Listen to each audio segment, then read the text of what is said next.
Alright. Let's get her going. Alright. Welcome everybody to the last FF14 stream for a while probably. We've completed Endwalker after 65 streams, 350 hours of streaming over the course of 8 months. So it has been an absolute fucking journey to get here, but I am super glad that we got here. I have had an excellent time. But on the docket for today, we're going to be doing the optional dungeons for Endwalker, because I kind of forgot they existed. And then after that, we're going to go around Eorzea, and I'm just kind of going to talk about the journey that we've gone through, and my thoughts on the different legs of the journey and all the different expansions, and some overall thoughts on FF14, and stuff like that. So it should be a good time. Let's move over. All right, I'm hanging out in Charlene. This is the start of the raid series. We're not going to do this right away. I think I'm going to leave this until 6.1 comes out. Is my current plan. Or I might just, like, decide one day that I'm going to do this. Who knows?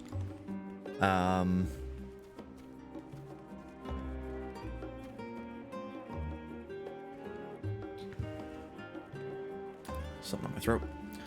But yeah, we've got these. I think these two are the optional dungeons here. Cutting the cheese and where no Laporte has gone before. Or Laporte, or however the fuck it's pronounced. I never remember. We'll check. Yeah. Here we are.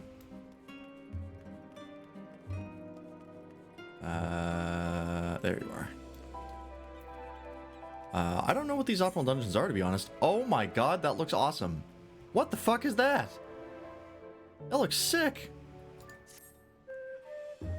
Alright, well, Building Way is looking for me, alright. And while I'm here, I'll grab the other one. Not gonna bother voicing these. These are, or not voicing, but dictating, I guess. These are just, storylines for these are pretty bare bones. Just enough to justify its existence. I think the optional dungeon with the most storyline was the one for the twinning.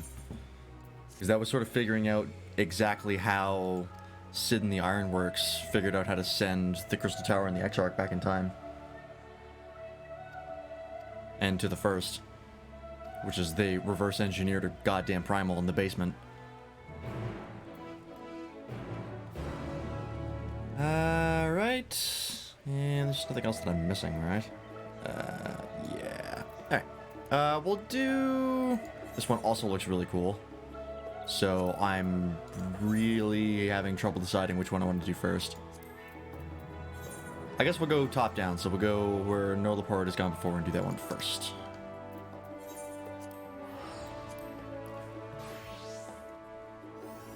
Get these done.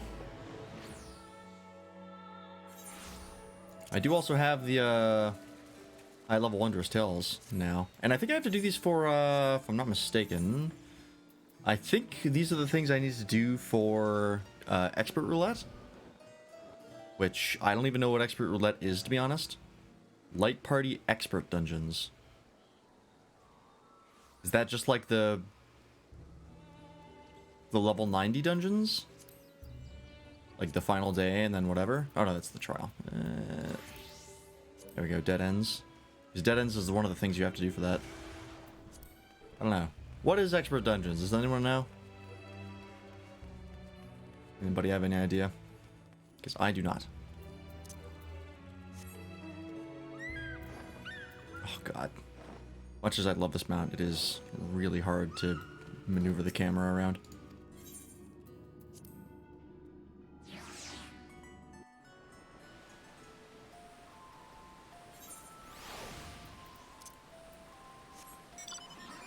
Really gotta get the Aether Currents in here. That was one of the things I was thinking of doing today while I chatted. I think I'll probably do that when I'm talking about Endwalker. I want to go through all the different zones. Sort of going like a round tour of Eorzea. And explore all of the things. Oh, you can get to Ultima Thule this way. That makes sense. From all the different expansions, just kind of talking about everything that happened.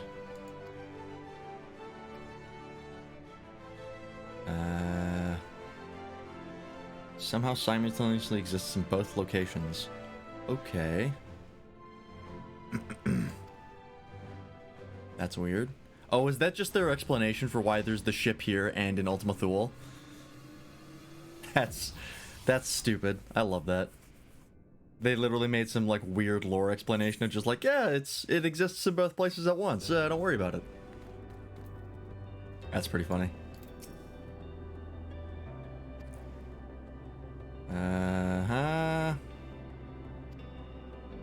Base Omicron. Alright.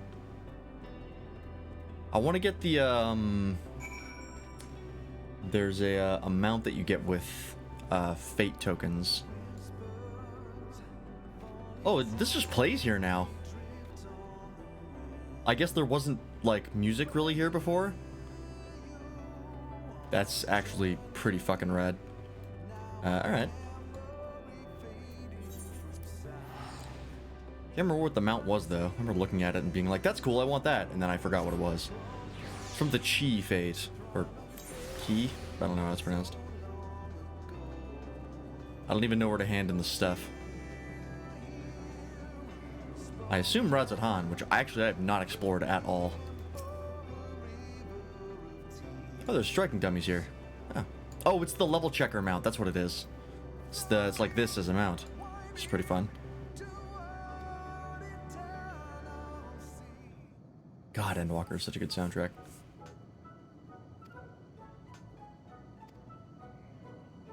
You killed the reconnaissance probe, huh? Great.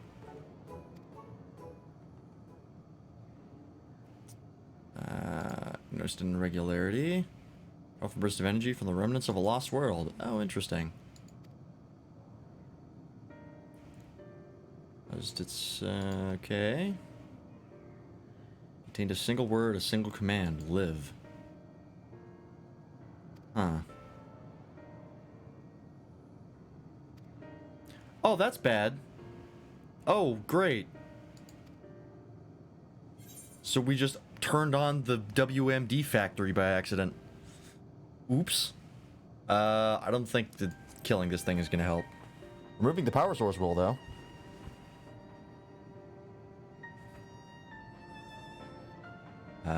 Maybe not.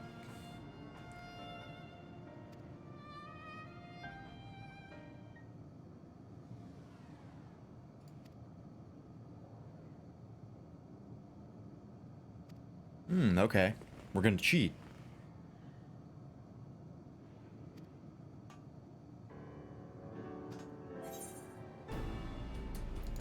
Can't be any tougher than Omega, right? Right? God, I hope so. Omega was, rough. I've gotten the final raid for Omega a couple times. And every time I do, it's like a 50-50 shot as to whether or not we're actually going to be able to do it. It's like that fucking, oh, what is it? One of the Alexander raids. Which one is it? Nope. I think it's the, yeah, Heart of the Creator, I think. There's a breath. No, I think it's the Heart, the second last one. The one with, forward and back. Every time I get that one, it's always a struggle because nobody knows the mechanics. It's a real problem. People still don't know how to do that fight. No, leave me alone.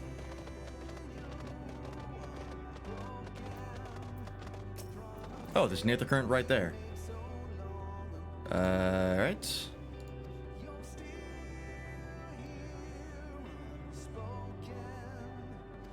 Cool. Oh, this is gonna be like Tron. I'm going into the simulation. Oh, that's sick. The Stigma Dreamscape. Sick. Alright. Oh yeah, I got Argus as a mount. I think there's a menu you can get in here. Yeah, that's what I thought. Alright, let's queue up. Not for that though. I was leveling up my gunbreaker, I got it to level 70. So that's nice. Six minutes, not bad. Alright, well, while we do that, let's go to... I don't even know how to get over there. Is it this way? Let's head over here and get this one done.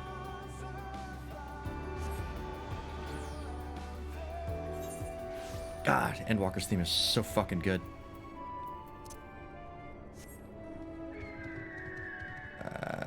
This way? Is that the teleporter?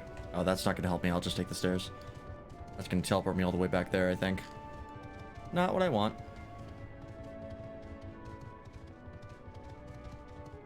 I haven't actually explored this area.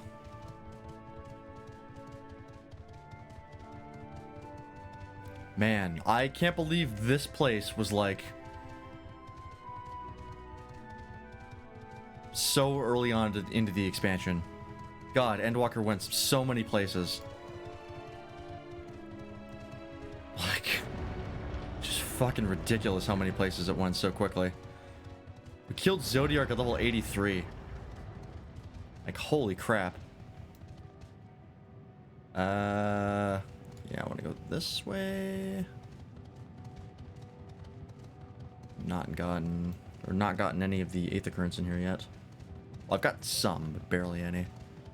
Speaking of which, where is the closest one? Okay. I guess that's not a way I can go. What did that say?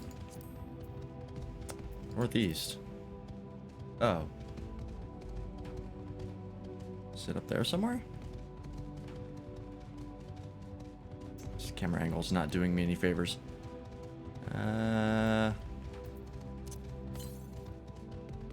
North. Yeah, it must be up here. Grab this while we're here. Yep, there it is. I'm still leveling up my bard just so I can get it to 80 at the very least to make the farming easier when I need to farm light for it. Otherwise I have to have people carry me, and 80 is enough. So I think my bard's at level 74 right now, if I'm not mistaken. Yeah. Oh, my scholar's at 90 as well. Fuck, I forgot. I keep forgetting that summoner and scholar share a level. Yeah, what are the odds?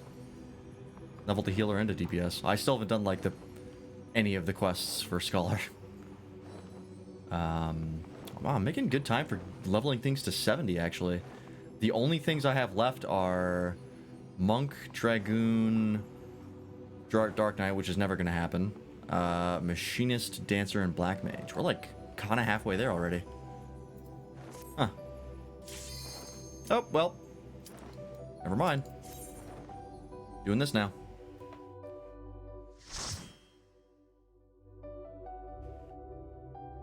What does this look like? Wait a minute, we've heard this song before. Oh, this place is fucking rad.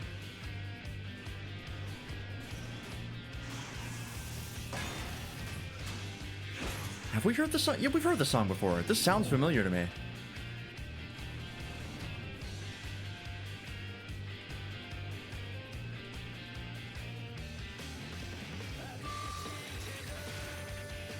This is the Omega theme. When you fight Omega the first time.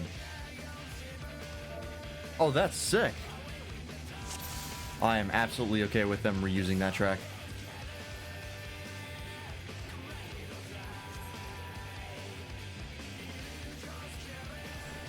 Fuck yeah.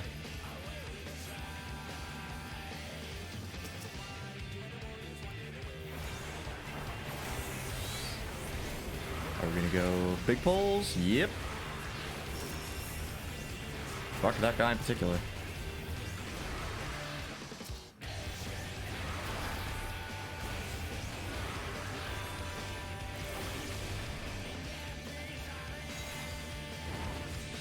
Does this guy have his stance on?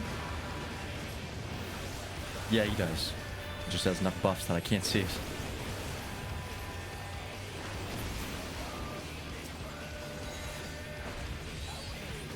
Thank you.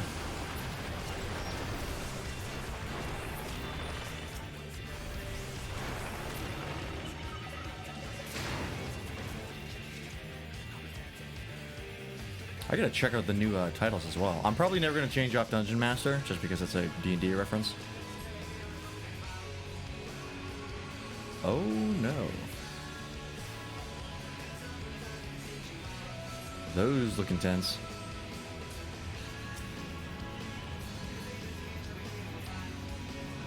We sprinting? We're sprinting. I finally rigged it up to a hotkey. About time. Oh, this is sick.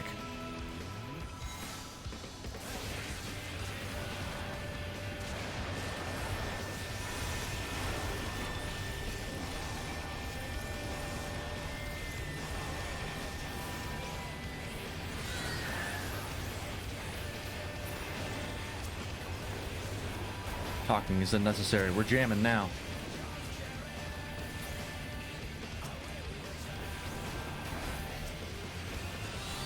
Let's just use that.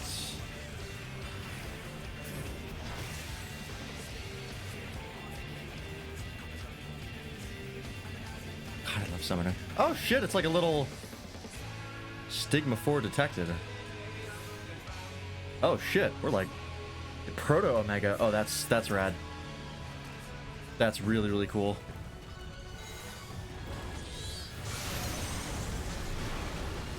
Side cannons, eh? Which side? That side. Ooh, just give me enough to use room for it. It was.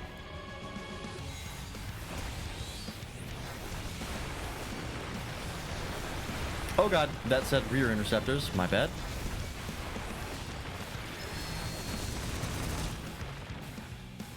Oh, I didn't take any Vuln stack for that? Weird.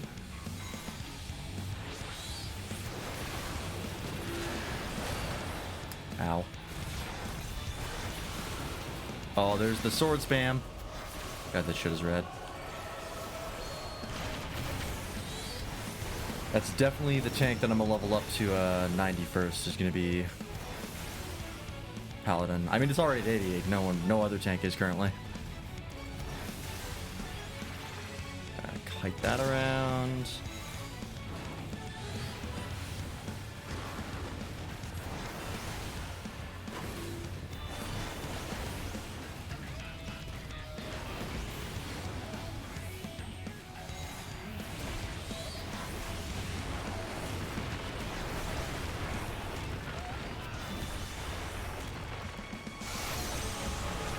I don't want to be in here.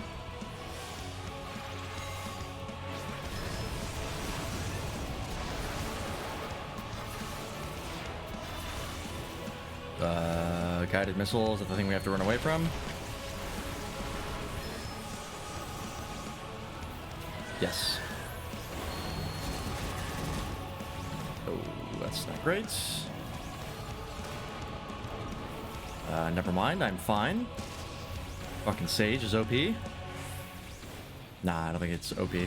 I think it's pretty well balanced, actually. Sage is pretty sick. I wish I knew how to play it, though. I'm fucking garbage at Sage. Oh, it left.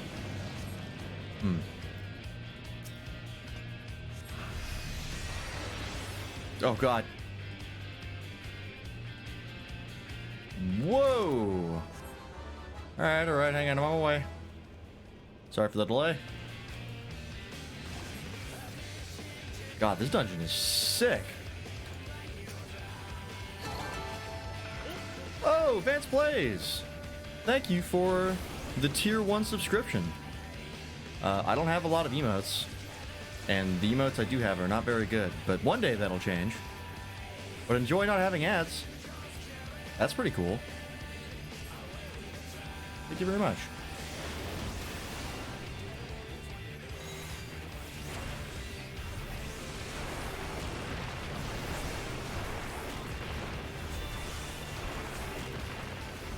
Can't weave during Titan. Actually, I can't really weave during anything now.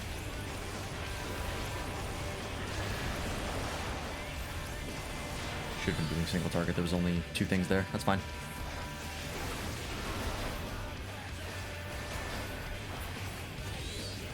Ah, I wasted Bahamut.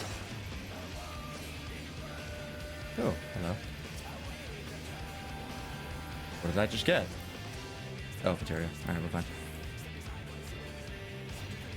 That's fine. I feel less bad about wasting like Bahamut or Phoenix because now my regular summons are rad as shit. So I don't feel like I've lost much besides, you know, optimal DPS.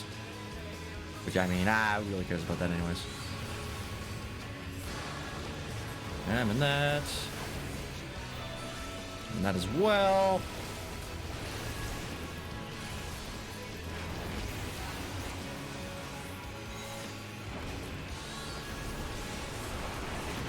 The only thing I wish Summon 2 did was spawn the primals just like a little bit farther behind you.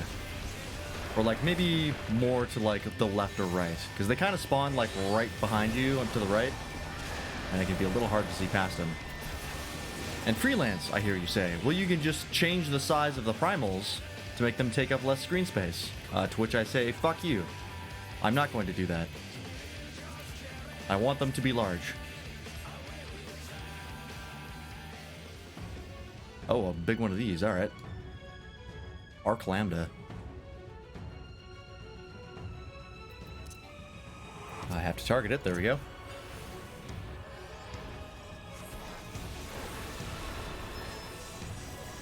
Thanks for the lurk.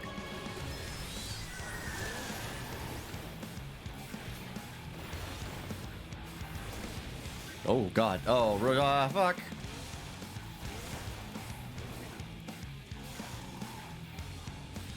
Alright, that was a lot. I'm not fully sure what happened there.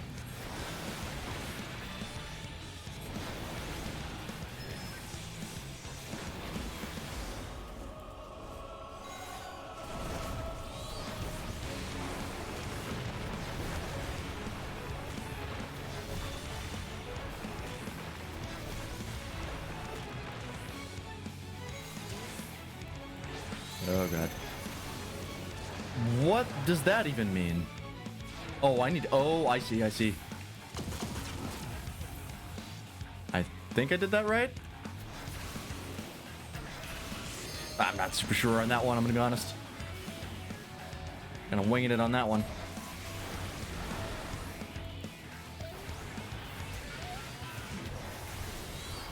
Skip the summon animation there, that was a bit odd.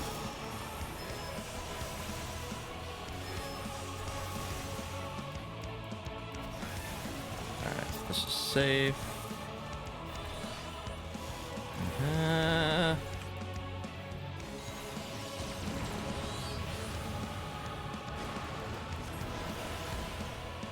I love being an ultimate weapon. Summoner 2, Summon 2 is so fucking rad.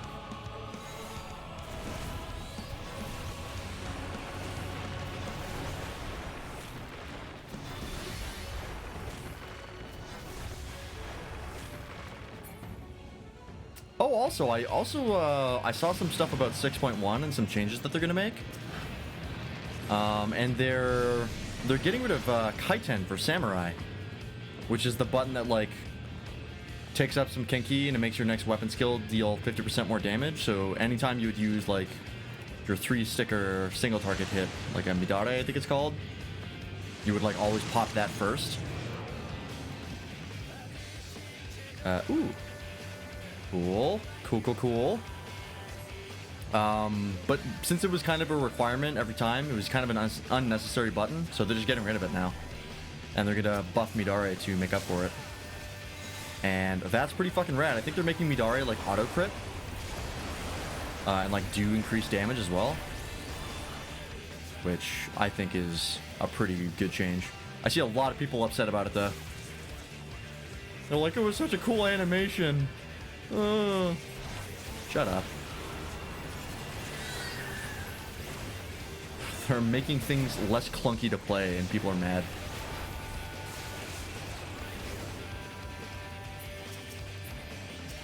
But what else did you expect?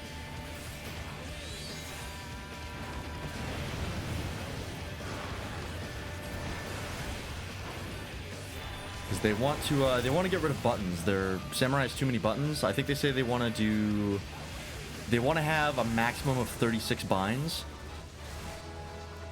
which is 3 full hotbars. I think. Yeah, because it's 12 buttons per hotbar.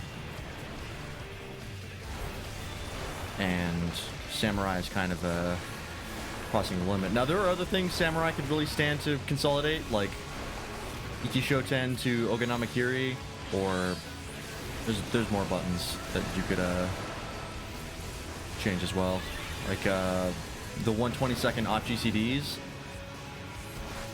You could consolidate those with like the regular moves instead of having them be Achi CDs. It's like, well, it would still be Achi CDs, but it would be the same button. It's just every time. Well, actually, no, that probably wouldn't be the best because you would want to save them in the event that you could, and you wouldn't be able to do that if they were the same button. I can't tell you what the move is called because I don't remember, because it's samurai. It's fucking all the moves are crazy Japanese names that I don't know. Here we go. What does this one look like? But yeah, samurai is a bunch of button bloat, so they're working on reducing it.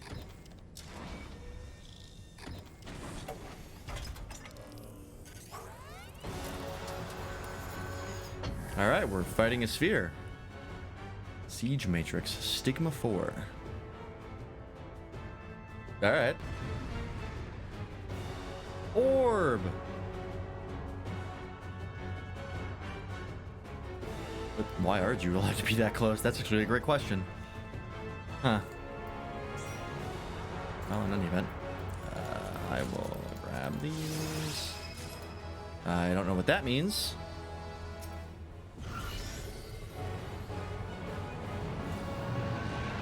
Transferring Omega unit to present coordinates. Hi. Uh-oh. That's a problem.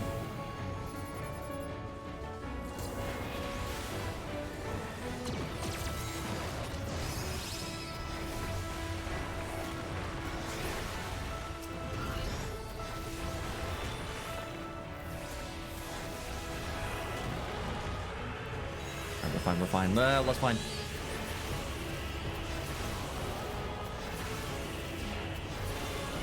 Is this how it fights? It just calls in minions? It's kind of fun.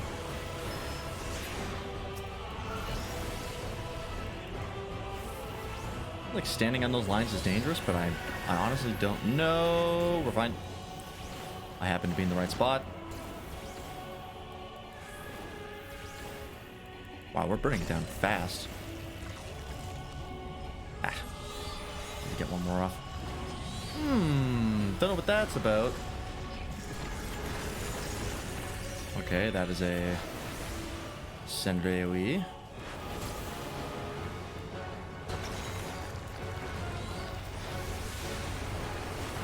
That's going to be an external AoE. Yep. Smart. I can see how that is predicted.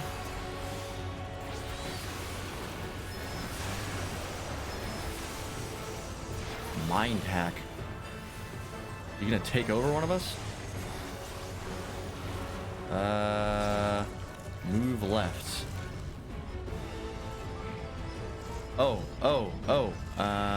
Gotcha. It's a forced march thing. Okay.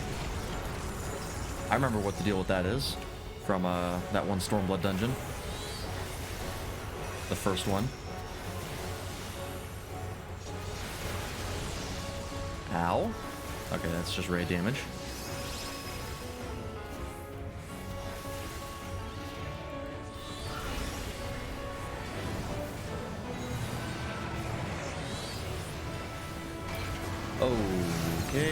Nope, I'm fine here. Everything's gonna be okay. 10%.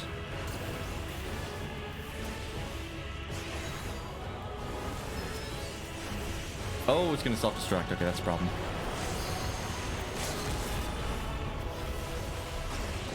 Get him, ninja. Nice. Easy peasy. Not an issue. That is a cool fucking dungeon. That one was fun. I like that one.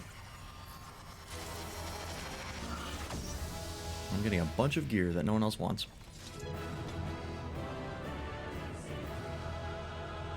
Yay! Huzzah! GG, everyone left. Alright. Yeah, that is a cool one. I love that they brought the Omega theme back for the dungeon theme. That's actually really cool. Because, boy, it's been a long time since I heard it.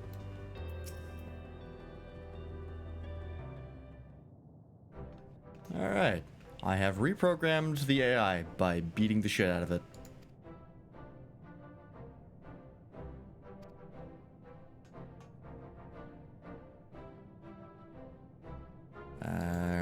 Alright. We've averted an apocalypse somewhere. That's cool. Apocalypses are pretty cringe.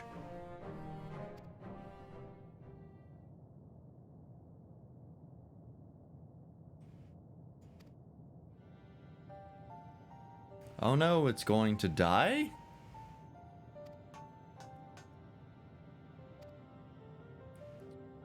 Do not go to sleep.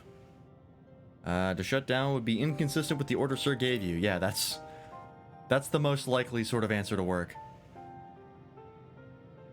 Using logic.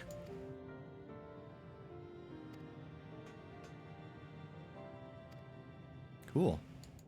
I mean, Graha even talked about, I think it was Graha, possibly running into Omicrons, like, somewhere else. Because they were on different stars when their own home planet was destroyed. So we could potentially see Omicrons later in the later story content. Or just like in, you know, later content. Now that they've been introduced. Or even maybe Dravanians, if like any left the planet before it was destroyed. Hey, Giant Sprout. How's it going? We're just, we're wrapping up Endwalker by finishing off the optional dungeons. We just went through the Stigma Dreamscape. And then we're off to, whatever the other one is. I don't know yet. Oh, there goes my bitrate. That's cool. Love to see it.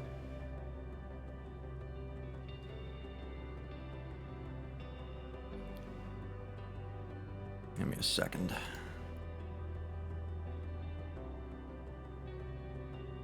I have a feeling somewhere in my house something is uploading. That's usually what happens when it drops so low.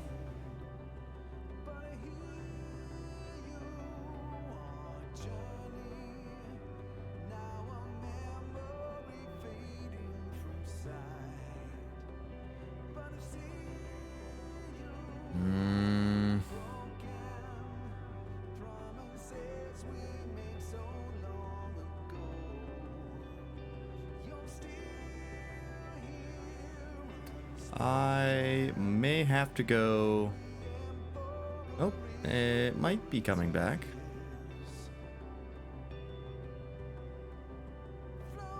It's at 4 digits now. That's good. That's an improvement.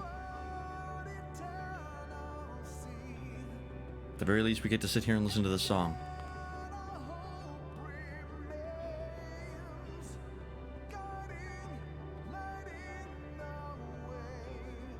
Still really shitty though. Oh no, it's coming back. It's recovering.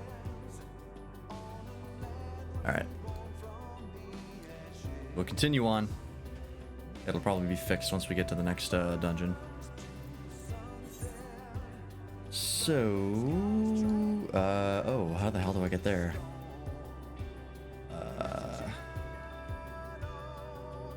Oh, we have to go, where do we have to go for this? Yeah, twinning the remix, exactly. I love that they reused the Omega theme. Because that is a sick theme. So I'm never going to complain if it comes back. How the hell do I get over there again?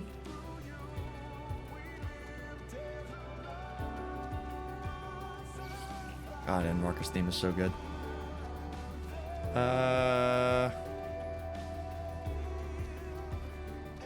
Isn't there a bridge somewhere?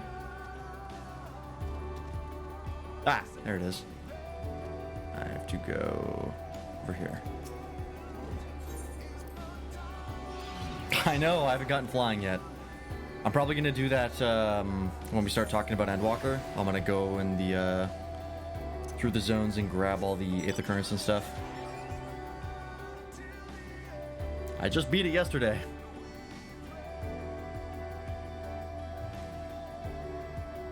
But yeah, when we do our retrospective, once I get to Endwalker, I'll go and collect the Aether Currents. Finally unlock flying. I have it in Garlemald. It's the only place, though. I think everywhere else I have, like, barely anything. Yeah. I don't know why in Garlemald I had so many.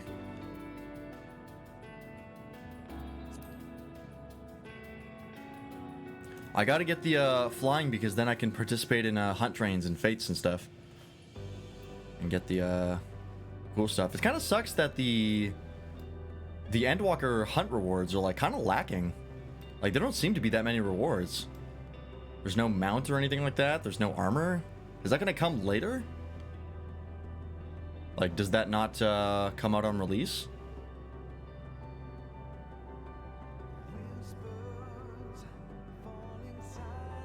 Because yeah, there's really not much. It's like the Diablo swings, those are kind of cool.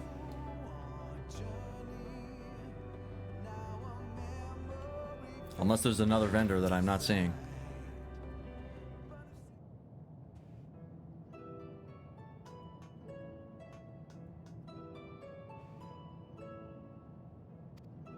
Possibly you can do Shadowbringer hunt trains for Endwalker stuff too. They use the same currency. Yeah, they're the sack of nuts. So, yeah, I don't know. Maybe it's because, like, since you can do Endwalker or Shadowbringer stuff to get the Endwalker stuff, they don't want to give you a ton of rewards for it. Because then it would be too easy to get. I don't know. Or they just might not have been able to get all the stuff done in time.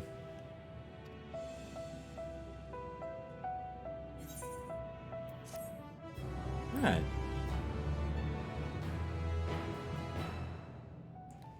There's now a Omicron running a cafe up here. As well as one of these. Interesting. I want to go up here real fast. I will also want to check my ether compass. Okay, no, there's not one up here. Those are pretty easy to get. Of course, they found with the pure Galba swings. Yeah, that's what I thought too. That seems like the coolest thing. Which it is cool, but like no armor, kind of sad. Because the hunt armor was has been historically been pretty fucking rad. They really haven't missed on any of the hunt armor. And the mount they gave for Shadowbringers was really cool. Can I just go up here?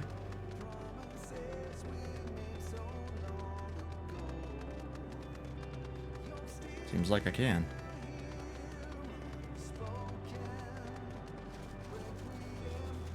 God, Endwalker is so good.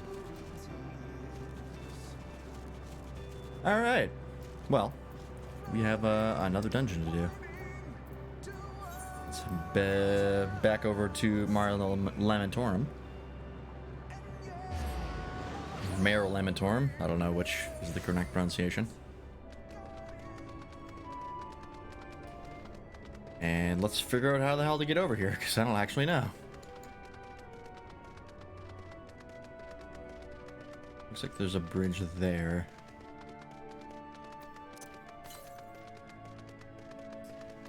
South, okay.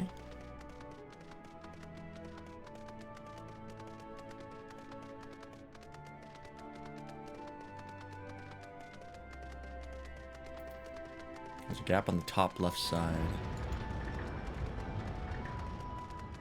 Okay. That is still here, huh? That seems concerning.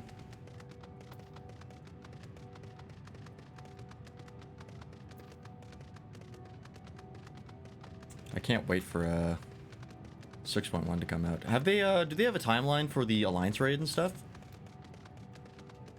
Is there a timeline for that yet, or have they just said it's coming eventually? Ah, yeah, here we go. Because I think they said that they wanted the Alliance raid to be sort of an epilogue for Endwalker. So I'm very curious to see what it's going to end up being. And I know the raids have already started coming out, so... do I have to go all the way up? And then hop over here?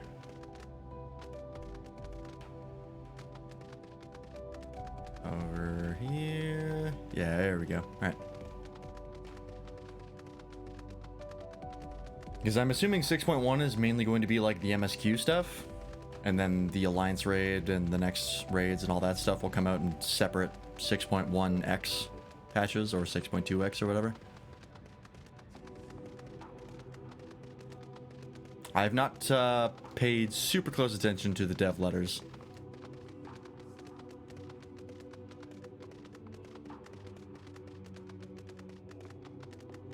The raid comes out with 6.1. Oh, okay.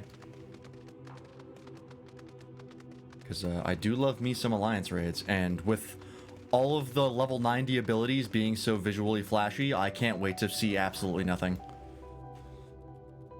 I want an Alliance raid full of level 90 summoners. And just get drowned in primals. I'm out of the game for 2 months, probably resub when we get closer to it. Nice. Alright. Oh yeah, you accidentally made the domiciles too big. I remember. What does this have to do with anything? Oh, you made an automated construction machine called the Big Cheese. Oh, you made like a mining machine and you just let it go. Dangerous. Very dangerous. Smileton. Well, that's pleasant. Alright, let's queue up for that. Thankfully, everybody's doing these right now, since they give the new rewards. So the queue times are quite short. Ooh, excuse me. Someone mentioned the new raid is going to be as difficult as the Evilise ones. Oh no. Oh god. I mean, honestly, I'm not totally against that. Like, is it as hard as they were, or as hard as they are currently? Because if they are as hard as they were, that might be an issue. Because I've heard they were crazy hard on launch. But if they're as hard as they are now, then that actually could be pretty fun. I think, like the Yorha raids, the Shadowbringer Alliance, I think those ones, as far as difficulty, kind of nailed it, in my opinion.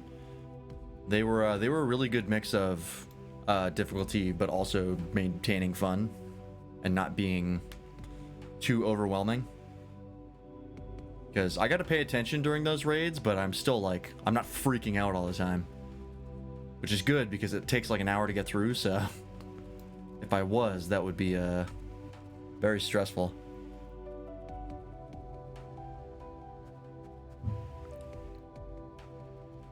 Also, I believe there's only 2 extremes right now, right? There's only,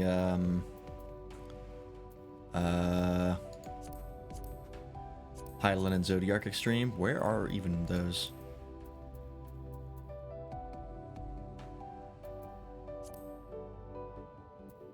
I unlocked those. Where'd they go?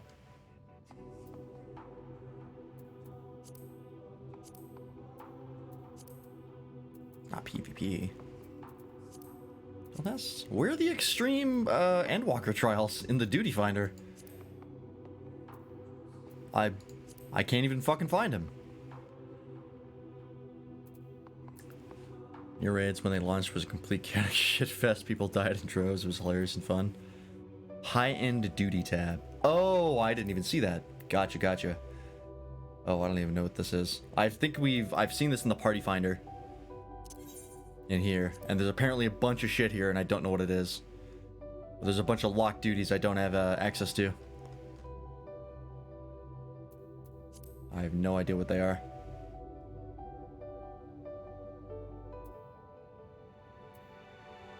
Oh, excuse me. My item level's not even high enough to do them anyway, so. Is this where like Ukab and whatever the other one is called? Ultimate Fights? Gotcha. Yeah, I've not even unlocked any of those. I mean, I still haven't done coils. Like straight up, I haven't done coils. And I'd like to do them on stream. Just hard finding people to do it with. But I want to start like getting into the high level content with FF14 to like do the extreme trials. That'll get me into like the proper skill level. What the fuck is that? Where I can go in knowing that I can perform under pressure. Because I've still only done 4 extreme trials. And they were... Oh, that's a hunt mark. Gotcha. We only echoed... or we only won because we echoed through them. So, once I can do Ifrit and Ramu. And all the Heavensward stuff. And the Stormblood stuff. Right on time for current Savage content of Endwalker. People still trying to prog and beat all 4. I could do that, since everyone is doing it right now. I would like to get a consistent group together. That can do the extremes and savages and stuff. Because I do want to do that content.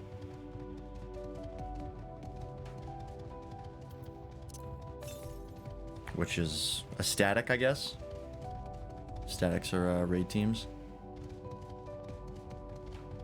Preferably, I would find a static that could, like, raids and stuff while I stream. So I don't have to, like, find another time slot for it. Because it'd be very inconvenient. Is it over there? No. Southwest. I passed it.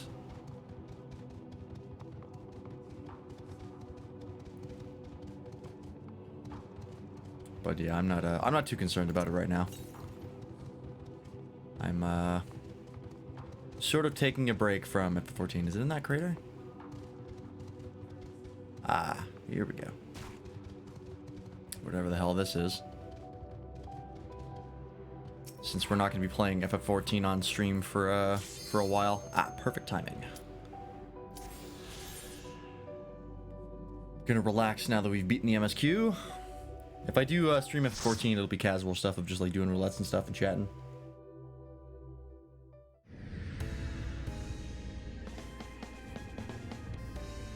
Ah, this song. Holy Christ. God, they really went all out for these optional dungeons. Oh, this like MC Escher shit. Oh, that's so cool. Oh yeah, I do have to do the Pandemonium raid. But I won't be doing that for a little bit. Didn't we just fight with Lord Ace? Pretty sure we did. Oh no, that's old chat, never mind.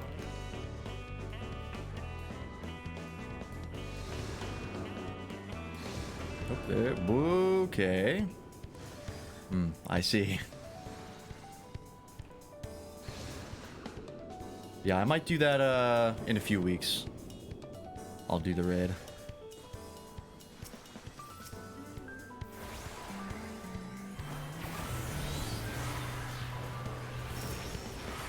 I do want to do them, but yeah, I just want to take a little bit of a break. Like I said, I wanted to get some Monster Hunter in because Sunbreak is coming out. soon-ish.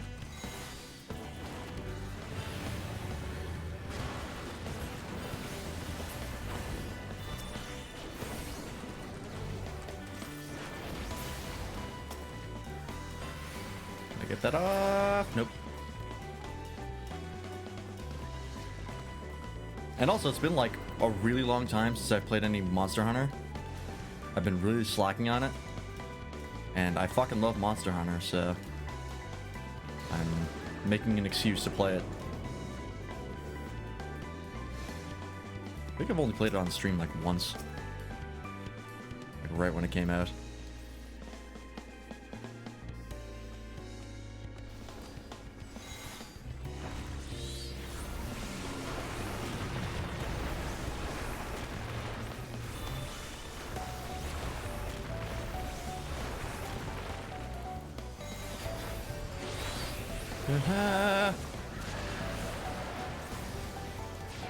Fight the tank, not me. No.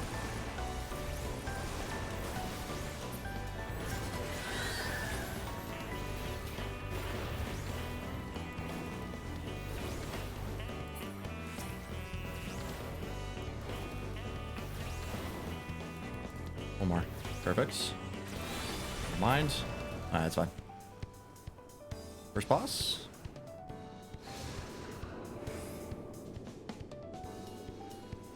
Yep. What the hell is that? Face. Huh. Oh, did it shoot out of the eyes? I'm afraid to move.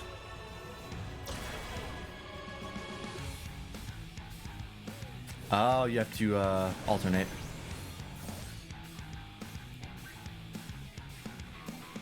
I get close enough to hits. Perfect. Yep, that's exactly what I had to do.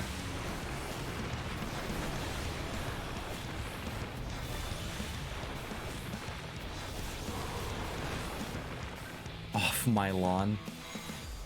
This dungeon is something, huh?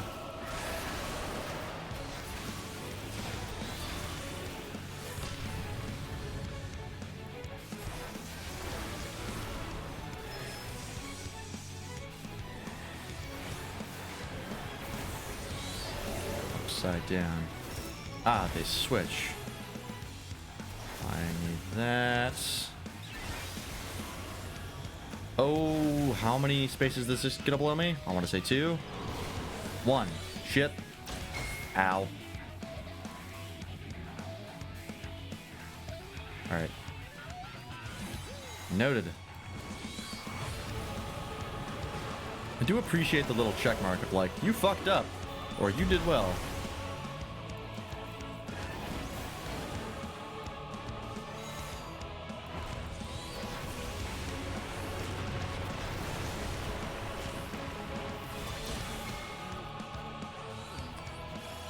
Shooting from that side first.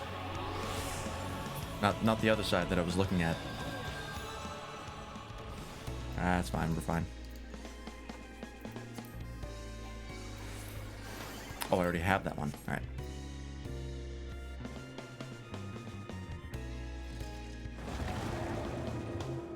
Oh, fuck yeah. That's rad.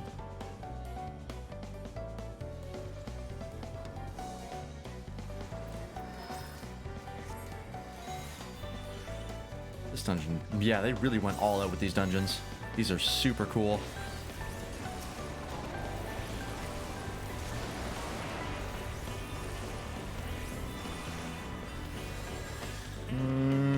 Whoop. I didn't make it. I think I was lagging.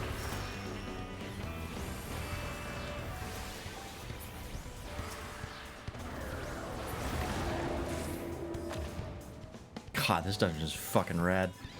Kind of reminds me of like Anti-Tower, but like crazier.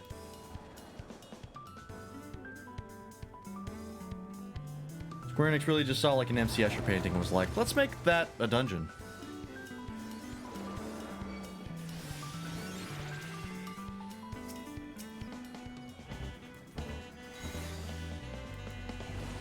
I think I said the twinning was my favorite dungeon before I got to the dead ends.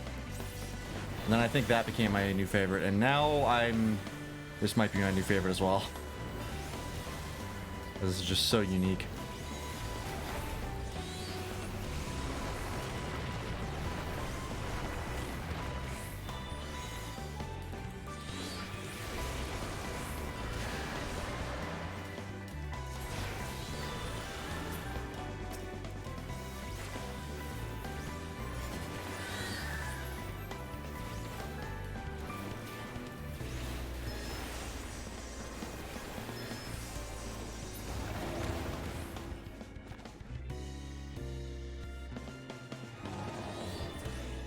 What is that?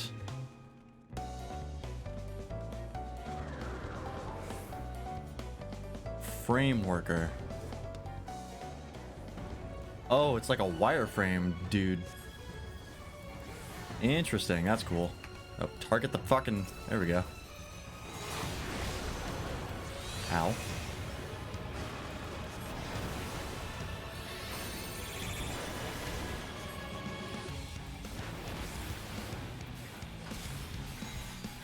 Okay, got it.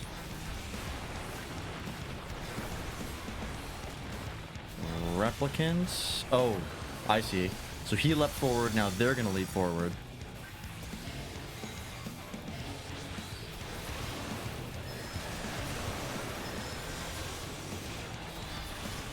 Got it. Okay. That's pretty cool.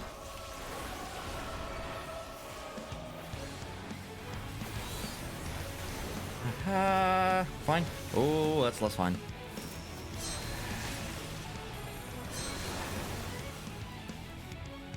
This stuff is just changing in the background.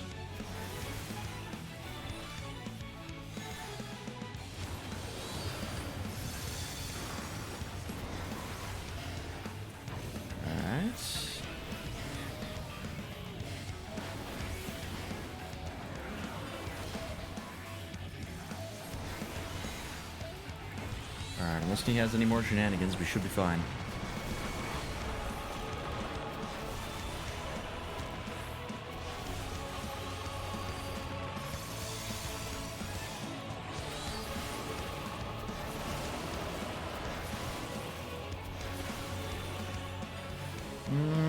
That was dangerous. Oh! I fucked up. I didn't realize he was casting as well. That's okay. One mistake right near the end.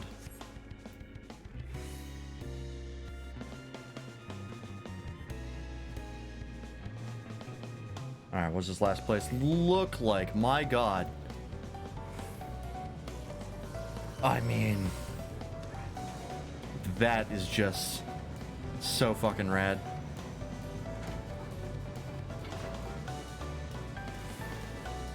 God, I think this might be my new favorite dungeon. This is just so friggin' cool.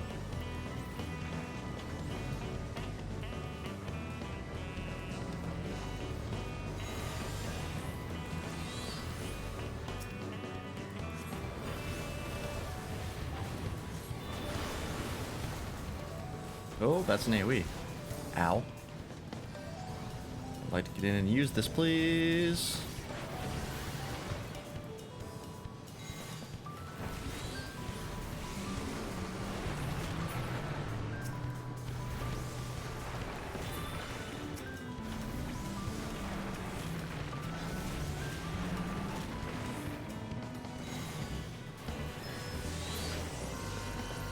Nope. Sorry, Garuda. No aerial blast for you.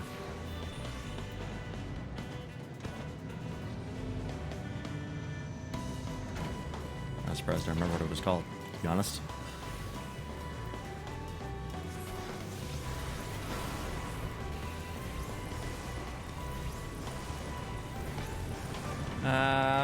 We're fine.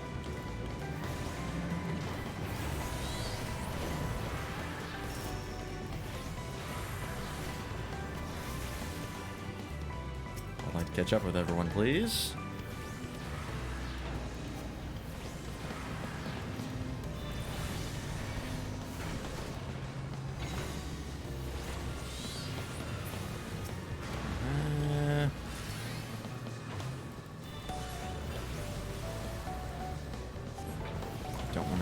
directly into the AoE. That would be bad.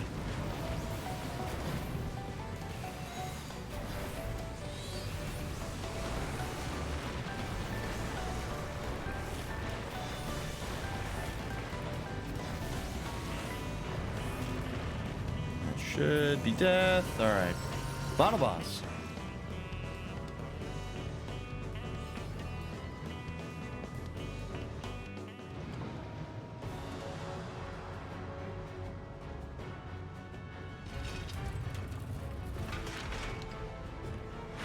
Could you have made this thing look a little more friendly?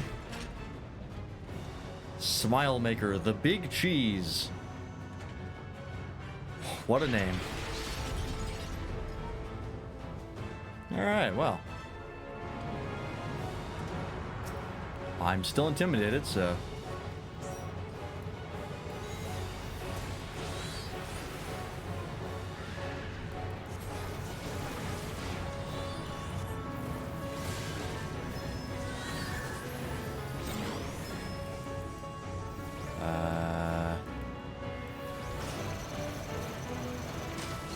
Oh, alright. Noted. Don't know how to predict that one. Inside the moon's made of cheese. You know what? That makes perfect sense. Okay, don't step on the mines. That includes you, Titan. Watch those big feet of yours. Oh, I see. Nope, I don't see it. Oh, one. Okay, so it's a diagonal thing. They're going to be the same diagonal every time. It's just which goes where. I see, alright. I figured it out, So, we're going to go here. Yes. Alright, I got it.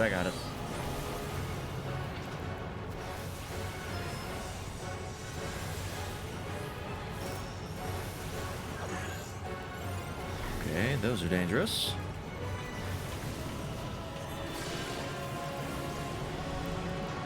So which one?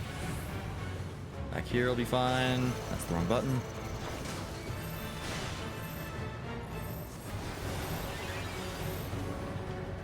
Okay. Kinda thought we were all stacked up, that we would just stay still, not just run away.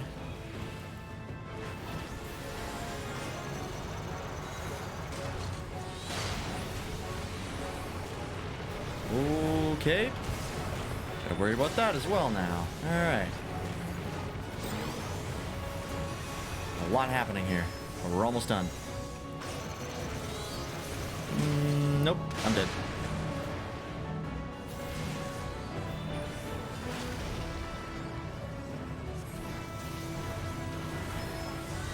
Actually, I lives. I thought I would get hit by more AoEs. Alright, we're fine.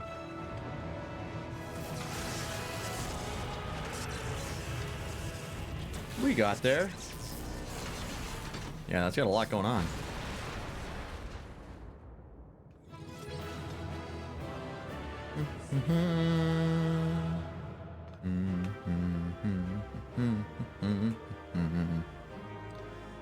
All right. I will commend the healer. GG. Well, some people are still here. Everyone's still here. Already have that. Alright. Oops, nope.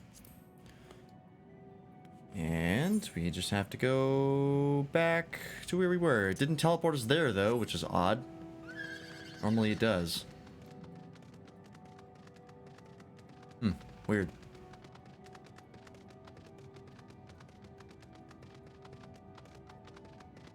Well, in any event.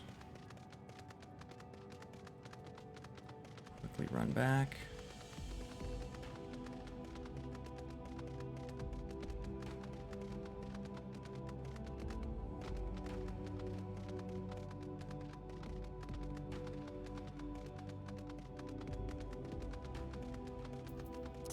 Where's the next ether current? North. west. That should be over here. Right?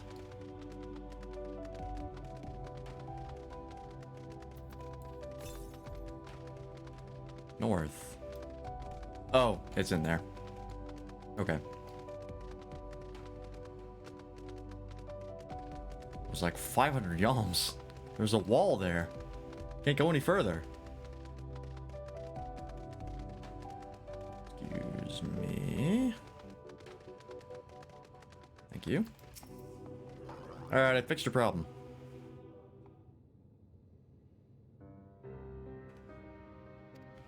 I've destroyed your problem.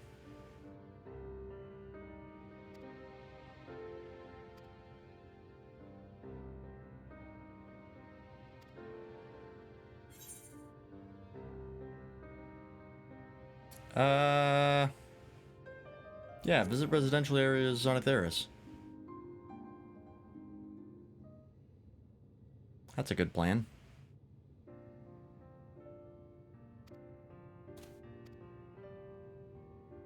Don't call it the bigger cheese. Don't. Alright, well, I can't stop you.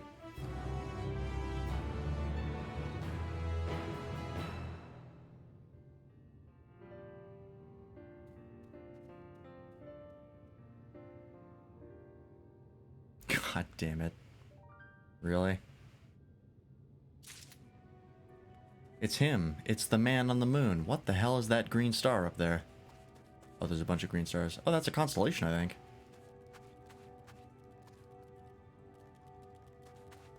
Oh, there's a bunch of constellations. Hang on. There's one there, one there. I think there's one there as well. One there. Huh. Never noticed that before. Aren't the 12 based on constellations? If I'm not mistaken, if I go to here. Yeah, I think that like symbol is based on a constellation. So not which one. Alright. Well, that's gonna be it for the gameplay. The dungeon content. We're done there, and I should have expert roulette unlocked. Yep. Cool. Gives you a bunch of gil and tombstones that I need. How many do I have right now? Probably not a lot. 620, 156. That's doesn't seem that bad actually. Let's boogie over to Radzatan actually. I've not explored that place enough. Where is that again? Ishgard. Ilsabard. See what we can find there, because I've not explored that. Considering it didn't give us access to the damn area for, like, most of the expansion. It took a long time to get access to this damn aetheryte. Oh, what is this? A place to train? Oh, is this, sea stone and stars or whatever?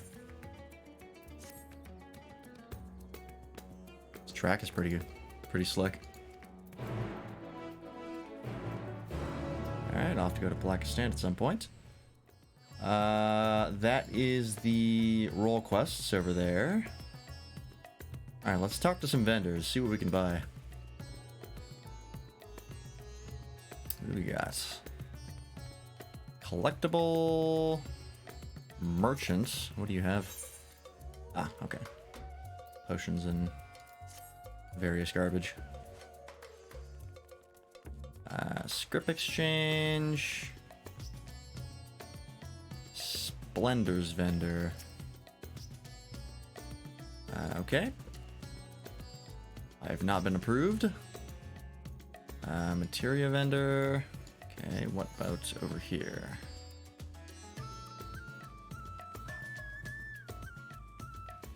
What do you sell?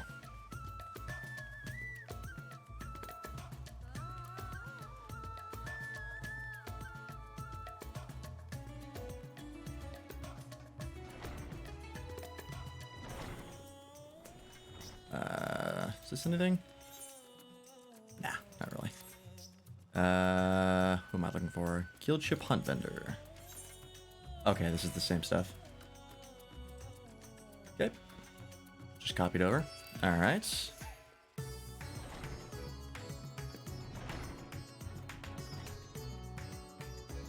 Oh, they're, one of the motifs for Endwalker. That's pretty cool. Alright, what do we got over here? It's where I turn in the, fate stuff.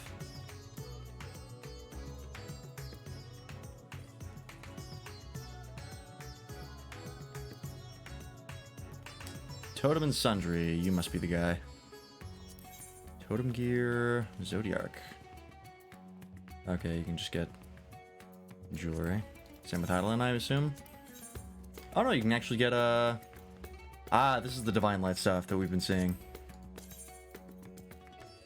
Oh, that's cool. You can get all of her weapons.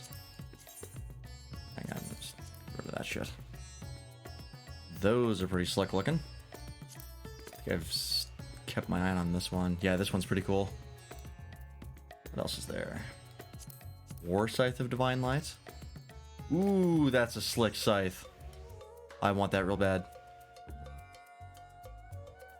Alright. Oops, nope, that's not what I want. Okay, those are nifty. What about the katana? Okay. Straight edge katana. That one's not too bad. Do you think Extreme Trial's a lot of fun? I will at one point.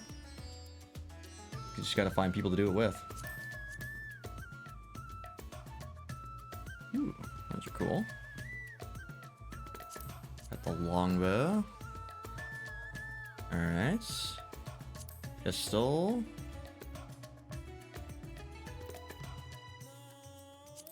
Pretty straightforward stuff.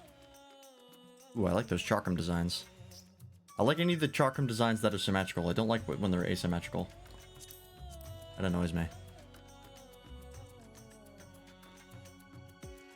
Pug it? Oh, you pugged yours and it was fine?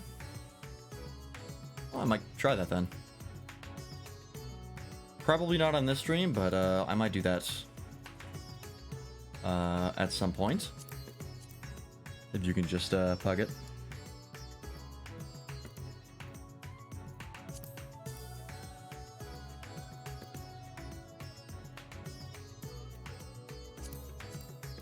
These are all pretty nifty. Ooh, I like that one. What's the sage weapon looks like? I'm always on the look for cool sage weapons. That's pretty cool. I do like that.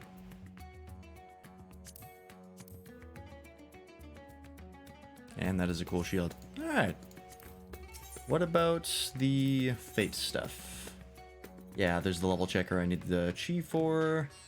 Oh, you can get a elephant suit. That's fun. And some other stuff. Diva Dippa's bait.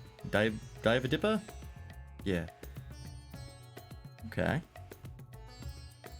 Have to do those. Alright.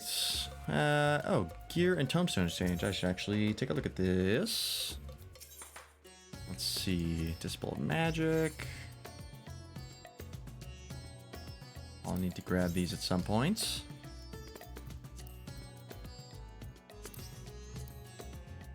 Let's see what this set looks like.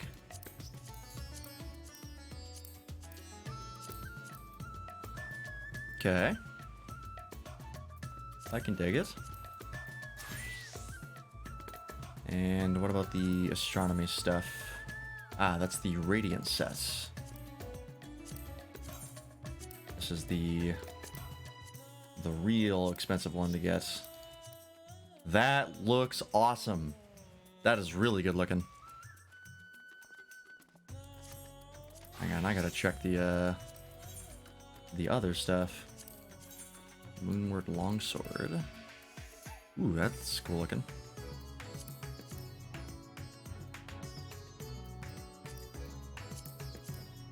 Check out the tank set.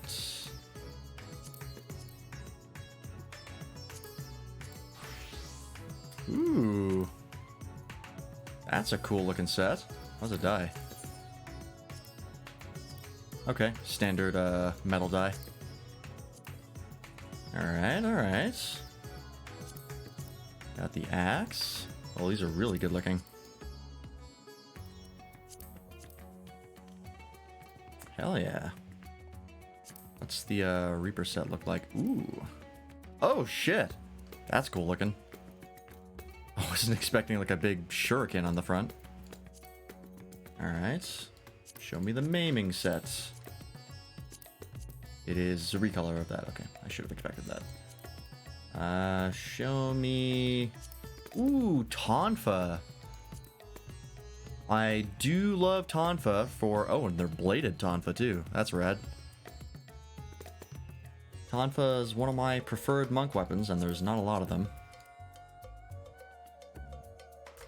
That's interesting looking. Not crazy about the giant bottom half of it, though. It also looks like it's sharpened on the wrong end. Oh no, it's not. It's just hard to tell from that angle. Okay. What's the striking sets?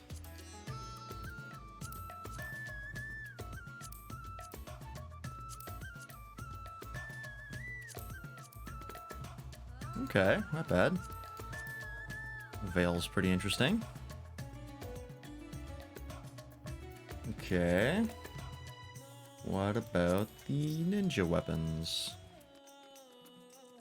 Take a look at the Savage tier weapon, warrior weapon after, the Asphodelos one. I don't even know where that is.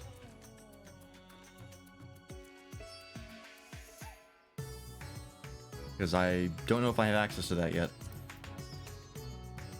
Oh, that's going to be a recolor of that, right? What's the aiming stuff look like? Show me... Okay, that's interesting. Looks kind of piddly. That's fun. Alright, show me the aiming sets.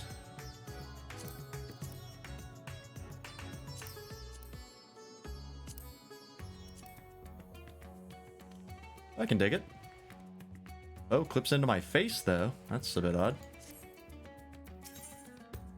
Alright, well, what about the Radiant set? Oh, fuck. That's really cool right off the bat.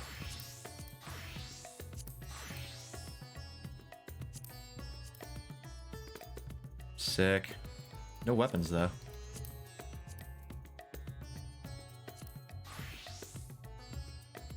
Okay. Aiming's gonna be the same. What about striking?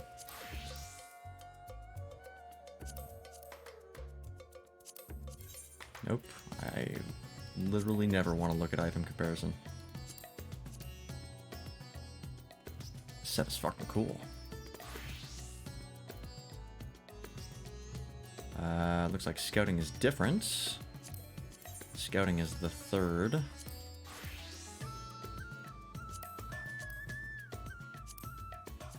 Ooh.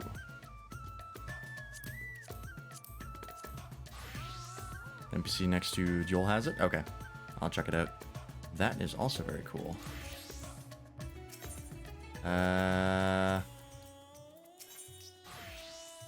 we've seen these before. Yeah, okay. Oh, this is where the weapons is. Gotcha. They separated it. Oh, you need a discal tombstone. That's why.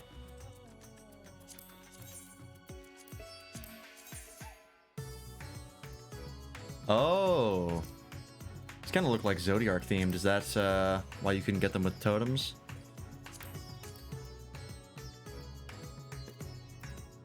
Cool, cool, cool, cool. Oh, that's where you get this scythe. I've seen this before, and this is like one of my favorite scythes I've seen. This scythe is so fucking rad. Radiance War Scythe. Okay. Keep that in mind. Alright. Alright. After that, let's go find the stuff you're talking about. Right, I have not touched those. Joel. Where is Joel?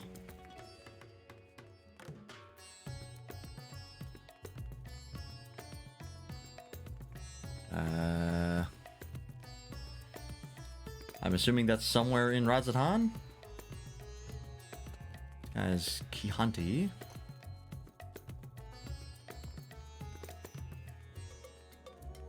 Checking here real fast.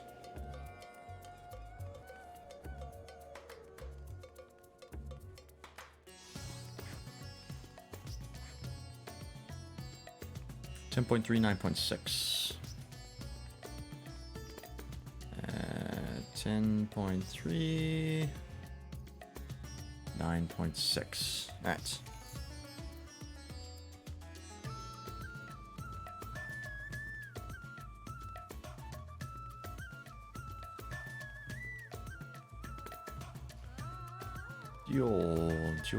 Joel. This guy? This person? There's no vendor here, unfortunately, so I don't think I have access to it yet. I think you need to do the 10.3. Yeah, it looks like they'd be here.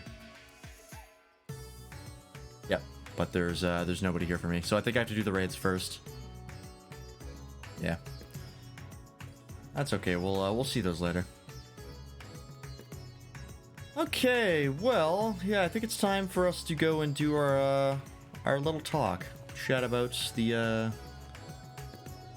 experience I've had with FF14. So I think we're gonna start that in Limsa. I think that's a given.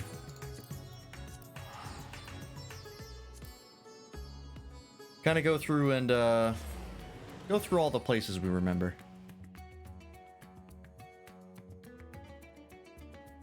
See what we dredge from our memory.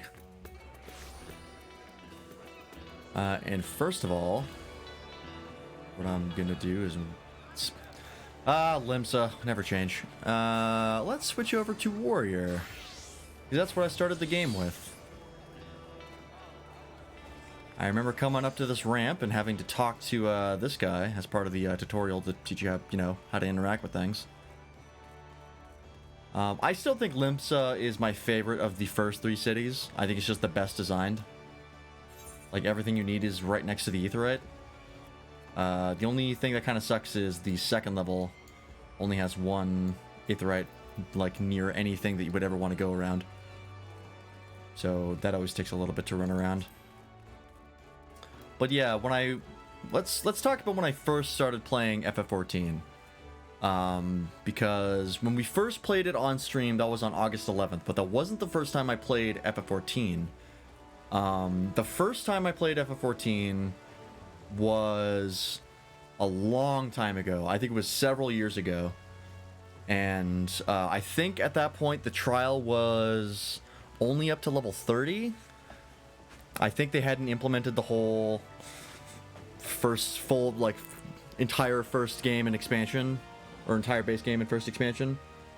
And I started playing Monk, I believe. Because I wanted to try out Pugilist. And I did not like it. This was back when I was playing other MMOs and also not liking them. Like, I've played a number of MMOs and not liked most of them. 2 of them were Korean MMOs. That was Black Desert Online and Terra. And then I played SWTOR. And SWTOR I did not like. I thought the writing was fun, but I thought the gameplay was pretty shit, in my opinion. It was the only reason I got to a end of a storyline because it was Star Wars, and I just really wanted to play through Star Wars, and then I kind of got dragged through it by the people I was playing it with. So yeah, when I first booted up F14, I was Pugilist. And I, like, literally went out into Ul'dah and, like, fought a couple things, and I was like, yeah, I don't like this, and then left. Like, I think I uninstalled it within, like, an hour or 2. Because I was like, this just doesn't seem like it's going to be fun. And then I didn't install it again for a while. And then I picked it up again, I think a few years after that, where I thought, you know what, I'm going to give this another shot, because I've heard that the... it's supposedly really good, so I'll give it more of a proper go around this time. And that time I went with Gladiator, and I did Paladin. And that time I got to level 30 and I unlocked Paladin before I stopped. I enjoyed it significantly more, but I still wasn't super into it. It was still like, yeah, it's an MMO. It's, you know, hotbar combat, or quick bar combat, as it's sometimes called.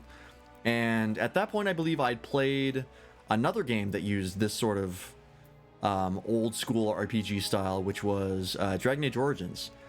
And Dragon Age Origins, the writing of it is good, but I just could not get past the gameplay. It was so uninteresting to me. On Dragon Age Origins, it was effectively like real-time D&D, which is not that good in my opinion. It was like 3.5, I think it was based off of. Or at that time it might have been even be 3rd edition straight up for Dragon Age Origins.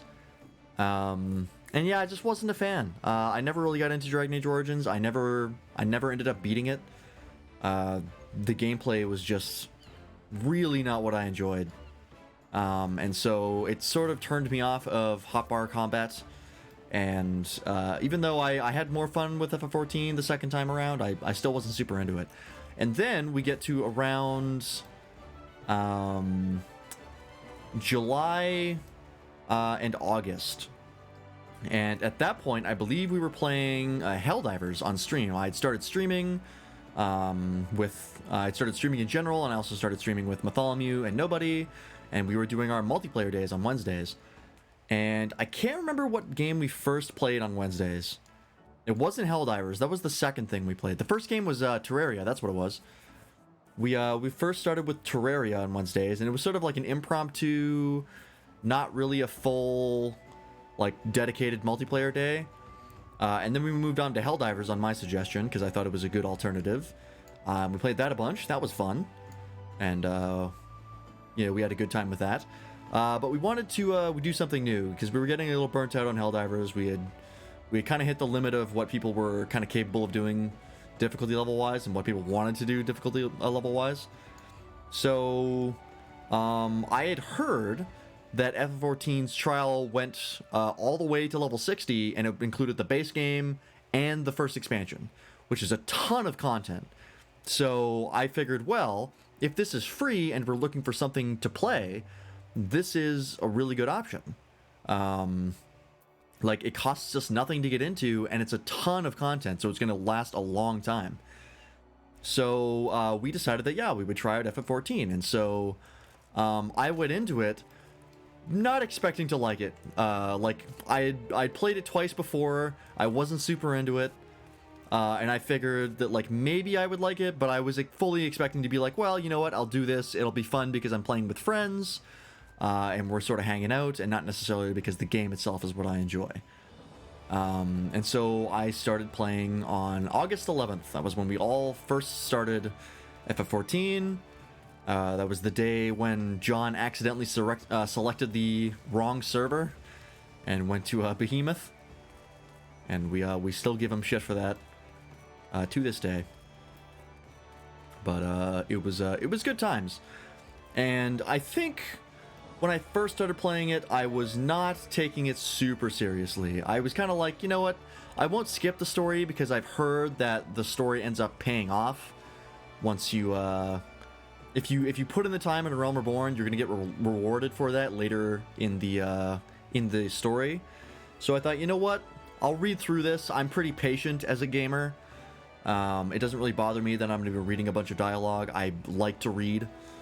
So I'll give it its due diligence, and I'll go through everything. And so I didn't properly read everything. Like, I was skimming for parts, like the stuff with the Hero's Feast. I skimmed through a lot of that. Like, I was paying attention to sort of like follow the storyline, but I wasn't really looking like detail to detail and really picking things out. But I started playing as Marauder, and what? Fucking Limsa, Jesus Christ. I'm gonna be honest, I didn't like Marauder. I think I probably would have had more fun if I had picked Paladin slash Gladiator, but I was not super into Marauder. And that is, I think, in large part because of Marauder's bizarre leveling process. Because you get like What is it? It is... Which one is the... Yeah, here we go. You don't get, Maim. Oh, hang on, where's the... You get Surging Tempest. Where do you get Surging Tempest in your base combo? Do you get it? Hang on. Surging Tempest is the your damage buff. How do you get that as part of your basic combo? Am I stupid? Somebody help me out here. What am I missing? I thought you got it on main, but it's not saying it.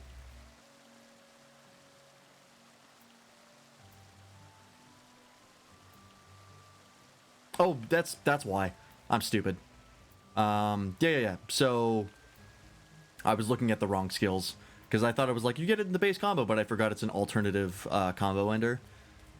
So, I forgot about Storm's Eye. Right. So, yeah, Warrior has a really weird leveling experience. Because, like, everything up until, like, 30 is, like, pretty straightforward. It's kind of, like, you don't have a lot of abilities. It's kind of hard to fuck up.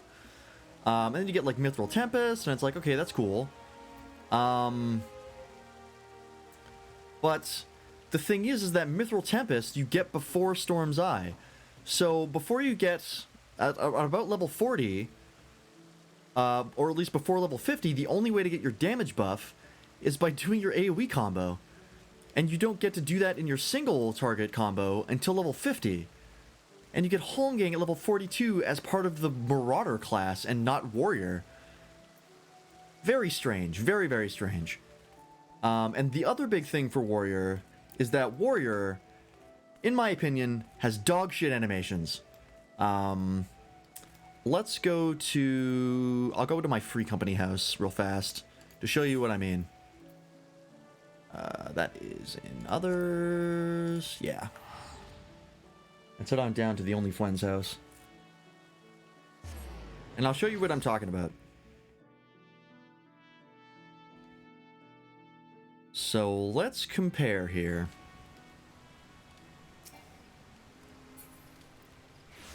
There it is.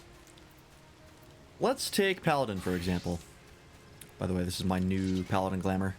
Combining one of my current Paladin Glamour that I had and my old one.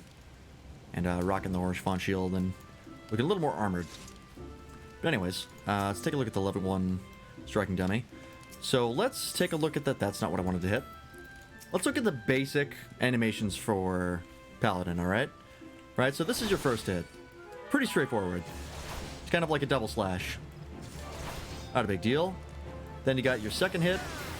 You got a stab. You get like a light effect on your blade, which is pretty cool. And then you got your third hit. Now this is what it looks like at level 60. So you got like a cool spin, you got like a light effect here. There's a lot happening here. And the original one before you hit level 60 is like sort of a barrage of strikes. And it looks pretty cool. I've always liked, I think it's called Rage of Hydaelyn.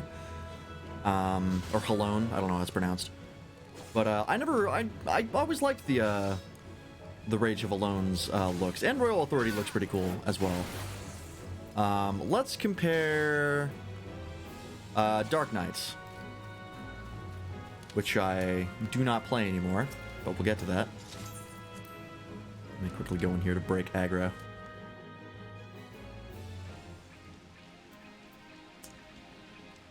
Dark Knights. This is my old Dark Knight Glamour that I recreated real quick. Let's take a look at Dark Knight. Dark Knight, in my opinion, has some of the best visuals of any of the tanks, which is a shame because the gameplay of Dark Knight is dog shit. Right? But you got the first hit, right? Big, heavy swings. Really good. Like, it's really good at showing you that this is heavy, right? You're kind of swinging it around. You got to use your whole body to do it. Right? Then you look at the second hits. Same sort of deal. But you get some extra effects. You've got like the big slices in the air that like persist. that show you like the arc of the swing in both hits, which is a really well done effect. And then you got the third hit, which is like a big overhand swing, and then you got the health drain on it that sort of goes into your body, right? So another good example of what a good 1-2-3 combo looks like. I'll skip Gunbreaker because Gunbreaker came out with Shadowbringers, so that's of course going to look really, really good.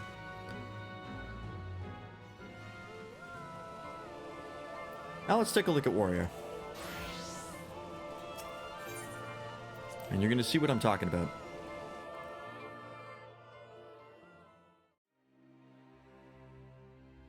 I wish I could sync myself so I could show the level 50 stuff for Warrior, but oh well. Here's what Warrior looks like. Pretty basic hit. Look at the effect on that. Look at how minimal that effect is. It's literally just a trail. And you can see like the edges of the effect because of how it's drawn. So there's really not much effort put into this. It's very quick, right? Then you get the second hit. This one looks a little bit better. But these are very quick hit effects. And you're really kind of swinging this around like it's made out of foam. And then you get to the third hit. What's even happening here? Like, look at this. This looks like shit. You do like a hit with the haft of it, and then you just kind of wave your body around. It looks like you like animation cancel in the middle of it. Like, you see how jerky that looks?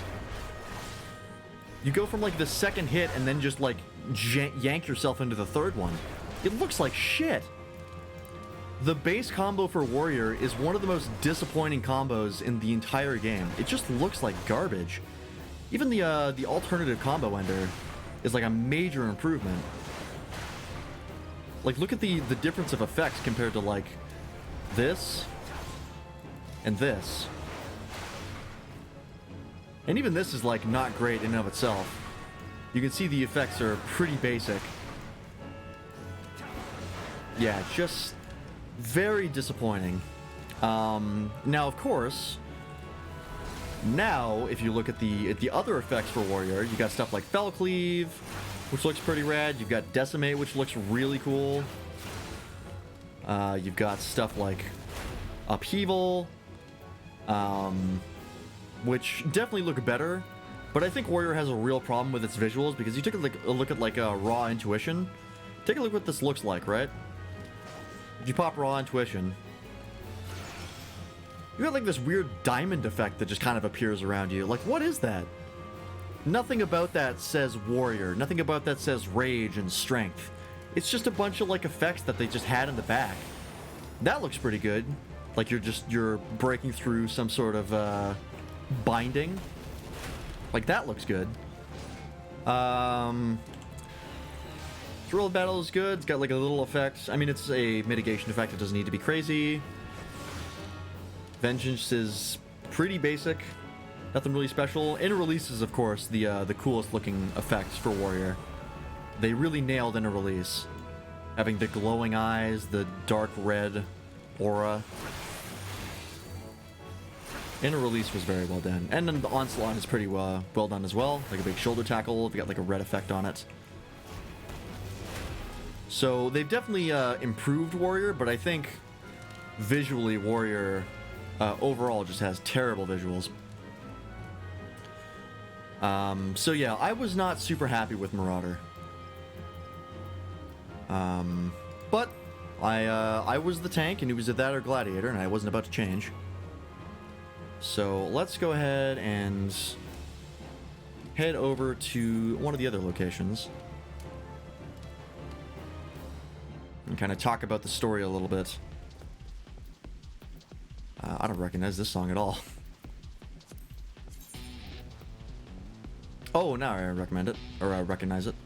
I think it's one of the, yeah, one of the remixes for Titan.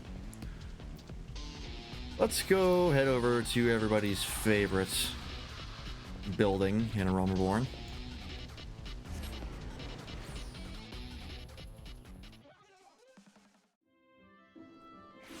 You know where I'm going. Pray return! to the Waking Sands. Let's talk about earlier Realm Reborn and the story.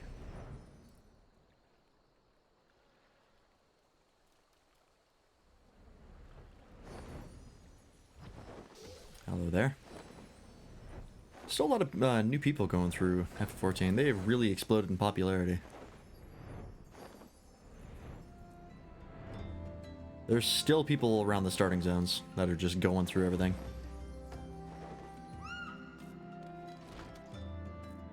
Alright.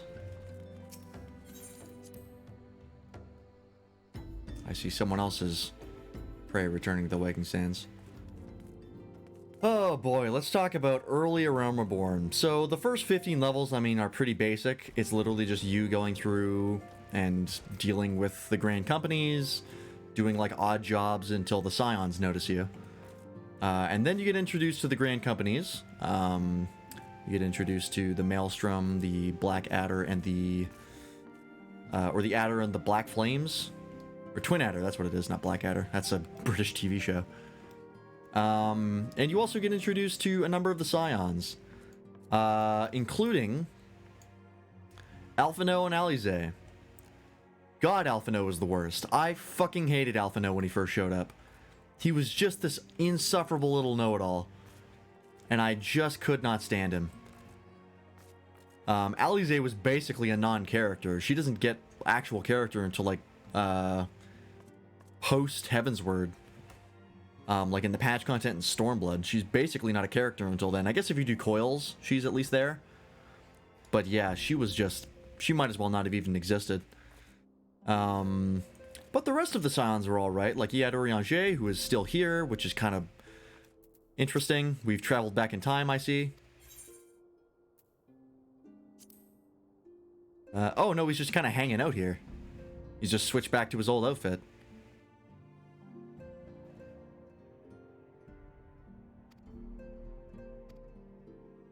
Huh, interesting. That's one way of doing it. But yeah, who else? You got Thancred, who was, you know, he was fun. He was alright. You got Y'shtola, she was also fine. Like, none of the Scions really got much characterization. The one who got the most screen time was everyone's favorite. And by everyone, I mean fucking nobody. Except maybe Ron. Everybody's favorite. Minfilia.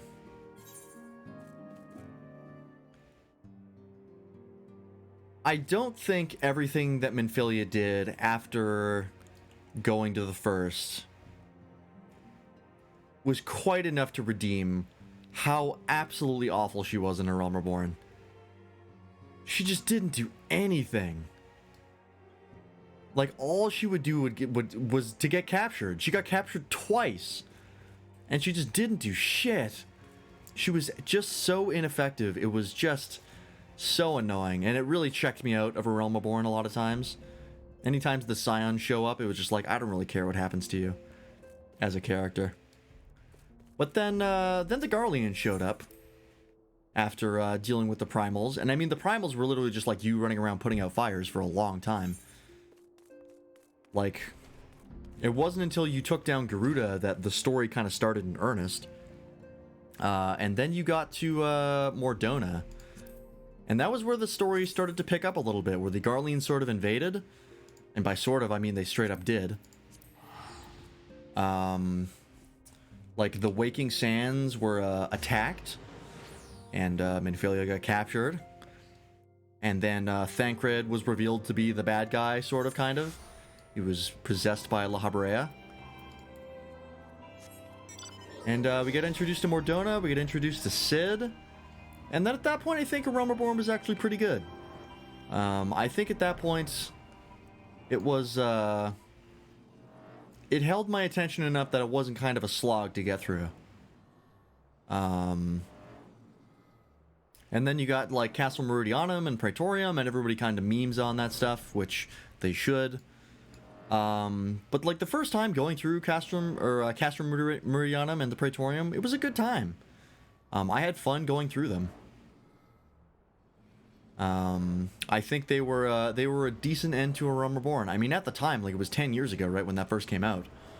So they've obviously come a long way, and it was on the PS3 as well. But also, like, going back through the dungeons of Realm Reborn, ooh boy. Anytime I get a dungeon from Realm Reborn, I'm just like, oh god, please no. Like, Sastasha is alright. It's just simple. You don't really have to worry about anything. It's kind of a gimme. Like, Tamtara Deepcroft is alright. Copperbell, I'd never want to see Copperbell again in my life. Halatali is okay. Thousand Maws is awful. It goes thanks to those goddamn slow pools, which they are getting rid of, by the way, if you didn't know. They're removing the slow pools in Zodiark, which is, a godsend. Hawk Manor is not bad. I think I've just done it so many times that it's kind of annoying now. But if I got Hawk Manor again, I wouldn't mind. Longstop's kind of a slog. Karn is a slog. Cutter's Cry is alright. I've done it a few times recently. Stone Vigil's alright. Dismal I hate. Dismal I think is my least favorite dungeon. Just because of the fucking frog pull. If you do Dismal Darkhold enough, you know exactly what I'm talking about when I say the frog pull. Arm Bale's not bad. Once you get past the first room, if you just stick to the left wall, it's not an issue. Then you get like the level 50 stuff, and these are all pretty much fine. Like Wanderer's Palace is fine. Castrum Meridianum and the Praetorium, the classics. Ampedor Keep, Fair Sirios, Coppenbrill Mines hard, Hawk Manor hard, Lost City of Ampedor, Halatali hard, Britvox's Longstop hard, Hullbreaker Isle, Tamtara Deepcroft hard, Stone Vigil hard. I don't think I've even done some of these. If I take a look through. Actually, I think I might have finally done all of the level 50 ones in A Realm Reborn. Yeah, looks like it. Yeah, all of these ones are they're all right. It's really like once you hit level 50, it's pretty good going from there. But yeah, the story for Realm Reborn, it ended on a pretty satisfying note. You know, you take down the Garleans and Gaius and the Ultimate Weapon, and then that's sort of it. And it's fine. It is what it is. And then you get into the patch content, and the patch content for Realm Reborn sets up the Crystal Braves. It sets up Moonbrita, who is a good character, I think. She's just, it's hard to care too much about her because she shows up in like one patch and then dies the next. She just didn't get enough screen time for me to really get attached, which is a shame considering how much her death matters to Urianger. But it is what it is. And the Crystal Braves are like, whatever, it's more Alphino, and I don't really care about Alphino at the time. So you just kind of, you live with it. You get the stuff with Nanamo, or I think some stuff with Nanamo, if I'm not mistaken. And then there's the Big Banquet, or as the Bloody Banquet, or Bloody Banquet, as I fucking Jesus, the Bloody Banquet, akin to the Red Wedding, where A Realm Reborn really kicks into. It really starts to feel like a proper story that really starts to take itself seriously. Because even the stuff with, like, the Praetorium and Castrum Meridianum, there's, like, this air of, like, yeah, this is just kind of campy, sort of, you know, the bad guys are trying to take over the world. Right? There's not a lot of intrigue or a lot of interest. But then you get the Bloody Banquet, and the Crystal Braves betray the Scions. They get framed for the murder of Nanamo. Raubon gets his arm cut off and gets thrown in jail. And suddenly, like, oh, there's these stakes where now we're trying to clear our names. And we've met the Ishgardians, we've met Horshaphon and Aymeric, and we're sort of dealing with them a little bit.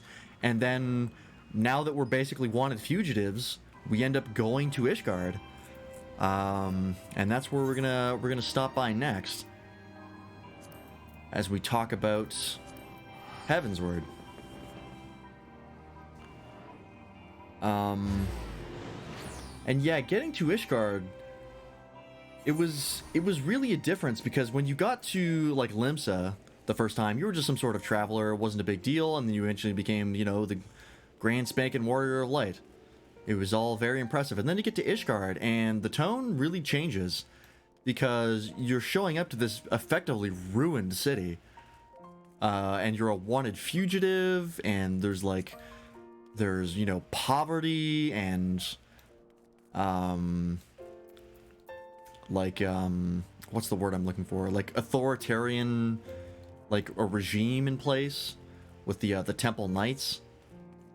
And yeah, everything really takes like a big tonal difference. But as far as like the story goes, Heavensward really doesn't kick in much for a while. Like you have to deal with Ravana, you meet Ysayle, she ends up like joining you, and all of a sudden now you're trying to stop the war with the dragons, thanks to Ysayle sort of convincing you that diplomacy is an option because she is Shiva, and there's this whole story with Shiva and Hraesvelgr, and so now there's this sort of like background storyline, and there's something more concrete that the player can latch onto. You meet Astinian, who is like just hates dragons. That's pretty much Astinian for most of Heavensward, is he just hates dragons a lot. And you're just sort of going around and you're trying to get to Nidhogg, or at the very least a dragon that you can do some diplomacy with.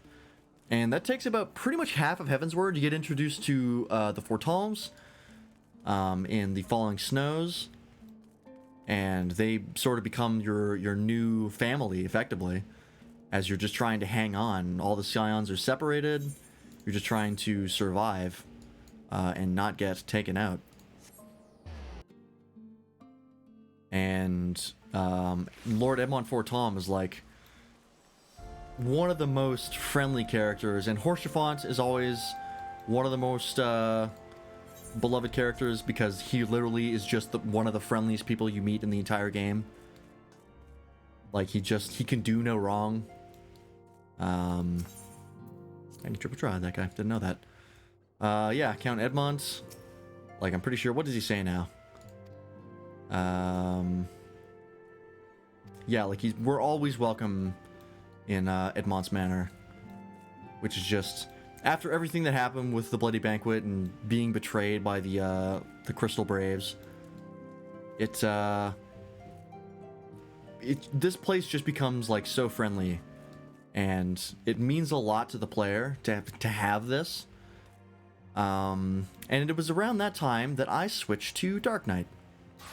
And this is what my Dark Knight looked like for a while. I got the Moogle Mog sword, which I made during the free trial, and which was very difficult. I had to level all my crafters up on the free trial, which is not easy, let me tell you. Don't recommend it. And yeah, I liked Dark Knights when I first got it. I liked the MP management that I had to deal with. I thought that was a fun sort of aspect to it, but the more I played Dark Knight, the more I realized that it was a very poorly put together class.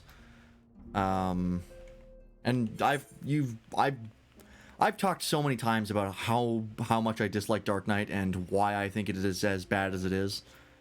So I'm not going to go too deep into that, but I got to level 64 with Dark Knight, roughly. You can see because I have 0 XP on Dark Knight, so I have not played it since since Endwalker came out, when they had to reset the intermittent experience for all the classes.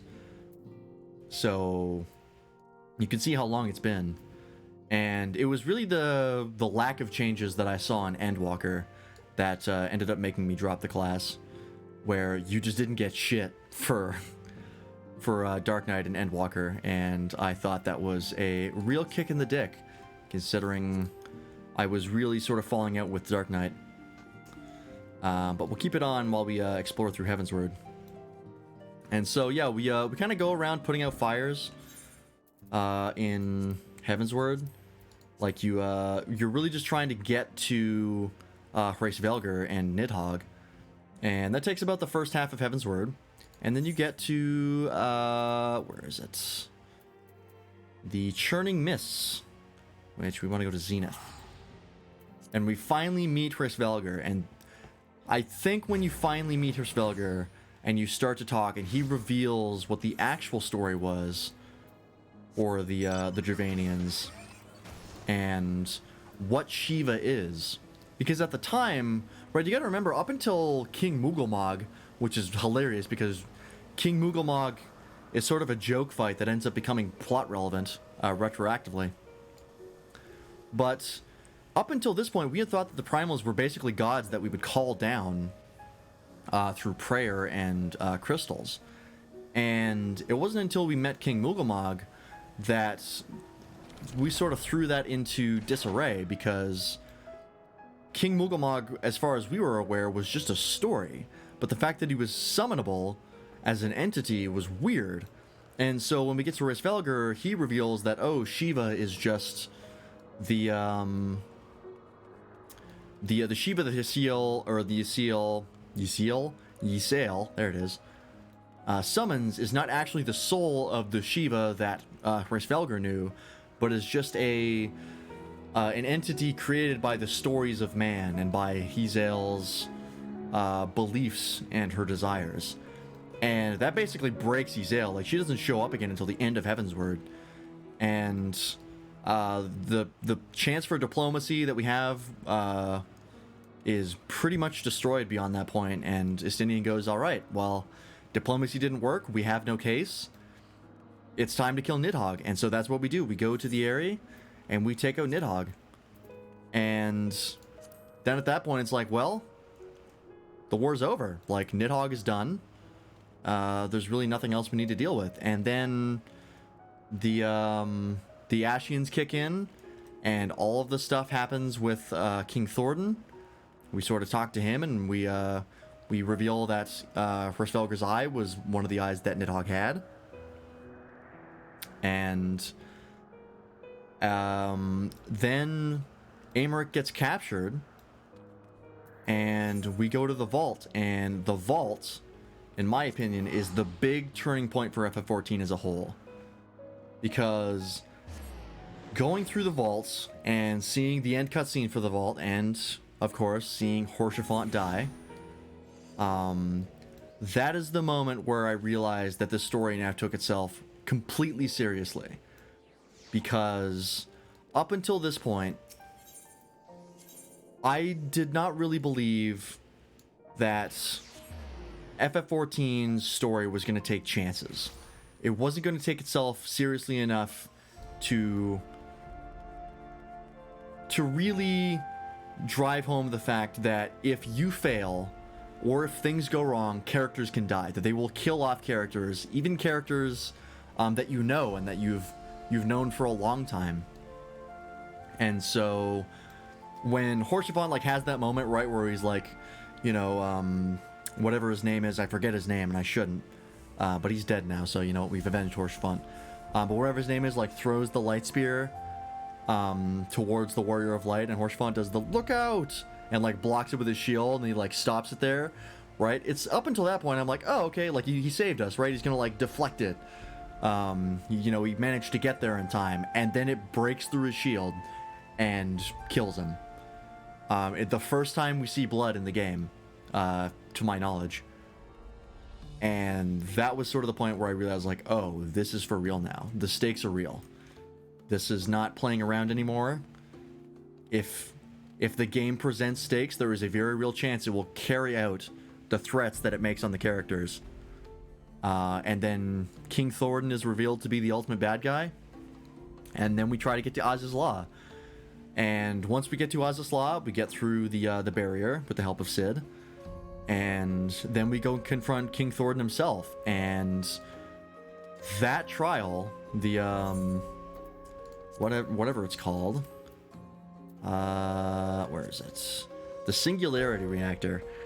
That trial, up until that point, like the gameplay had been pretty much around the same quality, and then you got to the vault, and there was a noticeable difference, in my opinion, in the quality of the environment and the gameplay itself.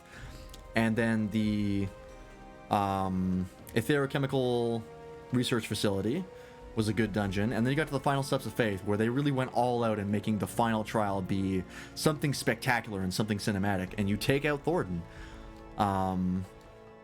And he has that moment where he looks at you and he's like, what are you? To sort of drive home the fact that, like, yeah, the Warrior of Light is dangerous. They are very strong now. And then Estinian picks up the other Knight of Nidhogg and turns into Nidhogg, and suddenly we have this to deal with now. The Dragonsong War is back on. Nidhogg is back. And our friend is basically gone. And of course, I didn't mention, but Hydaelyn sacrifices herself to save us when the Imperials show up. That was good. That was, you know, a good moment. And then, yeah, then we get to the patch content for Heavensward, and that is where, in my opinion, things really kicked into full gear. Where you got the storyline where we try to save Estinian, and then we eventually, over the course of time, get to the final steps of faith, which is up there for one of my favorite trials in the game. It's not super like flashy and visually spectacular. It's definitely got its cool stuff.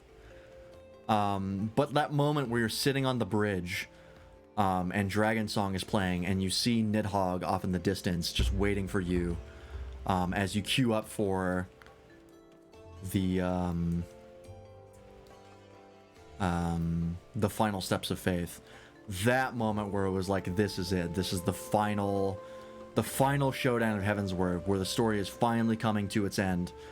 And you finally take out Nidhogg, and then you take the eyes out of Estinian, and you have the spirits of Isael and Horschiefon show up. That cutscene is still incredible. And then you get rid of the eyes of Nidhogg briefly until the Ascians get them again. And that is the point where I was like, if I wasn't on board beforehand with like the death of Horschiefon and fighting King Thordan, that was the point where I was fully on board. Like, yep, I'm in it. FF14, you've got me. You got me hooked. I had bought FF14 before that point. I believe I had. If not, I bought it shortly after. Where I was like, yep, I'm in it. I'm subscribing. I'm paying for the game. I'm seeing the new content. I want to get to it. I'm excited. Let's get into what lies in store. And then we get the other half, not the half, really the last third, I would say, of the Heavensward patch content. And we set up the rebellion. We set up the rebellion in Ralgar, or in Alamigo. We meet the Phoenix, or not the Phoenix, the Griffin. And then we, over the course of a bunch of missions and MSQs, we set up the Baelsar's Wall dungeon. And I really liked the storyline that the Griffin had, especially with Baelsar's Wall, because it was really a moment where, like, the game got me. Like, the story really outsmarted me. Because we knew that there was an attack being planned on Baelsar's Wall, and so we sent the companies, the grand companies of Eorzea, to mass outside the wall. Because we knew the Griffin was planning to do something at Baelsar's Wall, so we hoped to stop him. And then he does do something, but what he does is he dresses up a bunch of people in company uniforms, and then he attacks the wall. So now it looks like we've been amassing for an invasion, and now we've kicked it off with the attack on Baelsar's Wall. Which really, like, it was a very smart move. Like, the Griffin fully outsmarted the Scions and the Grand Companies. And kicked off the war against Garlemald in Alamigo. And then, of course, the reveal that the Griffin was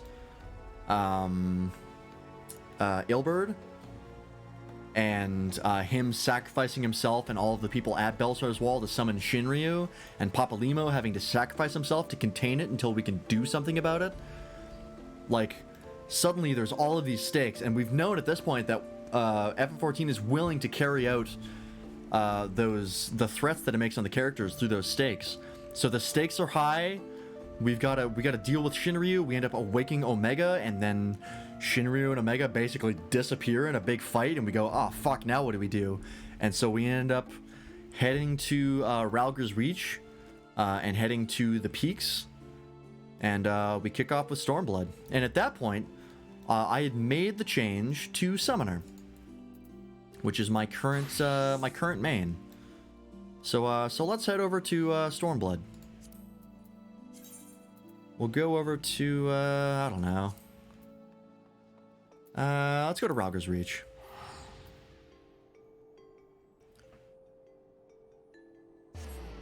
And so we get to the story of Stormblood. And Stormblood, because it had 2 writers and they sort of had to split things up because they didn't have enough for one full expansion, Stormblood had pacing issues because you got to Gurabanya, and then you try to make the attack on the one castrum there.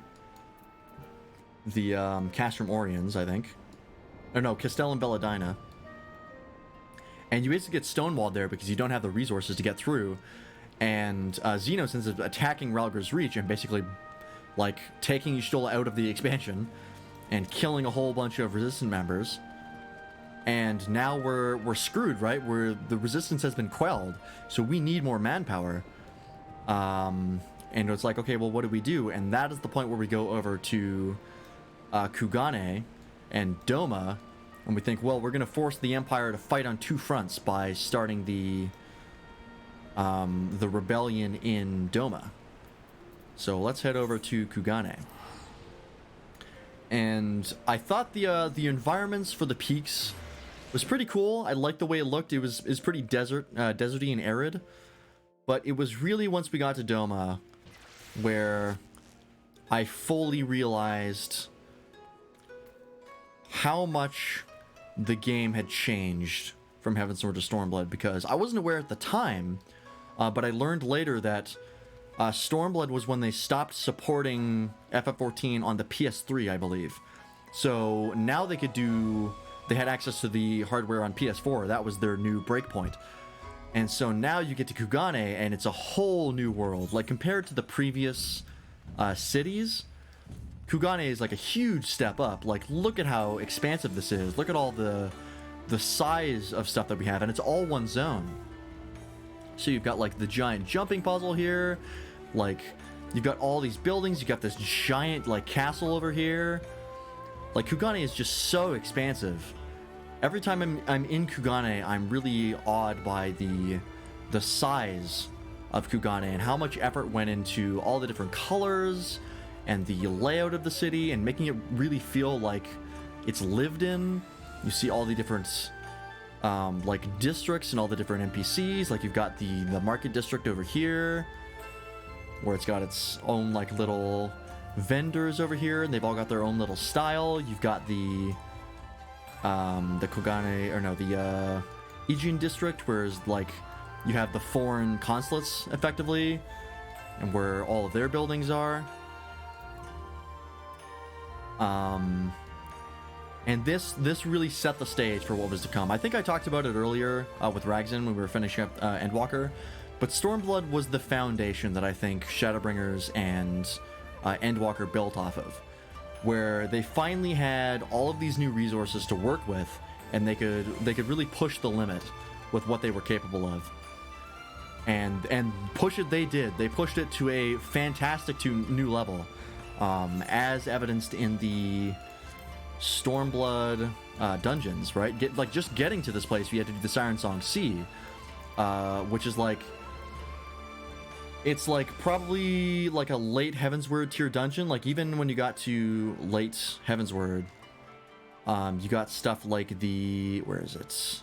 Sorkai, where they'd really upped the visual quality of the dungeons, as well as Zelphatol and then Belsar's Wall. They were definitely putting a lot more effort into making the dungeons be a visual spectacle. And that was definitely the case with the Siren Song C. And then you got to Shisui of the Violent Tides, which is like beautiful. There's so much color. There's a lot of like different movements of like, you're not just running through like hallways. You got to like run around and try and traverse it. Then you get to Barnum's Metal. You get to the steps, or the Azim Step. You get Barnum's Metal, which Barnum Metal had a lot of stuff. And then you finally get the Doma Castle raid. And up until this point, we'd met Yugiri and Gosetsu during the Heavensward patch content. Or, no, that was the... Shit, when did we meet them? Was that a Realm Reborn that we met them? Yeah, it was, because Yugiri showed up because they added Ninja later, and she was the way they introduced that. When there was the Leviathan fight and all that stuff. So yeah, that was in a Realm Reborn. And that was when they sort of cashed in those chips with Yugiri and Gosetsu and had them come to Doma.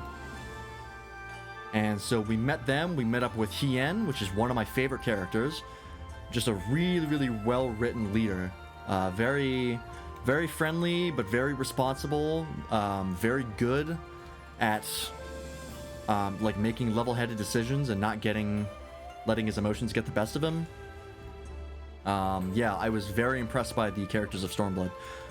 We also got more characterization for Alize, and Alize was sort of introduced to us properly as a character, where she was sort of like a hot-headed, very idealistic person, but also came to care very deeply about the Warrior of Light over the course of Stormblood, because they worked so closely together. And we also got characterization for Lise, where she was revealed that she was not Ida. That was actually her sister, and her real name was actually Lise. And she was also very similar to Alize, but like way more hot-headed, and definitely let the emotions get the better of her in a lot of cases. And I'm gonna be honest, I'm not crazy about Lise.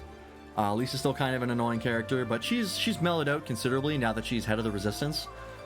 But we were also introduced to Xenos as a character for the first time in Stormblood. And Xenos as a character, I know there's some people who don't really like Xenos. I love Xenos. I think Xenos is a phenomenal villain because he's very simple. But it's in that simplicity that his character really shines, in that he just wants a really good fight. That's all he wants. He doesn't care about any of the simple pleasures of life. He doesn't care about subjugating people or ruling as an Imperial, as a Garlean. All he wants is the glory of battle. And he meets the Warrior of Light and realizes, oh, this guy might be the one who's capable of finally giving me like the best fight that we can possibly get. And over the course of Stormblood, right, like he's a problem, right? Every time he shows up, it's an issue because all he does is fight. So when he shows up, he's predictably busted strong. Like, he basically styles on everyone he fights. He gets into that fight with Ida when he attacks Rogger's Reach and styles hard on Ida. Or on Lise, Jesus Christ. I mentioned Ida once and suddenly I'm switching her name back. Like, he just crushes her. And then he shows up in Doma, in Yanxia, which actually we're going to go over there. Nope, that's the RBC. Come on, here we go. There we go. He shows up in Yanxia and he like does that visit and he's just like, oh god, I don't want to do this, but I have to because I'm a leader, I guess. And so he's just bored. He's like, yeah, whatever, do what you want. And then we try to assassinate him and he's like, sick, some action, right? And he kicks our ass. Does not work, does not go well. But yeah, I came to Yanxia because this is going back to what I had mentioned before. But look at the difference in zones between this place and Heavensward. I didn't show off the Heavensward ones too much. But, like, look how varied these are. Look at all the verticality that you're given here. You've got these big landmarks here. You got the facility over there. You've got the big wall. You've got this wall here. You've got the vegetation. And I believe Stormblood is where I really came to love FF14 for its music. I enjoyed its music up until this point. I thought A Realm Reborn had a good soundtrack. Same with Heavensward. But Stormblood's soundtrack was really, really phenomenal. Like listening to the dungeon boss track, it's still my favorite dungeon boss track.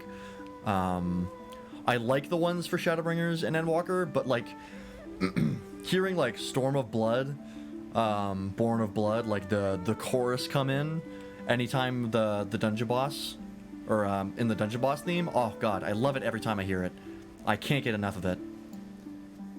And there's so many other tracks with Stormblood that were just phenomenal, like the dungeon tracks. I know Kugane Castle has a real banger. for a dungeon theme. Yeah, there it is. The trial themes for Stormblood, because like Heavensward had good trial themes. Like Thok Thok, Ravana's theme was really good. Limitless Blue was pretty fun. King Thornton had a pretty good theme.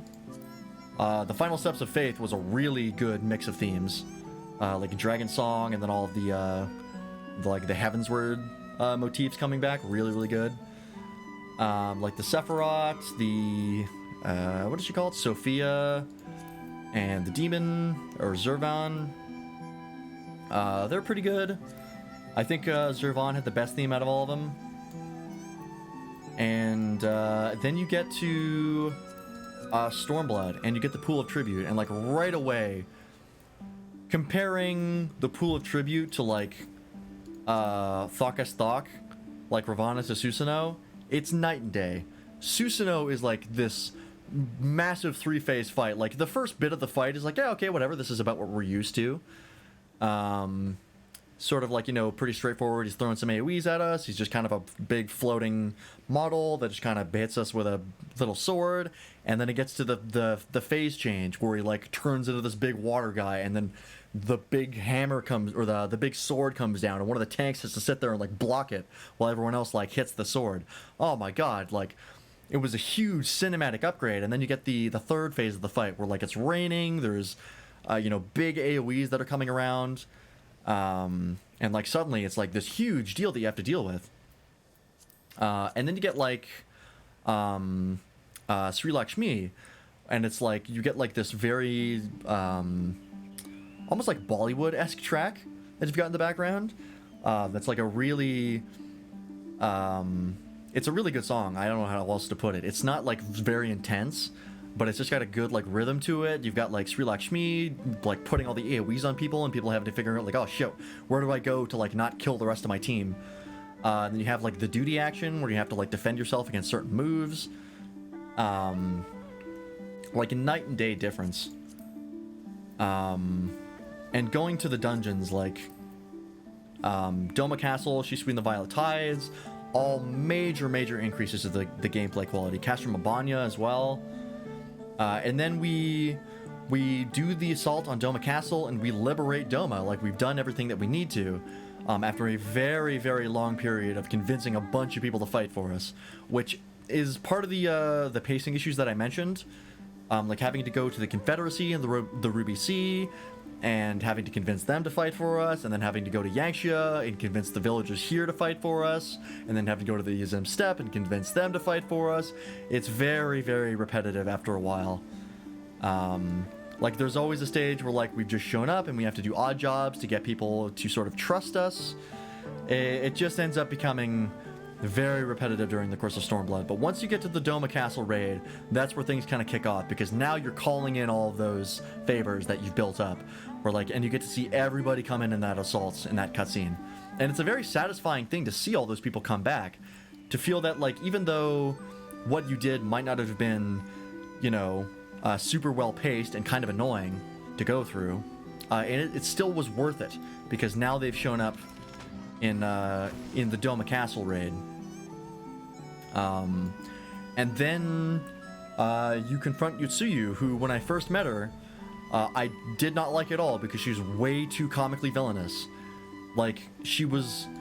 If at any point a puppy had shown up on screen, I would have had no reservations about believing that Yutsuyu would kick that thing over a balcony without a second thought. Like, she was just... It was just too much, really, at the end of the day. She was just too comically evil. And then she showed up in the... at the end of Doma Castle, and she sort of... We got a little bit... Did Minfilia show up? That wasn't until the Heavensward patch content, so no. Which I forgot to mention the Warrior of Light storyline for the patch content, because I forgot about it, to be honest. Which was the Warrior of Light storyline, or the Warrior of Darkness storyline, I should say. It was alright. It set up a good foundation, but it was just... It was the same problem that I had with Yutsuyu, where they were just too comically evil. Like, especially when you encountered them for the last time, and like everyone was like talking shit about like shooting Alize with the arrow and like laughing about it. It was just like, come on, guys, like I can't feel sorry for you if you're this much of an asshole. But then Minfilia shows up, goes to the first, and sort of averts the destruction of the first that way. And then it's sort of dealt with, and you don't have to deal with it anymore. And so it's like, oh, okay, that's whatever. It's one way to get Minfilia out of the story. But yeah, anyways. You encounter Yotsuyu at the top of Doman Castle. And then she basically brings the castle down on top of everyone. And Gosetsu ends up having to sacrifice himself. Which... It's a solid sacrifice. I just wish it wasn't so telegraphed. Because I saw it coming from a mile away. Once he has that conversation with Hien, and he's like, oh, I'm so glad you've given me this chance, and, you know, I've failed you on 2 counts, and I'm so glad that you've at least let this old man live. And he's like, oh, no, don't worry about it. And then, of course, at that point, he's like, yep, that's like 5 different death flags at once. You're totally dead. And, of course, he dies, except he doesn't. We'll get to that. But yeah, Doma is liberated, and then we go back to... Gurabanya, and we head to the locks. And we get to finally taking down Castro Mabanya. And there is the storyline where Kryle gets kidnapped, and Fordola ends up gaining the Echo, or some semblance of it, with the Resonance, as they call it, or she becomes Resonance, something like that. And that became, like... a real problem, because now she's like, she can see the future. Kryle is kidnapped. They've been doing experiments on people. It's just sort of this like crazy, like, oh god, what do we do about this? And we end up eventually capturing Fordola after Commander Kent is killed at whatever that place is called. It's got like Oculum in the name or some shit.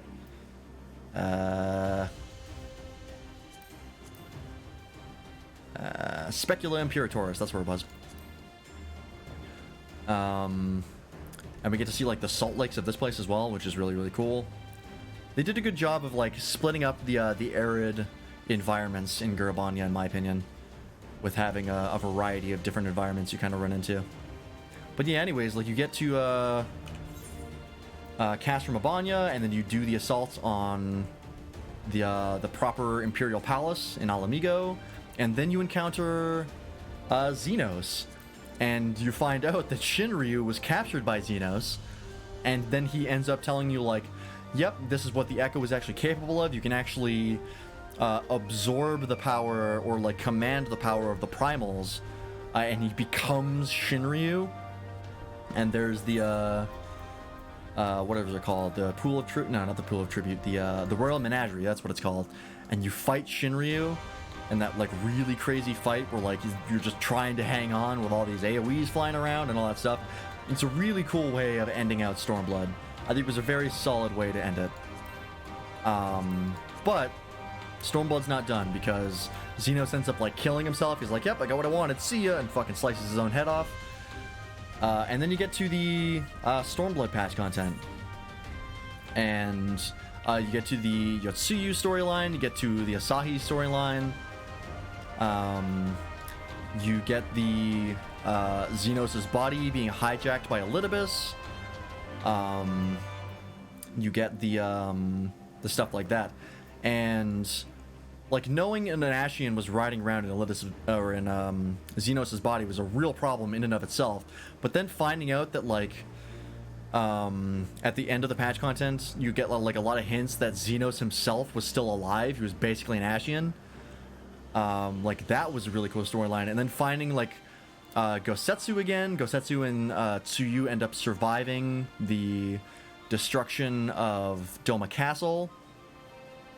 And then that whole storyline of like Tsuyu losing all her memories, and then just trying to be like, oh shit, like, is Asahi gonna make her end up remembering? And then like there's the issue of like, what's gonna happen?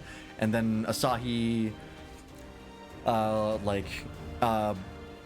betraying us. We never really trusted him that much to begin with, but he ends up betraying us at Castrum Fluminus, where he ends up making Yotsuyu regain her memories, and Yotsuyu ends up summoning Tsukuyomi, or becoming Tsukuyomi, and we end up having to take her down. Yeah, that's the Yotsuyu storyline took a character that I did not like really at all and made me really root for her redemption. Like, I genuinely wanted to see her end up redeeming herself and becoming a character, but that ended up not being the case. She ended up dying, but managing to take out Asahi in her last moments, and Gosetsu basically losing another one of his loved ones. And then Gosetsu ends up becoming a monk and like just leaving and like disappearing into Doma. It's like he doesn't want to have to deal with it. He's gonna pray for the souls of the departed for the rest of his life. Which, you know, if that's what brings him peace, that's what brings him peace. He deserves it after everything he's been through. And then we get into the stuff that leads into Shadowbringers, and that shit is fucking bonkers.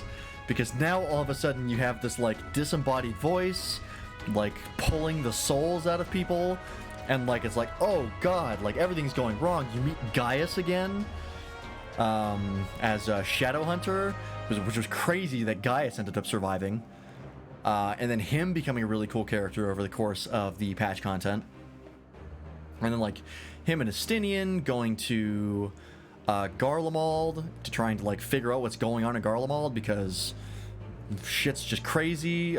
We meet Emmett Selk. We find out Varys is a puppet and that the Garlean Empire was created by Emmett Selk to further the aims of the Ashians. Like, all of this stuff just keeps like hitting you like one after another.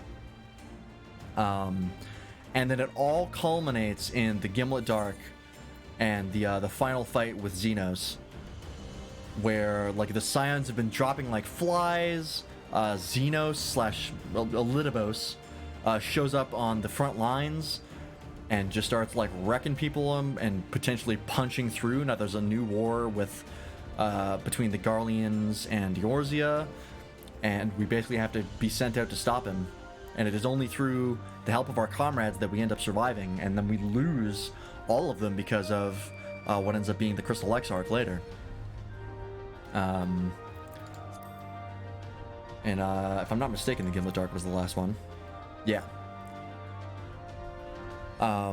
So yeah, like everything has gone wrong. Like Garlean or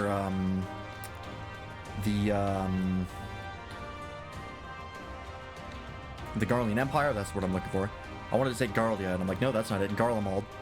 Garlemald is in chaos because Xenos ends up regaining his body and killing Varys, so now there's no ruler, and they plunge into civil war again with a new war of succession. And we've lost all of the Scions. Their souls are now ripped out of their bodies. It's just complete chaos, and that leads us to the beginning of Shadowbringers, where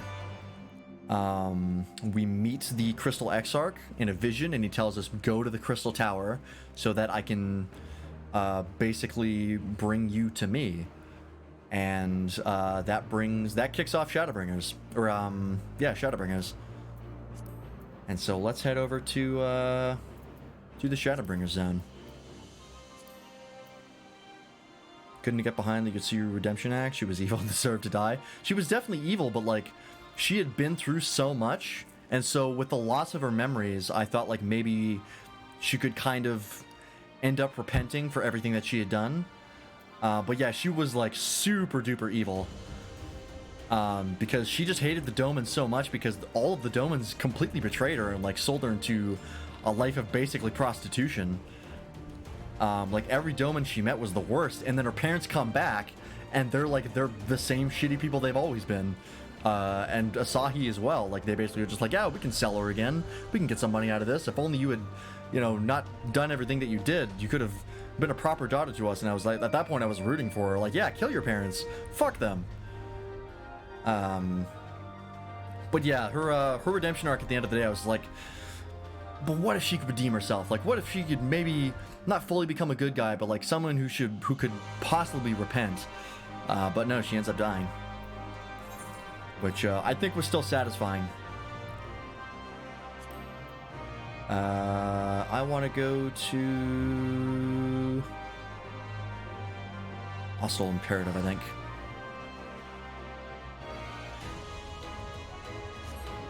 There we go. Oh, actually, you know what?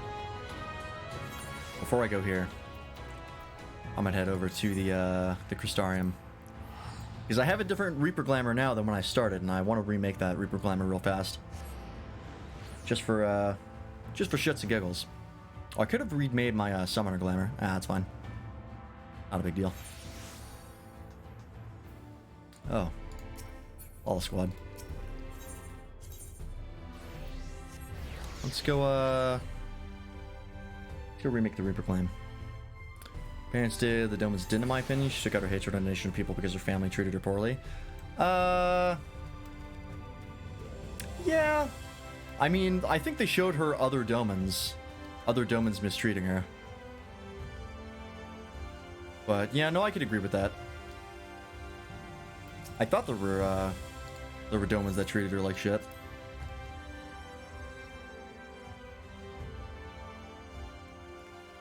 Let's remake the... Oh, I need to die real fast. Let me do the venture. Nope, not that. Oh. Alright. Gotta get more ventures. That's fine. I'm pretty sure it's pretty much all soot black. So let's just grab... Pretty sure I only need 4... Actually, grab one more.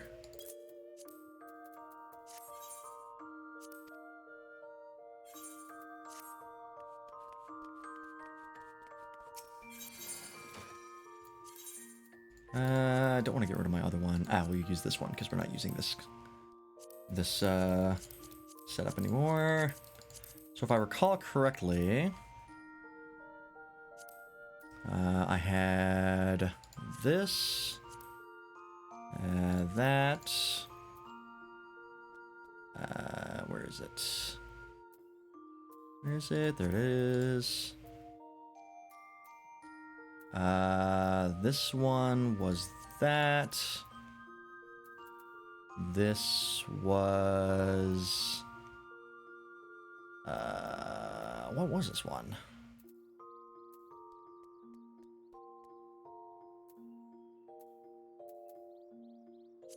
I don't remember. Isn't there like a chainmail portion of it? Wasn't that? I didn't have that at the time. Did I get rid of it? Might have taken it out. Oh no, there it is. That's what it was. And then this one was... these? No, that's level 80. Wouldn't have been that. Not that.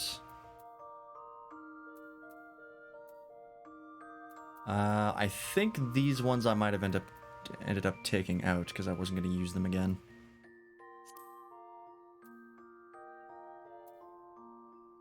Yeah, because I definitely had a different piece. I think it was a Smilodon set, I want to say.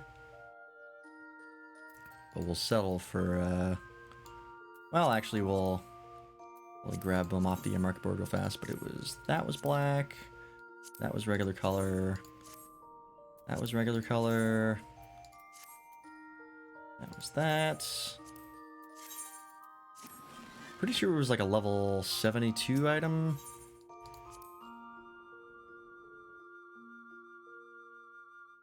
Let's go grab it real quick. I kind of want to remake this because there's some cutscenes I want to make some screenshots from. And to do that, I want my original Reaper Glamour. To capture the moments of when I went through them the first time.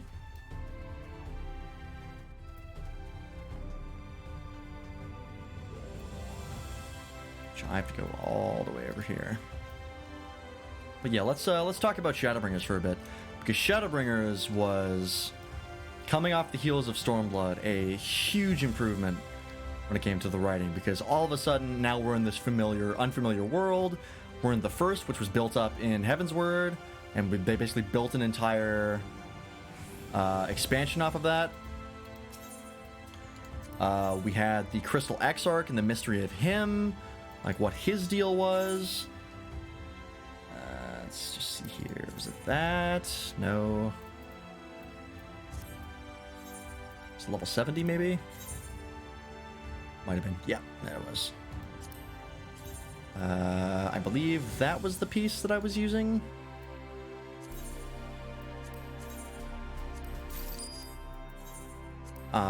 You had the Sin Eaters. You had, like, the Flood of Light being what it was. Like, there was so much happening in Shadowbringers to really hammer home the stakes and, like, all the different mysteries and all the things to intrigue the player and sort of hook the player and be like, okay, like, you know, what is this thing? What is this thing going to mean? Like first getting here and meeting the Crystal Exarch, I was like, fuck, who is this guy? And if I had thought a little bit more about it, I've seen other people predict that it was Graha, like pretty early on in Shadowbringers, and I totally forgot about Graha because of the, I did not pay close enough attention during the Crystal story, or the Crystal Tower storyline. So, like, the possibility that could be Graha, like, completely slipped my mind. But that's just the beauty of it, where it just makes perfect sense that enough that other people could predict it if they needed to. Let's throw that in. But you had the mystery of Graha. You had going around in Calusia and Amarang, and Calusia, like, meeting or like going through Yulmore and meeting Lord Vothri and finding out all the shit that's happening there is like, oh my god, this is a major fucking crisis that's going on here. This guy is basically a tyrant, like, running everything. Like, this is a huge problem. Where did that go? There it is. Pretty sure this is what it was. I'd have to double check the VOD to make sure. But I think that was the like piece we had on. I can always go back to a VOD and make sure. But let's switch to Reaper.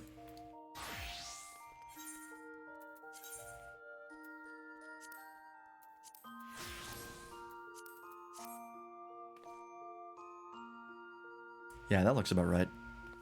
I know the gloves were different originally, but then I switched them to this. This is pretty much what we looked at, like, at the end of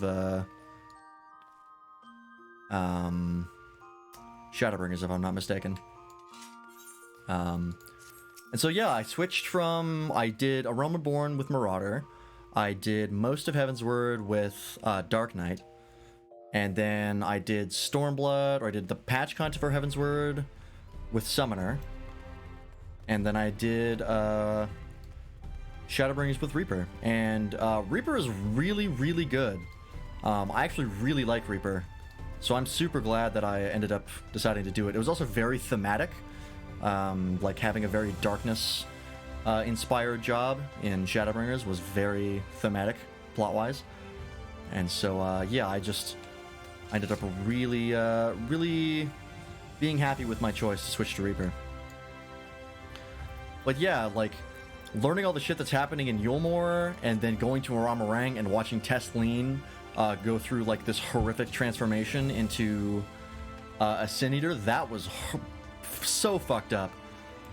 Like, that was the moment in Shadowbringers where I realized, like, oh god, this is going to be a tier above anything we've seen so far, because they are not pulling any punches when it comes to this.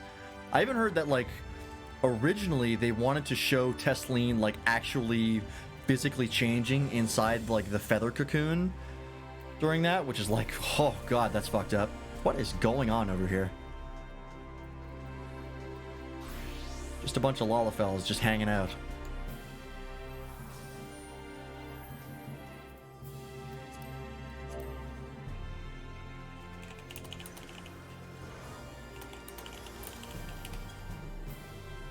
We just got a Lala squad that just appeared.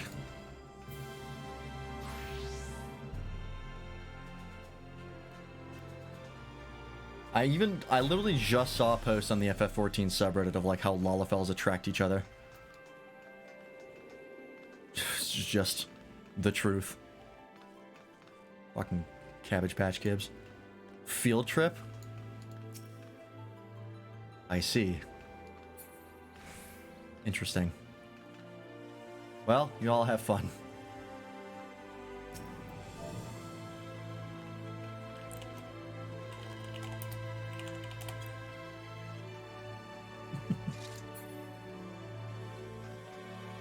Yes. Into wasting an hour with a random lollygang in Limsa one day. I don't know what it is about Lalos, but their presence is just automatic comedy.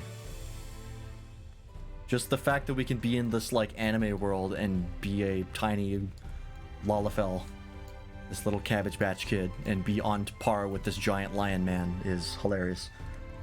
And just automatic comedy. I love Lalafells. I love being one. But yeah, like, Tesleen turning into a Sin Eater was, like, massive tone change. Even from, like, A Realm Reborn to Heavensward, that was a pretty significant tone change. And then going from Stormblood to Shadowbringers was like, oh my god. Yeah, we're doing body horror now. Yeah, just straight up. We're just doing straight up horror now.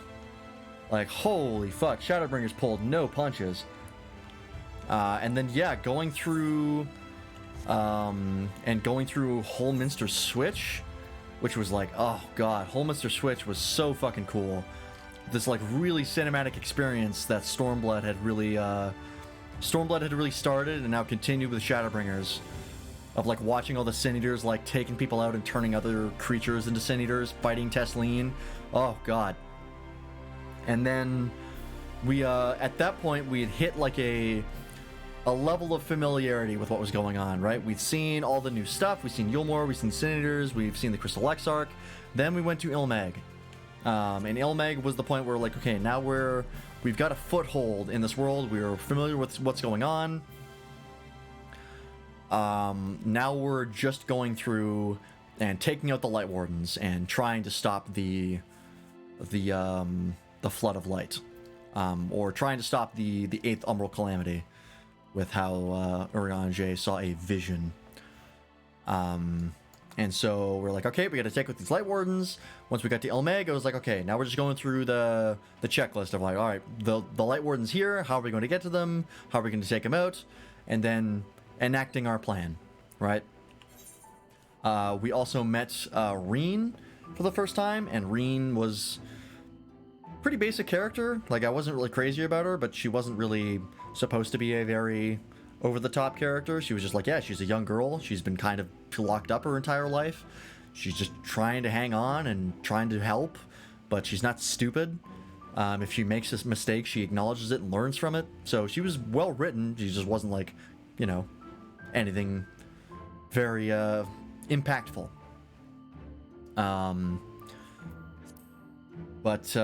Yeah, then we went through Ilmeg. Then we went through the Raktika Greatwood, and we went and talked to Y'shtola, and met her again. And then we got to the end of the Kitana Ravel, and that was when Emmett Selk showed up. At this point, he had revealed himself and was like, hey, I'm Emmett Selk, I'm an Ashen, I'm pretty cool, I'm gonna hang out with you guys for a while, just because I feel like it. And we were like, that's suspicious as hell, but sure, why not? We can't really stop you, to be honest. And so we're being chased by Ranjit, of course, which, I'm gonna be honest, not a fan of Ranjit. I think the Ranjit storyline was pretty shit, to be honest.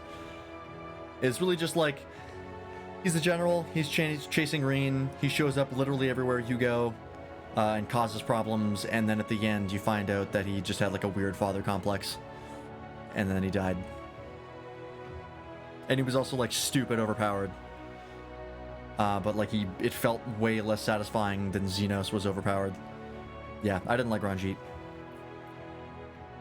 But yeah, we get to the kind of Kitana Ravel, we take out the Light Warden there, and then we get to the end of Kitana Ravel, and that one was when we get the big plot bomb that there was the original world of Etheris, which we didn't realize was called that until much later. The Ancient Ones ended up becoming the Ashians. There was the Final Days. The Ancient Ones summoned Zodiark to stop it. And then Hydaelyn was summoned to stop Zodiark. Basically making them both primals. Like, crazy, crazy shit. It was a huge, huge lore bomb that really took everything that we had known about Hydaelyn up until that point and kind of tossed it on its head. And that was also when we got the point that the Warrior of Light absorbing all of this light is not a permanent solution. It is just a, like, eventually it's going to do something to them. Like, it's breaking their soul, literally. And we're just gonna have to deal with that at some point, but we don't know what to do about it. I'm gonna hang out in the ocular because I can. So, and then we go to Amarang, and we have to figure out, like, well, we don't know where the last, or the next Light Warden is. So we have to figure out how to track them, and Minfilia could always do that, with her whole, like, resurrection and reincarnation deal, but Reen can't do that, because she hasn't been properly reincarnated. And so she's like, alright, well, I'll just go to the Amarang, and I'll summon Minfilia again, and then whatever way that shakes out, we should have the power to track the Light Wardens down. And so we end up going over there, after trying to get to the place we were trying to go. We have to fix a fucking trolley. It's a whole deal. But then we end up having that scene with Reen and Minfilia, where Minfilia basically tells her, like, yeah, I won't take you over if you don't want me to. If you want to live your own life and be your own person, then I will let you do that. And she's like, yeah, even though, you know, it might be a bad idea, I don't want to give up myself. Like, I want to see things. I want to experience things. You know, I don't want to just be a meat puppet for Hydaelyn. And so Minfilia's like, okay. And then Minfilia sacrifices herself to give all of her powers to Reen.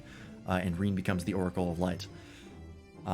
Which is really the best way. It was a good way for Minfilia to go out, I think. Of her doing a proper sacrifice to give us what we needed, and saving Reen effectively. It was a good way for Minfilia to go out. Does not undo all of the bullshit that we had to put up with in A Realm Reborn. But yeah, then Reen gets the power to track down Light Wardens. We get a Malik as well. And that's the point where we start realizing that all the light and the Warrior of Light is becoming a problem. We're not handling it super well. So there's that. And then the last one is Calusia. We have to figure out where the last Light Warden is in Calusia. And that was where the Yulmore storyline, like, really kicked off, where it's like, yep, turns out we've been feeding Sin Eaters to people that we turned into Sin Eaters.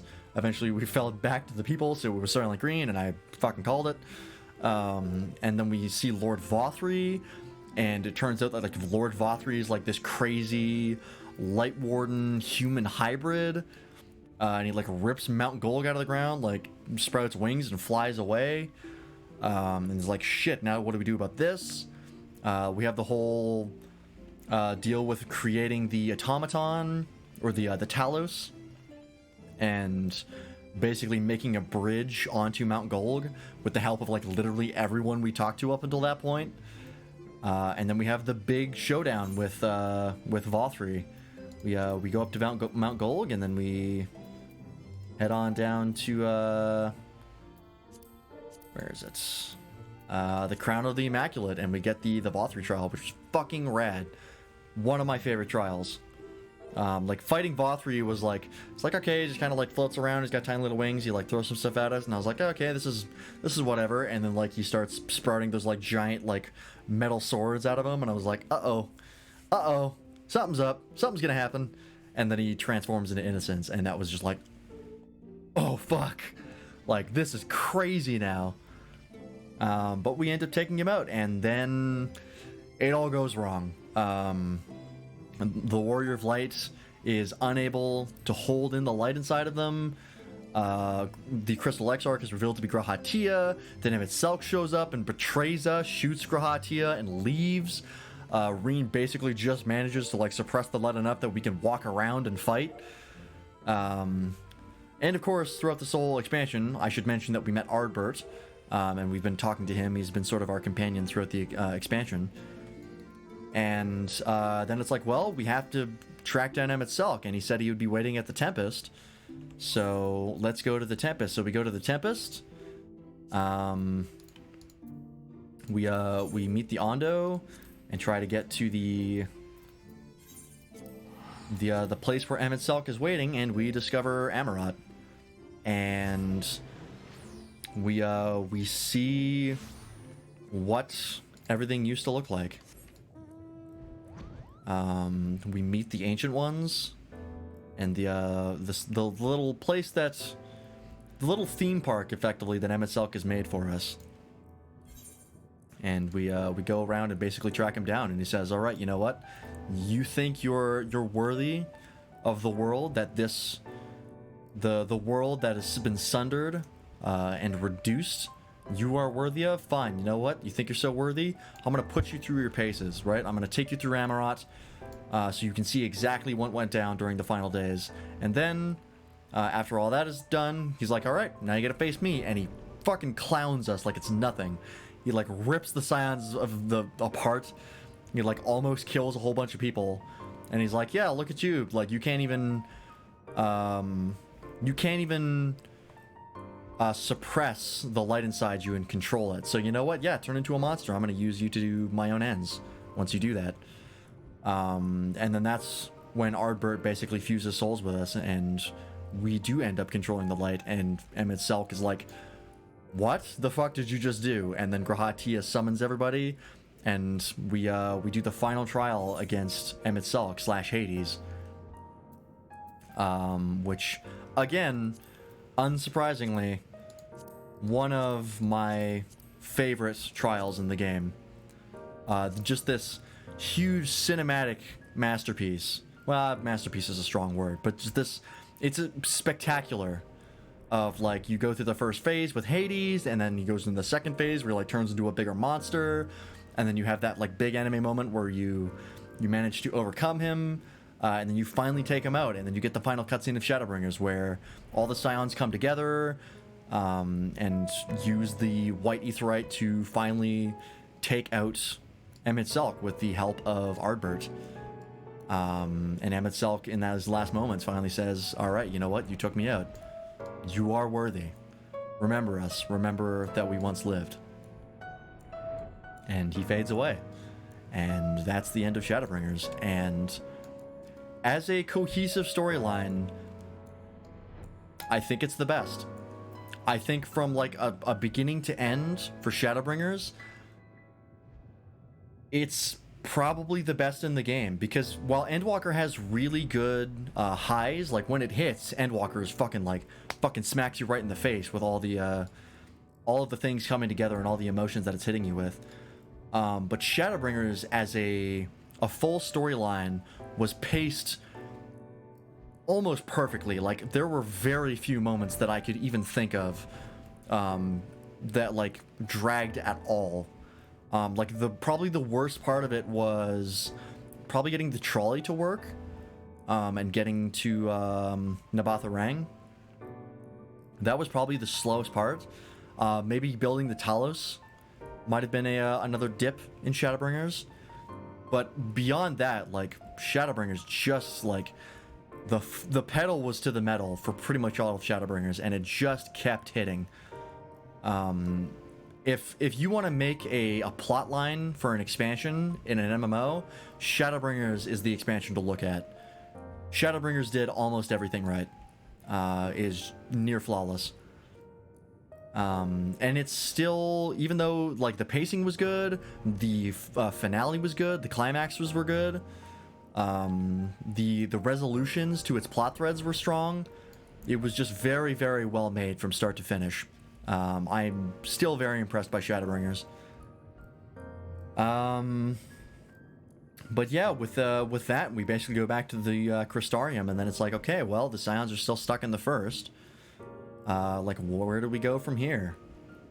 And then you have the storyline with Elidibus, and that was another very strong storyline. Not as strong as the rest of Shadowbringers, I would say. I think mainly just because Shadowbringers built a lot off of content that was shown earlier, like the Warriors of Darkness and Ardbert, Emmett Selk, and the Garleans. Like, it was built up a lot more than Elidibus as it was as a character, because Elidibus didn't kind of become a character until that series of patches. But Elidibus basically being like, yeah, I'm the heart of Zodiark, and I'm going to take you down because it's my mission. Because I made a promise to somebody, but I don't know what that promise was. And suddenly starts to realize, like, oh shit, I don't fully remember what happened. I'm just kind of going through the motions because it's all I know. And he doesn't even remember the people that he lost, like Amit Selk did. So, yeah, it was just, it wasn't quite as good, but it was still very good. And you got the, that's the wrong button. The Seed of Sacrifice, which is a phenomenal trial. Another very, very strong trial. I mean, at this point, like, what is there to say about the quality of the gameplay at this point? It's been so rock solid for, like, 3 expansions now. Like Stormblood, Shadowbringers, and Endwalker, that, like, I don't know what else to say. It's just phenomenal. It's super well made. Anytime I get any content from any of those 3 expansions, I'm excited. None of it is at the point where I'm unhappy to see it. Like some things are in Heaven's Word, and pretty much everything is in A Realm Reborn. But yeah, and then you get the lead up to Endwalker. And Endwalker is sort of split into 2 parts. Because you have the Zodiark storyline, which is like the patch content, ending or starting with the towers showing up when Elidibus is defeated, and then going into the death of Zodiark. But you had basically the tower show up, and Daniel showed up and was like, haha, I'm crazy! I'm going to kill all of you, and there's nothing you can do to stop me. And it's like, great, we can't reason with this guy at all, so now we just have to kill him. And he's a problem, because he's got lunar primals. You got the, nope, that's Trials, Pogglethon. And Pogglethon was a really fun dungeon. You also got Matoya's Relic as well, which I neglected to mention, which was also a very fun dungeon as well. Like I said, there's really hasn't been any dungeon that hasn't been good for a long time. So they've been really nailing it. Even the optional stuff is still really, really strong. And the Hero's Gauntlet as well, a really cool run through of all of the places you saw in Shadowbringers. Also that section with Elidibus in Amarot, where he basically like recapped everything that happened up until that point, was a really cool section. I really appreciated that. Sort of drove home like all of the things you've done at that point, all the people you've lost, all the people you've defeated. Really, really well done. But yeah, like you meet Fandaniel, and Xenos is basically in Garlemald fucking shit up. There's the towers, they're kidnapping people. Like, everything has gone wrong. And then we get to Endwalker. Because the plan is to go to Charlian and get them to help us. That is in others. Old Charlian.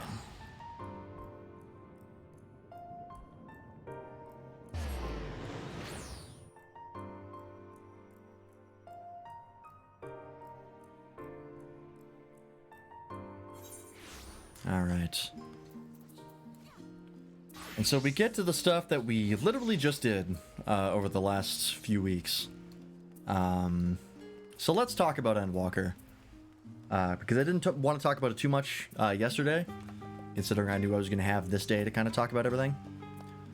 But, yeah, so you get to Charlian, you meet the Charlians. They are extremely unhelpful. That's a problem. But you get that mystery of, like, what's their duty? What's the point? What are they doing? You go through Labyrinthos, you get a look at that. You go through, what was the other zone that we went through? We went through everything. We did the same thing in Stormblood. Or the same thing in Shadowbringers and Stormblood, actually. They've done it for 3 expansions now. Where you get introduced to a zone, but you only explore half of it, and you do that again, and then you explore the other zones, and then you come back to the old ones. But we went through Labyrinthos, and what was the other one? Oh, it was Thavnair. That's what it was. In Ilsabard. And so you met the Nidana and the people trying to get to basically stop tempering from being a problem. After we found a cure, but we didn't have a vaccine until then. Then Adana gets kidnapped. She gets taken to the Tower of Zot, which is a problem. But, and then, yeah, we basically get to the point where it's just like, yeah, Garlemald is in complete disarray, and we can't do anything about these towers here, besides just, like, slowly start taking them down, as, you know, we figured out that we can do that because they're just made out of ether. So it's like, yeah, we're going to take it to the source. We're going to go and confront Fandaniel and Xenos in Garlemald. And so we headed over to Garlemald, and then we had the Imperial storyline, I'll call it. And I'll head over there real fast. And I think the stuff that happened up until the Garlemald stuff was fairly straightforward. Nothing too special as far as a storyline. Endwalker almost had sort of the same problem that Stormblood did, where it's kind of separated into two parts, because you have the deal where you're just trying to stop the towers from being a problem and trying to stop Fandaniel, and then you do all that, and then everything progresses from there. But we had the Imperial storyline here, which is basically sort of a way to get you to understand the situation in Garlemald, right? Because it's up until this point, you've just heard like, yeah, there's a civil war. You've had a few cutscenes where like things are going wrong, but you've also only known the Garleans through people like the people you fought, like the people in Realm Reborn, Xenos, like stuff like that. So this was an opportunity to finally get into the brass tacks of like, okay, what is Garlemald really like, or what was it really like? What are the Garleans really like? And so you get here and you see that like everything truly has gone wrong for the Garleans. Like they can barely even survive. But even though they're just trying to hang on, they still very, very strongly hold on to their pride. Like that defines the Garleans in a large way. A lot of times to their own detriment. It ends up being the death of the sisters that we met. It ends up being the death of the Legatus that we met. After he learned that, you know, there were no reinforcements coming, it's like, well, I'm not going to accept the help of the Eorzeans. If my men want to do that, that's fine, but I'm going to die with my dignity. And he ends up offing himself in the tertium or whatever it's called over here. Yeah. And then once he does that, like the Imperials are kind of just like, well, we're kind of lost, so I guess we'll just hang it out. So it was sort of its own contained storyline that didn't really advance things in the main storyline. That's not really a bad thing though, because we got to see what it was like for the Garleans, and I think that was very important. Getting the player to really understand them from a character perspective, because up until this point they've just been comically evil. And it wasn't until this point that you could kind of understand and almost sympathize, you know, now that they've been knocked down several pegs. But yeah, then you get to the Tower of Babel and you confront Fandaniel, and you find out that the Anima is basically a primal, like the Garlean primal using the body of Varys. And that's what they've been using to temper people across the globe. At least across the globe. Yeah, I was about to say, is Etheris a globe? And then I was like, no, we've literally seen it like spin in space. I was like, I don't know what kind of like fantasy geography we're dealing with here, but yeah, no, it's absolutely a globe. But yeah, then we take out Anima, and then they zip up to the moon, where Zodiark is being held, and it's like, okay, well, we got to go catch him. So we go and we, you know, try to keep the locks on Zodiark, and it doesn't work because Xenos ends up breaking the locks. And then it's like we have a showdown with Xenos. It's like, okay, I guess we're gonna fight. And then Fandaniel's like, time out. I'm actually gonna take over Zodiark if you guys don't mind. So see ya, peace. And then just fucking bounces and takes over Zodiark. And it's like, oh fuck. Now what do we do? Like, Zodiark is being run by a madman. It's one of the strongest primals ever. We gotta do something about this. And we do. We kill Zodiark. And then everything goes wrong because Van Daniel reveals that, yep, this was always my plan. I needed Zodiark out of the way to start the final days. It's just so happened that ended up killing me. That's a fun bonus. Not exactly how I planned it, but hey, I'll take it. And that kind of kicks off the rest of Endwalker, where now, like, the final days are upon us. Like, what the fuck do we do? And that's when you get into sort of what I refer to as the Shadowbringers portion of Endwalker, where, like, up until that point, it's like, yep, we got to deal with Van Daniel, we got to deal with Xenos, we're just kind of, like, running, like, and meeting new people. It's sort of like the Stormblood section, where you're just getting introduced to new people and new zones, and then just trying to deal with them and, like, either make them help you, or, you know, just try to get to your objective, which is Van Daniel and Xenos in the Tower of Babel. But after you do that, then you get to the point where it's like, okay, well, now we have a calamity in our hands, because now the final days are happening, people are turning into blasphemies, and there's really nothing we can do about that, because if anyone feels true despair, they end up turning. So you can have this whole, like, chain reaction of, like, someone turns into a blasphemy and, like, kills a whole bunch of people, and somebody goes like, oh my god, I'm gonna die, like, everyone I know is gonna die, there's nothing I can do, bam, they turn into a blasphemy. Very similar to how Shadowbringers was. So this is sort of the point where I say, like, okay, yeah, this is the Shadowbringers section, because there's a lot of similarities made.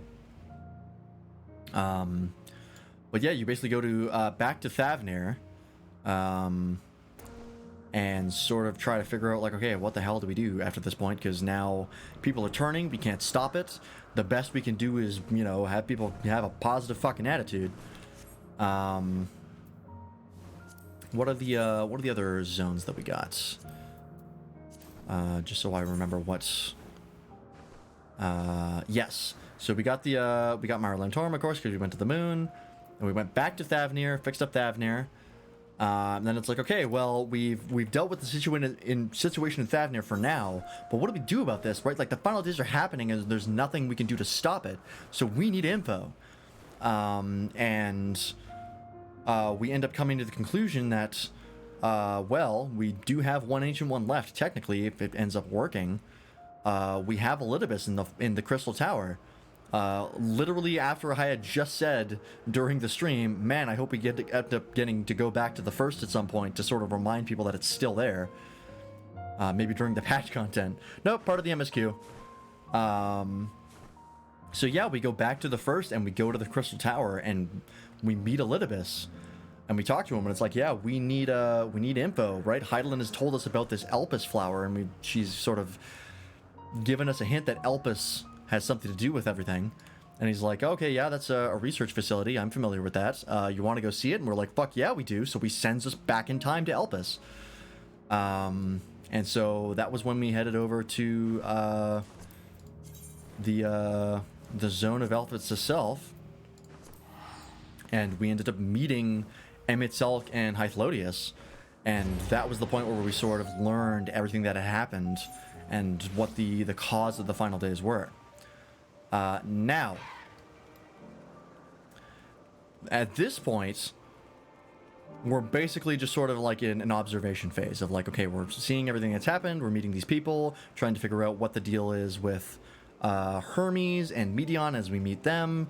There's this deal with emotions, which we learned to be Dynamis as its own energy, and Hermes is sort of like not super on board with how the ancient ones see life and perceive life and value life, and so that's sort of a problem with him. That doesn't sit well with him. And then we meet Vana, and we end up spilling the beans to Vana, Emitzelk, and Hythlodius that, yeah, I'm actually from the future. This is everything that happens. The final days are upon us. Emitzelk, you became a megalomaniac and died. I had to kill you. Sorry. And Vana, I think we told Vana that she becomes the heart of Hydaelyn. And they're like, okay, well, we believe that Hermes and Medion have something to do with the final days, and so we kind of go about our paces, learning about Hermes and Medion a little bit, and then the big moment comes where Medion ends up reconnecting to the hive mind that she shares with the rest of the the Matea, or whatever they're called. And what she learns, as we eventually come to find out, is that all of the places that she ended up going to that had intelligent life on it basically gave up on life. Either they created a paradise that ended up like having no meaning, like because everything was so good they had nothing to struggle for, and so they lost the will to live, or through their pursuit of whatever they were going for, they ended up destroying themselves or being destroyed by someone else. Like every single planet with intelligent life on it ended up destroying itself through their pursuit of, you know, basically paradise, or paradise as they perceived it, or the answers to everything. And that basically, all of that like despair and that nihilism and that wish for oblivion basically completely warps Medion, where it's now completely, because she went out there to try and find the reason for life. Like what is the meaning of life? What is the reason people have to live? And she goes out there and finds out, yep, there isn't one. Life is meaningless. It's only suffering. You can't have a life of no suffering, because that ends up becoming like hell and like a prison.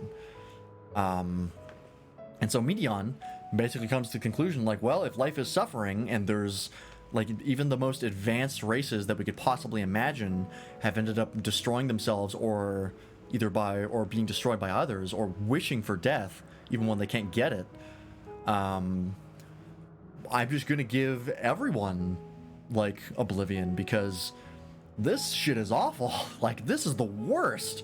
Why would anyone want this? So I'm going to kill everyone and make sure that like I'm gonna give them the gift of death, effectively, because they're, as far as she's aware, this is hell. So it makes perfect sense. And Hermes is like, well, I mean, yeah, like, what makes us so different from all of these other places that Medion has gone to? Like, what makes us different than them? So yeah, I'm gonna help Medion. If she wants to destroy everything, I'm gonna let her do it. And if we're worthy of life, then we'll find some way out of this. We'll resist. We'll overcome this despair. And so he ends up erasing the memories of Emet-Selch and Hythlodius, but thanks to the Warrior of Light, the Warrior of Light and Vana end up escaping and not getting their memories erased. And so with that knowledge in tow, we end up going back to the source, and we sort of realize that because we told Vana all those things, that sort of kicks off her decision to become Hydaelyn, because we told her she ended up becoming that. And like, we make the promise that we're going to fight this together over time, even though she knows that her world, as she knows it, is sort of doomed, which ends up becoming a stable time loop. Which brings me to one of my sticking points with Endwalker, because I talked about this a little bit before, how this being a stable time loop was a bit weird, and I wasn't super sure why. I wanted to make sure I got to the end of things before I made a sort of decision on that. But I have a document I'd like to show you, and by document I mean a picture. Because the best I can see it, the way time travel works in Endwalker is a plot hole. And I'll explain why.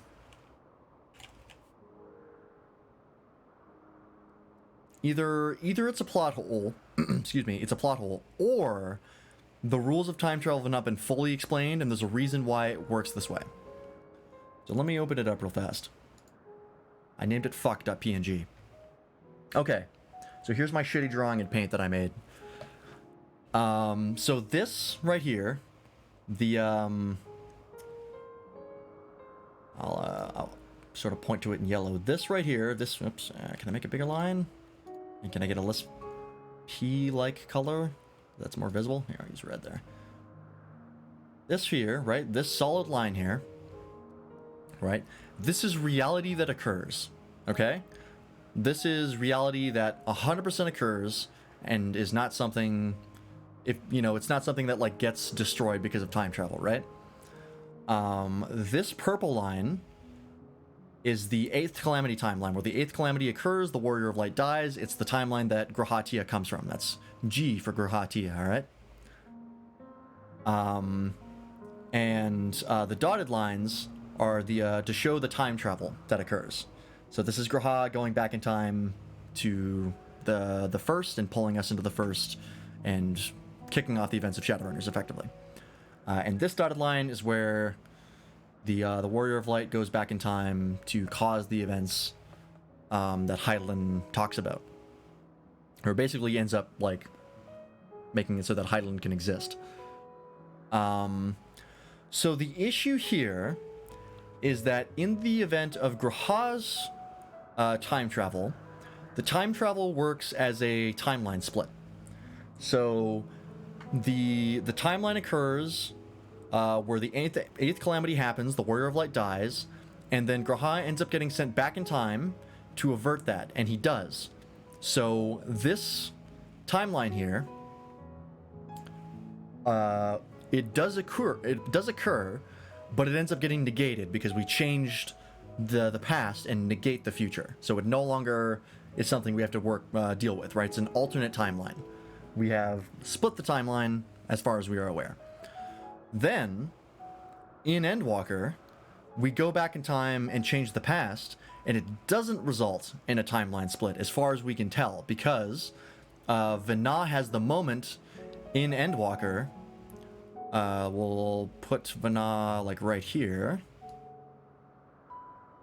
where Vana has that conversation with the Warrior of Light, and says, like, yeah, I'm going to honor the promise we made in time past. And the Warrior of Light at the time is like, I have no idea what the fuck you're talking about. I've never seen you before. This is weird, but I'm just going to roll with this. And then eventually we learn that the promise she was talking about was the one we made in the ancient world. And so, as far as we are aware, the timeline, or the time travel that the Warrior of Light does not split the timeline. It's a stable time loop, right? The Warrior of Light always travels back in time and creates Hydaelyn, effectively, right? Because if they hadn't done that, like, Hydaelyn wouldn't exist and none of the shit would be the same. But why does the Warrior of Light's time travel not split the timeline like Graha's does? Because... And also, the other thing is that Graha and his time travel has to work like this. It has to split the timeline, because we use the Crystal Tower and Elidibus and the events of the Shadowbringers, and the events of Shadowbringers to go back in time to make Hydaelyn, right? If none of that shit had happened, we wouldn't have been able to go back. So the timeline split has to occur so the stable time loop can occur. It doesn't make any sense. And until it gets explained, I'm calling it a plot hole. Now, there are explanations that could be used, such as the method that Graha used is the reason why the timeline split. And the Warrior of Light being sent back in time by Elidibus and the power of the Crystal Tower is a different method. And it does not split the timeline. There was also, like, the Primal in the basement that moved the tower back in time. It could also be that Graha was sent from the source to the first that caused the timeline split. It's not super clear. There are reasons that this could be the way that it is. But yeah, this doesn't really make sense to me. This is sort of a problem. So it's gonna be a black mark on Endwalker's record. Because, yeah, the fact that this is as integral to the plot as it is, and the fact that it doesn't mesh with something that's already been introduced, that's a pretty sizable plot hole. So that is a bit of a shame. But, regardless, after we go back in time and we finally figure out, like, okay, Midian is the one that's causing the final days. She's off in deep space somewhere. Vana has basically done everything that she did because we went back in time. Now we have to figure out, okay, well, what are we going to do about getting to Medion? And of course, I did skip over the part where the moon is actually a spaceship headed by the Leporets, and they've been working with the Sharlayans to basically leave Aetheris. They're going to basically bring as much as they can off of Aetheris before it gets destroyed by the final days, and then find a new star as a last resort. But we end up kind of hijacking that plan and going like, okay, we know that Medion is out there. If we can get to her and stop her, we can avert the final days and the Exodus won't be necessary. So if we can do this, it's the best course of action. And pretty much all the Sharlayans agree, well, if Hydaelyn has said this is what she wants you to do, and she's been the one guiding you on this, there's really no reason for us not to help you. And if this works out, all of this will not be necessary. So, yeah, go ahead. So we need to go talk to Hydaelyn, which means we got to go deep into Labyrinthos and talk to Hydaelyn. And so that's when we get the where is it? The Itioscope dungeon, which is another phenomenal dungeon. A lot of feels, meeting all the souls of the people we've lost, as well as the people we've killed. And then finally meeting Hydaelyn, finally meeting Vana, and her basically saying like, all right, good job getting here. You've done well. But if you're going to take out Medion, you need to be stupid, busted strong. And I'm here to make sure that you are that strong. And so we end up having to fight Hydaelyn. And over the course of that fight, she ends up giving her all and basically sacrifices herself to like power herself up to the full potential to ensure that should we encounter Medion, we can actually defeat her. And we end up doing so. We end up taking out Hydaelyn. And in her last moment, she says like, all right, I'm like, thank you for everything that you've done. It was knowing that you had done everything that you did up until this point that sort of kept me going throughout all the hard times as Hydaelyn, that sort of made me believe that my course was worth it, that everything was going to be worth it. And so, like, you know, thank you for everything that you've done. It's all on you now. And she's gone. She fades away. And it's definitely sad. Definitely sad. But to me, it's not as sad as I think some people see it. For a couple of reasons. One, Hydaelyn as a character wasn't super even a character for a long time. It was really only until like the end of Shadowbringers that she sort of started becoming a character. We saw Vana, and then we met her in Elpis, where we sort of learned who Hydaelyn was as a person. Up until that point, Hydaelyn was just kind of a force of nature with a voice. Like, she was definitely helpful a lot of the times, but I also had plenty of a reason to believe that she couldn't be trusted. Especially with the vision of the Echo we had, where like Hydaelyn's voice came in and like acted really evil. That vision also, going back to that vision, now that I think about it, that vision didn't really make sense. Because unless, fuck, I might have to rewatch that cutscene, because maybe it was Medion's voice that we heard laughing. I thought it was Hydaelyn's, because it sounded a shit ton like Hydaelyn. But maybe if I go back, it'll actually be Medion's voice, because they do kind of have similar voices, so maybe I misheard it. Maybe that was what it was. I mistook it for Hydaelyn.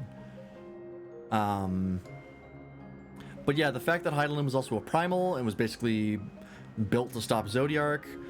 We didn't know what the Blessing of Light was. There was that scene in Shadowbringers where Ardbert sort of talked about, like, is the Blessing of Light actually just us being tempered? Or is it something else?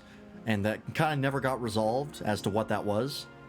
Not until Endwalker, where she basically revealed that the Blessing of Light was actually just a anti-tempering spell.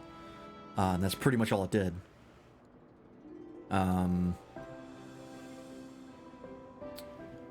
Did we ever learn what the Echo is?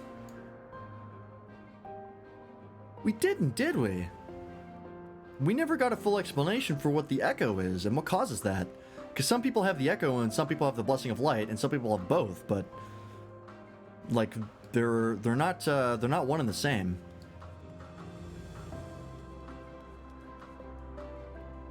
Well, does everybody with the Echo have the Blessing of Light?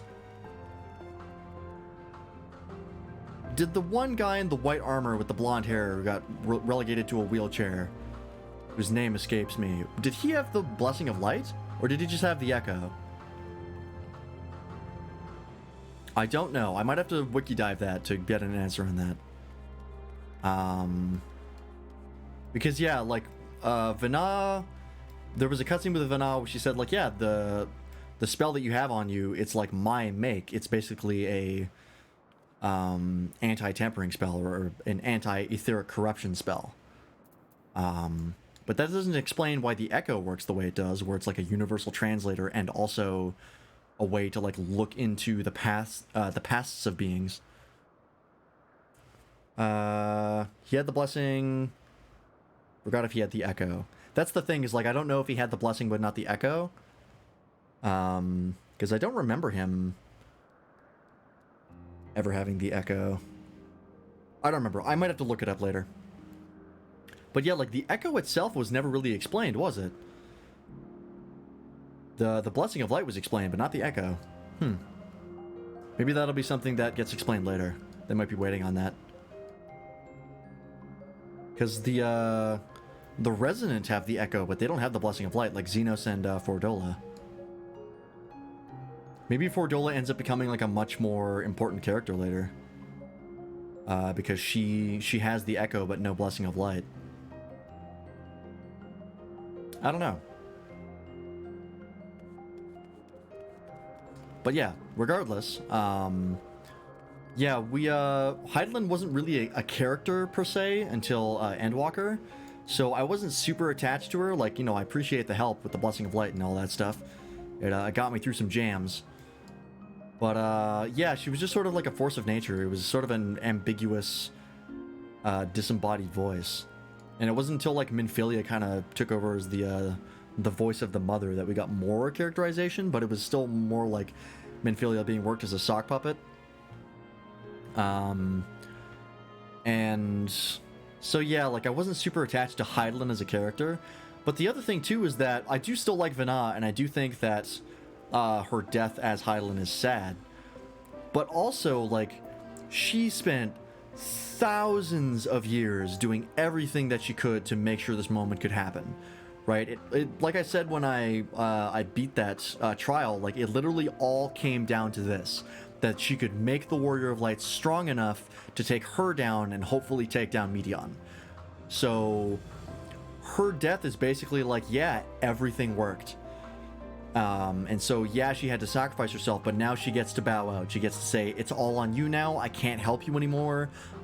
I get to rest. And she does. She gets to return to the life stream. Her soul gets to go to the underworld, presumably to meet up with Emmett Selk and Hythlodius. Although I think it might have said that their soul was destroyed, which, if that's the case, that sucks. But that's still rest in and of itself. I'm not super sure. But in any event, so yeah, her death didn't hit me as hard as I think it did for other people. But anyways, we end up defeating Hydaelyn. We end up getting to prove that yes, we might actually have the power to take down Medion. And then we use the Mother Crystal to power the ship Ragnarok, and get to Ultima Thule, where Medion is headed, or where Medion is sitting, basically. And we end up like summoning a bunch of primals and basically like using that like to like ferry the ether into Ragnarok instead of having to like transfer the crystals itself from the Mother Crystal, which is a pretty ingenious way of moving it, actually. And we get to see the primals again. Got some bad news. She's completely faded away using her last strength to power you up. Okay. I mean, yeah, so she did, you know, fully sacrifice herself. Her soul is gone, but still, that is rest in of itself. She doesn't have to suffer through, you know, the sundering of the world and watching all of the you know, the worlds rejoining and that being very bad for Hydaelyn and weakening her. We had that like section where she's like, she sundered the worlds, and then it was like her walking through like a nondescript sort of, you know, hallway effectively, and like her basically like taking hits as like the worlds got rejoined, like her being all bloody and stuff. So like she went through a lot, but now she doesn't have to do that anymore. And I guess in a way, she sort of lives on through us, because if Ardbird is any indication, if someone uses their soul to power you up and help your soul, they don't really disappear. They're still part of you. So maybe that'll come up later, that Hydaelyn's not technically gone. She just, you know, she used her soul to power you up, so now she lives on in you. I'm gonna go with that explanation. You know what? I'm gonna make that my headcanon, unless it is directly negated later. I'm gonna say that Hydaelyn's soul lives on with us, the same way Ardbert does. Yeah. But yeah, we get to Ultima Thule, and we basically have to traverse Ultima Thule by sacrificing scions effectively, which, I'm gonna be honest, wasn't really that compelling. The scions sacrificing themselves to make bridges. Because if I go over to Ultima Thule here, like, we got there and it was like, yeah, this is like the end of the line. This is where all the Dynamis is at its worst and all the despair. And we started dropping scions to like try and make bridges to each place. And I did not believe for a second that we would actually watch any of the characters who sacrificed themselves actually die. There was no fucking way. Not only would that have been a real left hook from the writing that wouldn't have fully made sense, like it wouldn't have been a satisfying way for them to go out,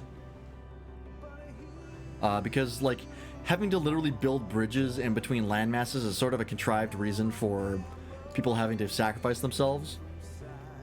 The explanation that they had made sense as to why it worked that way, but it wasn't really that compelling to me. But the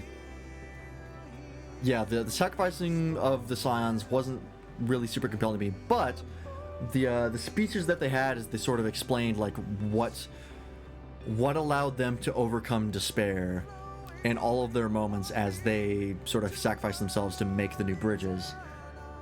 Those were good character moments that sort of showed how they had progressed as characters over the course of the expansions, and it was a really solid way to do that. And so yeah, we burn Thancred at the beginning to like literally make Ultima Thule, and then we burn I think the next one was Estinian, and then it was Ishtolan Urianger, and then it was Alphino and Alize as we got to the final location, which I'll move up to just for thematic purposes.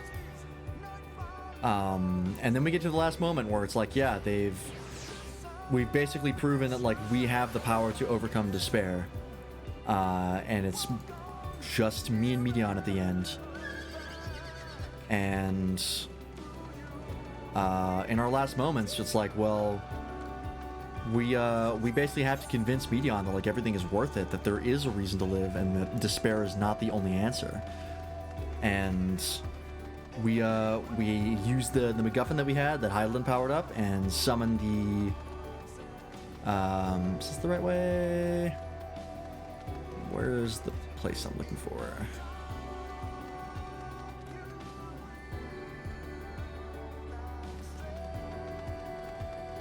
This is the one.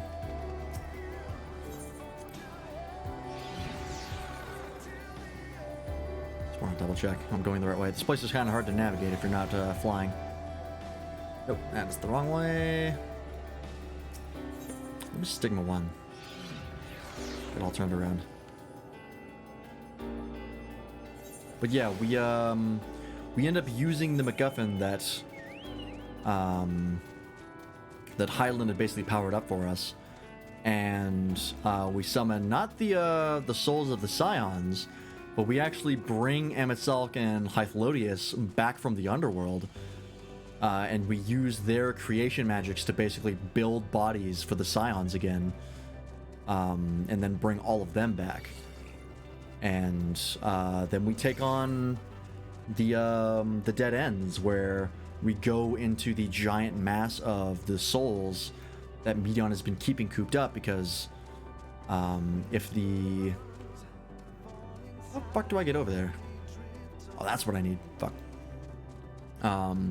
If people are just killed and then get put back into the life stream and then pop out again, like, they're just going to keep suffering over and over because life is suffering, so we have to stop life.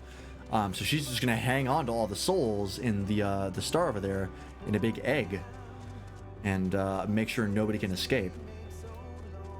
And so we end up going in there after Medion, and we sort of confront all of the suffering and the despair that she ends up encountering. I don't know why I grabbed the ether right there. That was weird. And in our last moments, we finally get to the end, and all of the media sort of come together as we convince the Medion that we know that yes, there is a reason to live. You can find happiness in life, and even though that it's, you know, beset by suffering, it's still worth it. You can still build things. There is a reason to keep going. And we convince Medion, but all of the Matea, all the other creations of Hermes, were basically just stuck in the like that giant egg of all the despair, and so they were like, no, I don't believe you. There is no way that there could be anything but despair in life and suffering. And they end up becoming the Endsinger, and it doesn't go well for the Scions. The Scions kind of get clapped and get blown out of the egg.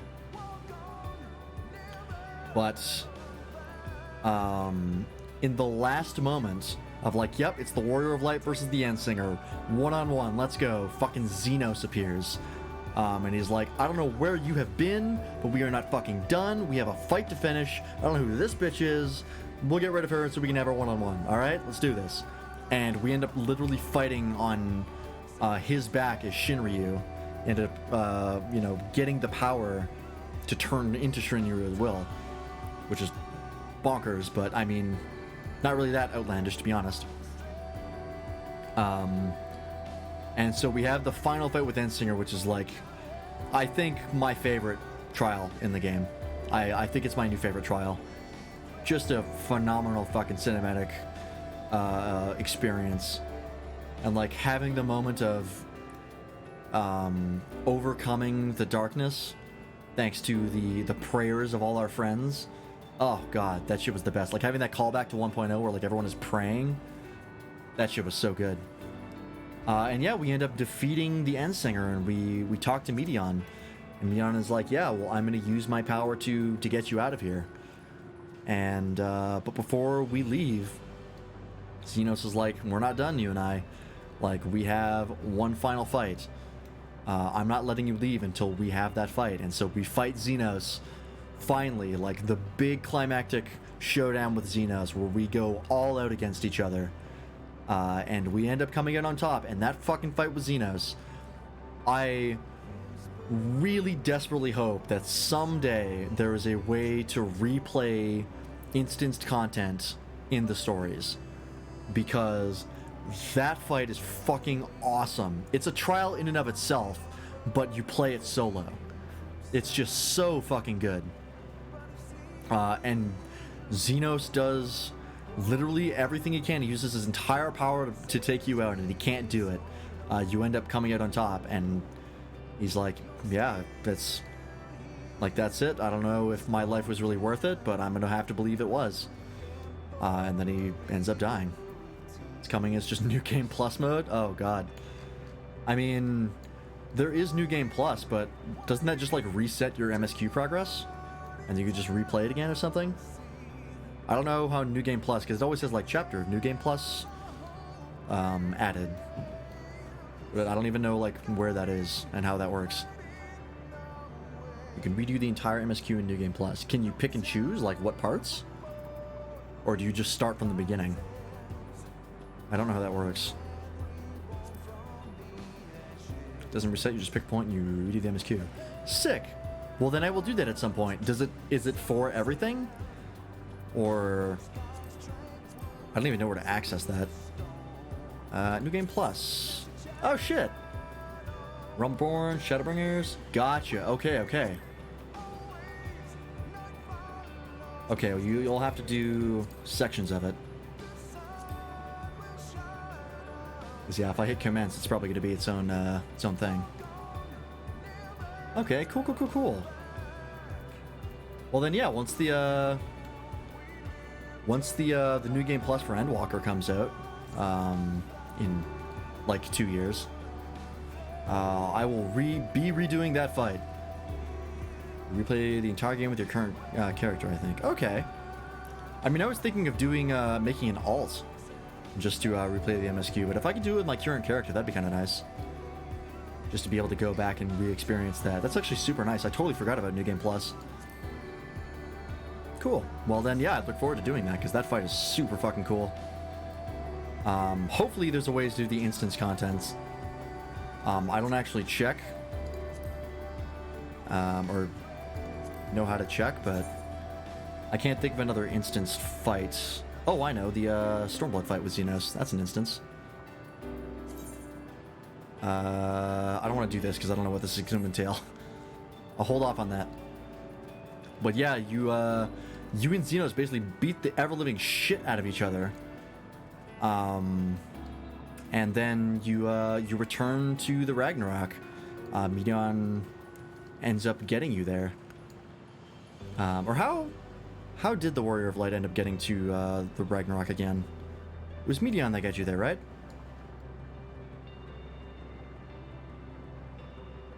I forget. But anyways, they end up getting there. And then, yeah, like the final days are averted. And everything is good. You can finally rest. The Scions of the Seventh Dawn decide to disband, at least formally. They don't really need to be an organization anymore now that, you know, Primals and the Guardians have kind of been dealt with. We have a relative period of peace.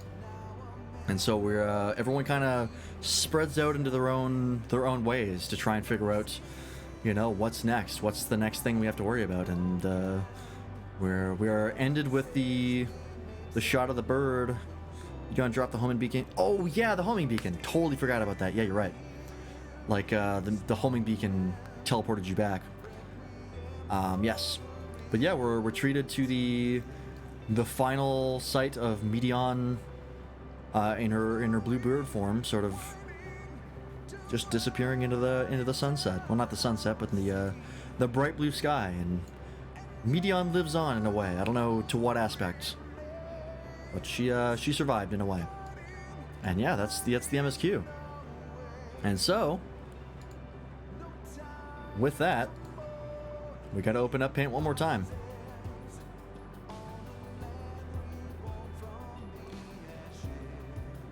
Because with everything finished, we can finally cross out and erase Xenos. We've taken him out. The Ashians are dealt with. There are no more Ashians. So we can even erase the Ashians. We got a kill count of 6 by my count. That's pretty damn good. This is very thematic music to do this with. We can erase the final days.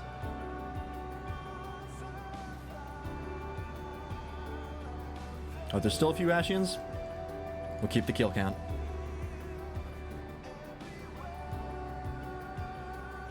I wasn't sure if we'd actually gotten rid of all of them or if there's still some low-level ones. Because there were a lot of them.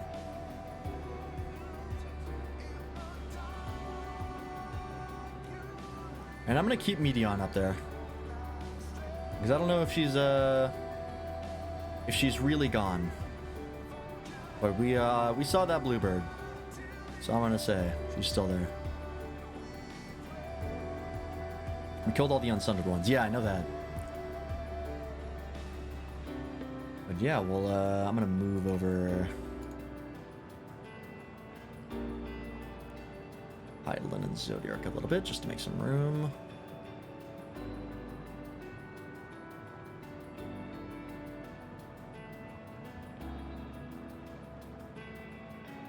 I like it in my complete guess as to what Hydaelyn and Zodiark look like. I fucking nailed it.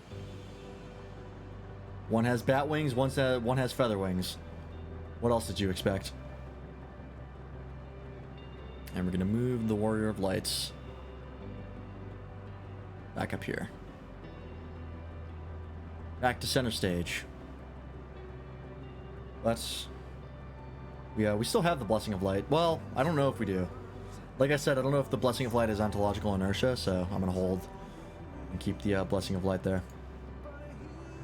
But yeah, that is the final story map for the Hydaelyn and Zodiark saga.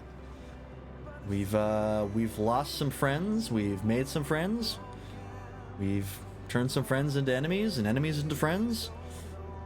We've taken out some primals, taken out some Ashians, and we've saved the world like 4 or 5 times. So it has been an absolute journey and a joy, but we can finally say this story map is not going to make a reappearance. We're gonna keep it as it is, as a record of what we've done.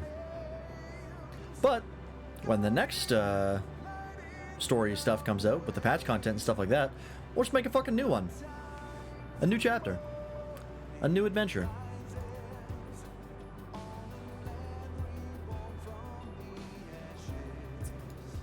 But yeah, that's been the story so far. And so, actually, what I'm gonna do real fast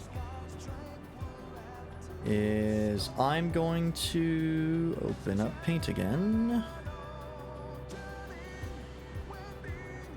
Because we're going to do some rankings.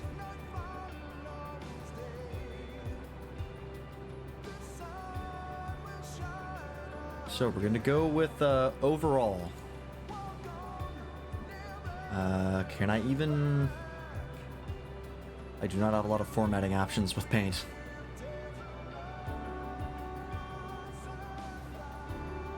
Island and Zodiark, you mean Ishvelger and Nidhogg?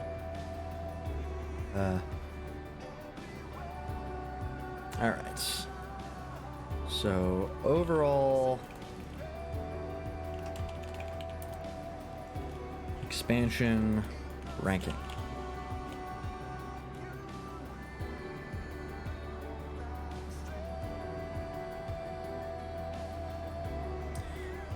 So... we'll include the base game. That's right, yeah. So, where would we put every expansion now that we've gone through them all? I think at the bottom is A Realm Reborn. That's a given. I appreciate it for what it was. I had fun with it, but we've really improved. I think in number 4, we're going to put Stormblood. I think it had very strong gameplay elements. Well, actually, you know what? This is going to be tough. Because overall, would I put Stormblood or Heavensward in number 4?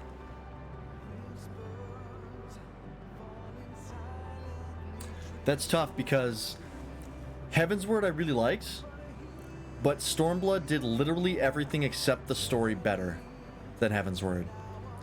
So as much as I love the story for Heavensward, and I think they did a really good job, and while I think it was better than Stormblood, I think almost every other aspect for Stormblood makes up for it and improves it, considering Stormblood really set the stage for Shadowbringers and Endwalker moving forward. when it came to the gameplay quality. So I'm gonna put Heaven's Word here. And number 3 is gonna be Stormblood. Now, do I put Endwalker or Shadowbringers in the number 1 spot? That is very tough. Because the highs for Endwalker are higher than the highs for Shadowbringers. But barely.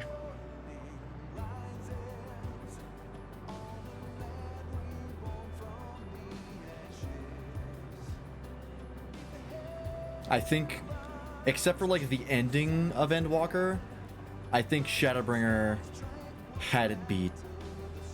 But the ending for Endwalker was really, really good. Because Shadowbringers had near flawless pacing and good characters.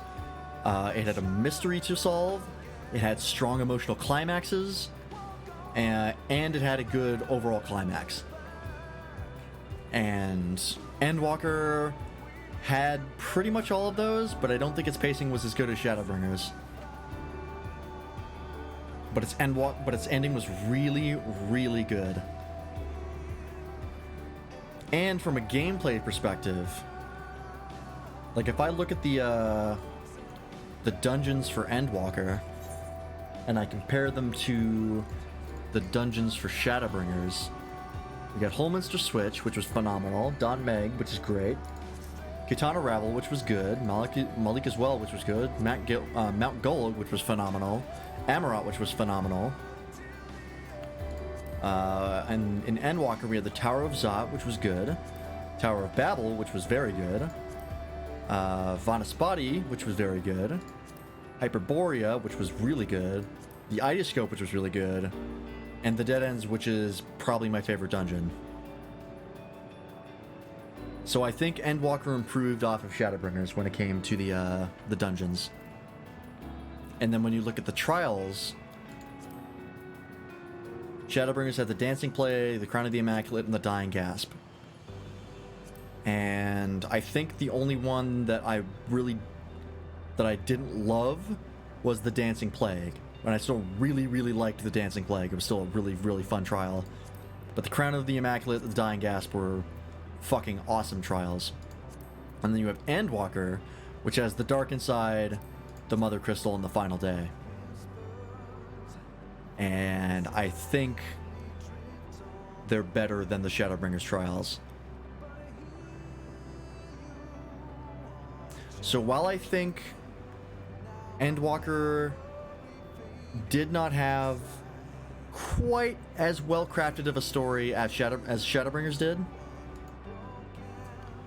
I think overall Endwalker was an improvement.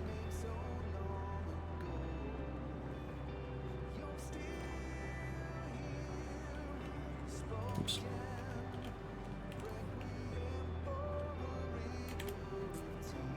So there it is. There is my overall expansion ranking for FF14, which is pretty much just they have consistently improved every single expansion they've come out with. It goes in chronological order. So hats off to Square Enix, because that shit is impressive. I am going to make this smaller. Alright. We're going to make another one of these.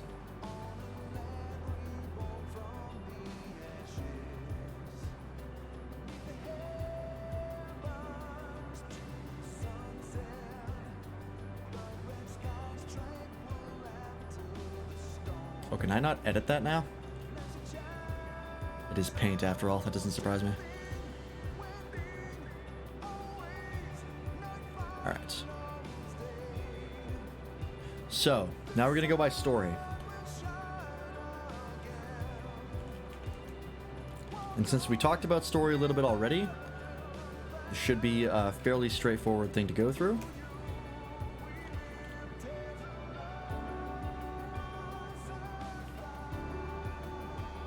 It's going to be a fairly similar structure to the last one, but we're going to switch things around. So this is going to be Stormblood. That's Heaven's Word. This is going to be Endwalker, and this is going to be Shadowbringers. I think overall, Shadowbringers was better than Endwalker when it comes to story. Because while Endwalker had really, really good moments in it, I'm somewhat of a writer myself, and or at least I have delusions of being one. And pacing in story is extremely difficult to do. There's no like set way of like this is the best way to do pacing. There's a lot of guidelines you can follow, but it changes depending on the story that you're writing. So having a very, very well-paced story is a very impressive thing to do. It's extremely impressive to do that in an MMO with the volume of content that you have in an expansion. The fact that you can make something as long as an expansion is in an MMO paced as well as Shadowbringers is, while constantly keeping the player engaged no matter what they're doing. Like I tip my hat to Square Enix, because I can't even imagine how I wouldn't even attempt to do that kind of thing. It's mind-blowing to me that they managed to do that. Now, gameplay. That is the wrong fucking tool. Oops, easy. There we go.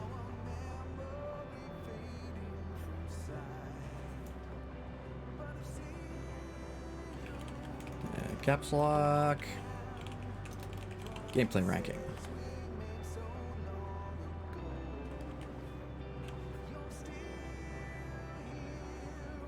Aromaborn is at the bottom again.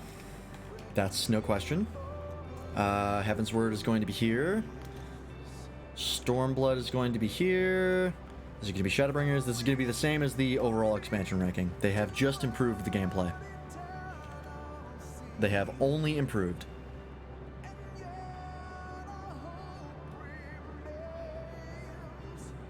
Slightly more in line here. Just do this. Yeah, okay, it is literally a rasterized image. Hilarious. What else should we rank these on?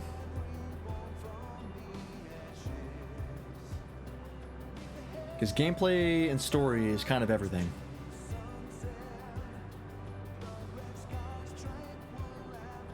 What do you think? Anybody got any ideas? I think this is pretty solid.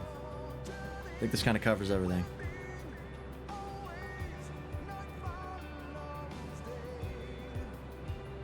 Yeah, I think this is good. We'll save this. Ranking.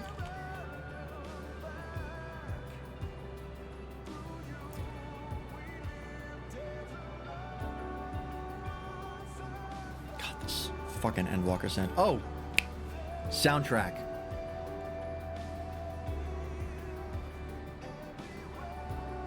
Soundtrack, alright.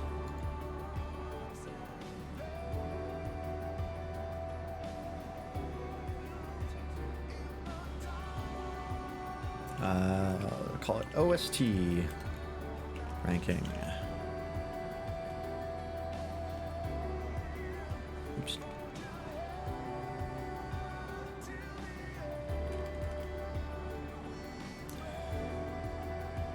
Let's see.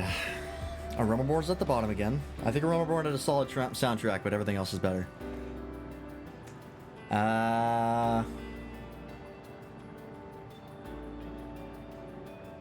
Heaven's Word's going to be here. Again, good soundtrack, but we've improved. Now, here's the three things, and this might be a somewhat controversial ranking, but I don't think so, to be honest. Shadowbringers is going to be my third favorite. Above that is going to be Stormblood. And above that is going to be Endwalker. I think the amount of times that I noticed how good a track was in Endwalker trumped the amount of times in Stormblood. But I do think Stormblood had a better soundtrack than Shadowbringers. I think Shadowbringers had an interesting direction that they took it with a more modern spin on it, adding some more like electronic and like rock elements to it. which I enjoyed it. I still love the Shadowbringers soundtrack, don't get me wrong. But I think Stormblood overall had more tracks that I like. But Endwalker, like every track I heard, except for like maybe one or two, were instant classics. Especially the theme songs that we heard, like the this like ending theme that we've got, and the opening theme that we hear during the trailer. Oh God, just these tracks are fucking incredible. I think the like the voice tracks, like I'm gonna call them opening and endings because really that's what they are, right? Heaven's Word had like Dragon Song, and then it really started with Shadowbringers, but like the trailer music and then the music that they end the expansion with, right? It's the opening and the ending. You feel me? Heaven's Word, its motif for its opening was pretty good. Dragon Song's phenomenal. I still get choked up when I hear Dragon Song. Shadowbringers had Shadowbringer and then Stand Tall. Shadowbringers is a great like pump up track of like fuck yeah, like when I heard that shit in the Hades trial, I was absolutely set to go. Or when like Ardbert showed up to like help us suppress the light that was in us. Oh God, so fucking good. And then Stand Tall is a great track of like the a great way to end it out. I don't like it more than Dragon Song though. And then Stormblood's main theme is one of my favorite main themes because hearing the fucking Storm of Blood, fall off father's brother. Fucking every time that comes on, I'm like, I cream my pants. I love that fucking, that chorus that comes in. I don't know what Stormblood's ending theme is, to be honest. I think it's that anthem that they played, but I'm honestly not super sure. I honestly couldn't tell you. I'd have to look it up again. So that one's like easily bottom of the barrel if that's the case, because that anthem is dumb. I appreciate it for what it is, but it's not a song I would listen to willingly. And then Endwalker is like, the opening is phenomenal, the ending is phenomenal. I think I like the opening more, or the ending more than Dragon Song for Heaven's Word. So it's just, and then like going over the full OST, Stormblood has the best dungeon boss theme. Endwalker has the best overworld battle theme. Endwalker has phenomenal trial music. So does Stormblood though. Like the trial music is really hard to say because like they're all so good. But yeah, I think overall Endwalker came out with the best OST. Just fucking phenomenal. So if we look at the overall expansion rankings, it makes sense considering Endwalker has the best gameplay and OST, and the only thing that any other expansion does better than that is Shadowbringers with the story. So I think it's pretty fair to say that the overall expansion ranking is solid, and that the game has only improved with time over the course of 10 years, which is fucking mind-blowing to me. Now I am going to pull up another image here.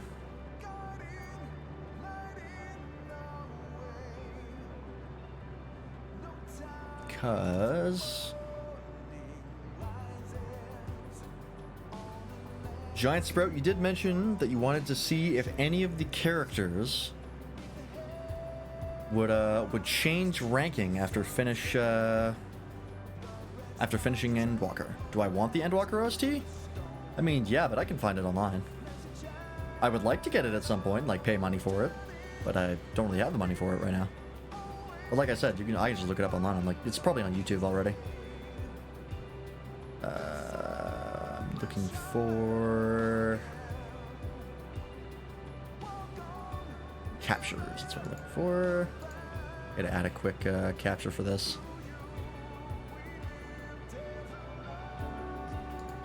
Duplicate this.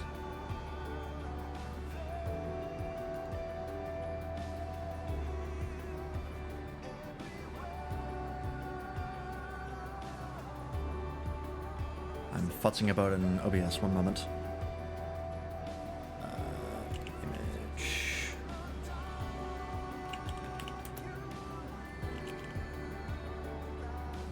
Caps lock.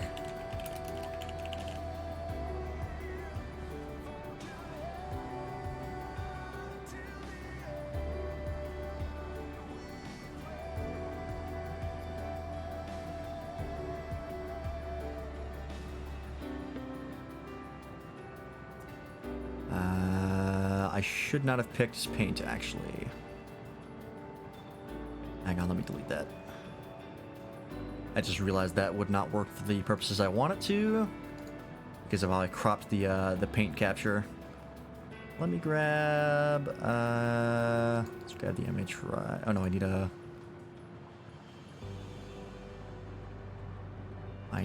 window capture. There we go.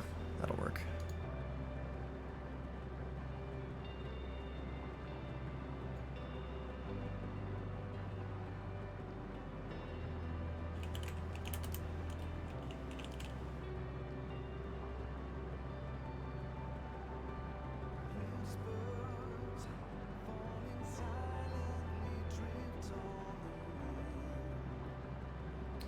Perfect. There we go. That's not quite cropped correctly, but that's fine. Just quickly.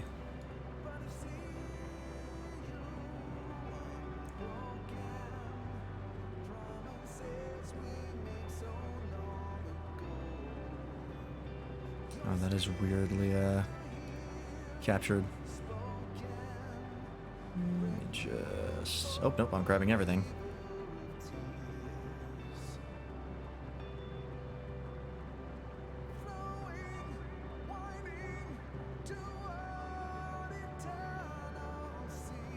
Whoa, what the fuck?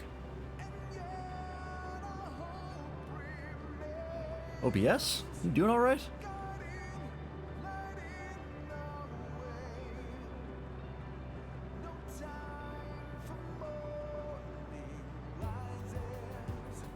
That was weird.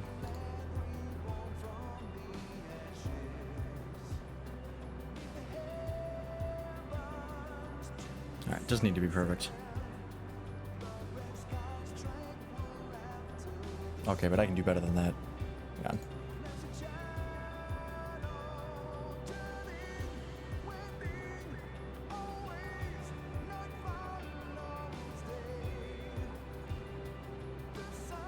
Fuck it, it's good enough. Alright. So, let's look through... Oh, that fucking tier maker watermark, that's annoying. I can see who's there, though. Is there any of this that would change with the events of Endwalker?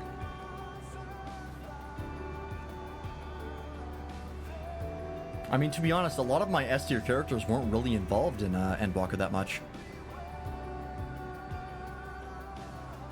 I think the real question would be, would I move any of the Scions into S tier?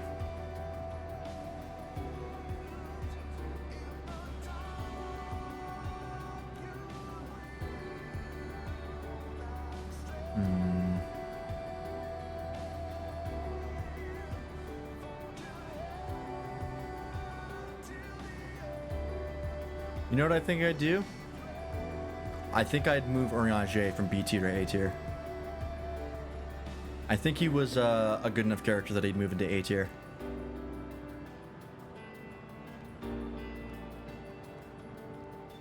And I think I'd move Alize and Alphino into S tier. I think so. I think all the other Scions would be in A tier. I still really like them, but I think over the course of Endwalker, we definitely had a really, really strong relationship with the twins going in. But especially given how Endwalker ended, I think we can finally put that both of the characters into S tier. Can't do that right now because this is just a fucking image, but I can go back to the tier maker and remake this. Would anyone else move?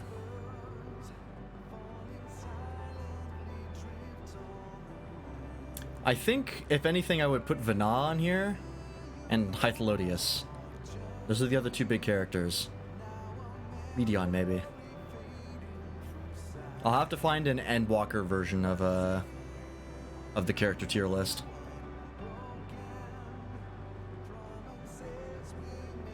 But I think Medion would be A tier. Because I do like her because she has a very strong... Like, the reason that she is the way that she is makes perfect sense. Her becoming the end singer makes perfect sense. And, like, making the final days and stuff. Because she was effectively a machine that came up with an answer that nobody really expected. And I think also her character at the end of Endwalker was very strong. So I'd put her in A tier. I think I would put... Emet-Selka's already there, so he's in S tier. Hydaelyn I would put in B tier, I think. I like him, he just doesn't make much of an impact. Yeah, he definitely helps out, but I don't like him more than any of the other characters that are in A tier. And I think Vana would go into A tier as well.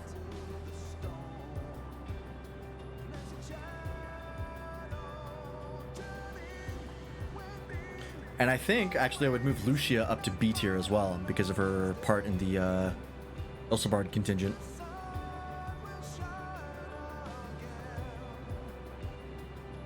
Lisa's still D tier for now. For now.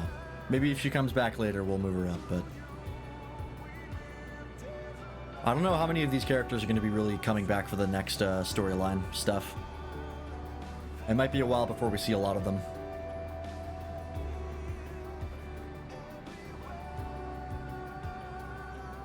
And my F tier does not change. Minfilia is still bottom of the barrel, worst character in the game. Yep. Alright, I'm satisfied with that. I'll have to make those changes at some point. Wow, that is a great fucking screenshot. Unfortunately, if I click...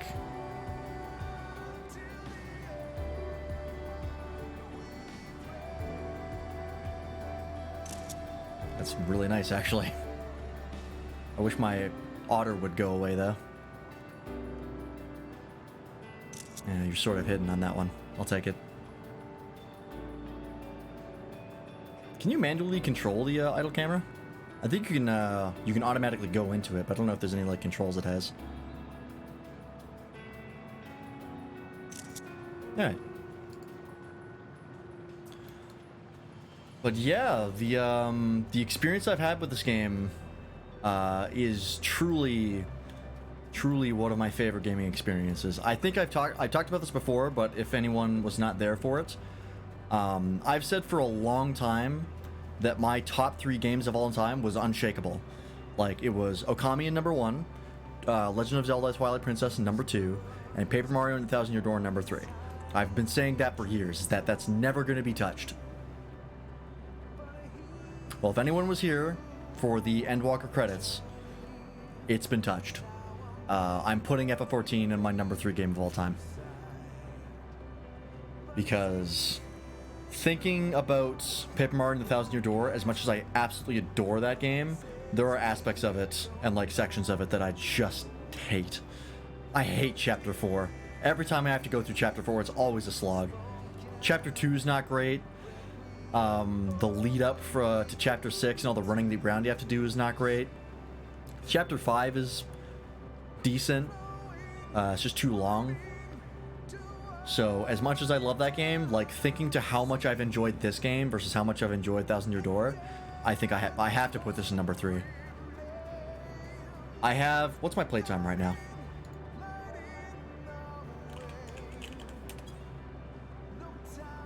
Final run for the FF14 MSQ. That's not true. That only counts stream time. 45 days, 8 hours, and 8 minutes. I've played this game for. Now, not all of that was on stream. A lot of that was off stream. Me just playing the casually and leveling up stuff. But for those of you who don't know, I said on the Discord, I have all the VODs so I can do the math on it. getting to this point in the MSQ and doing all the content I did took 65 streams, 353 hours over the course of about 8 months. 65 streams, 353 hours to go from a beginning to an end. Wild how much content this game has and how much of it is so good.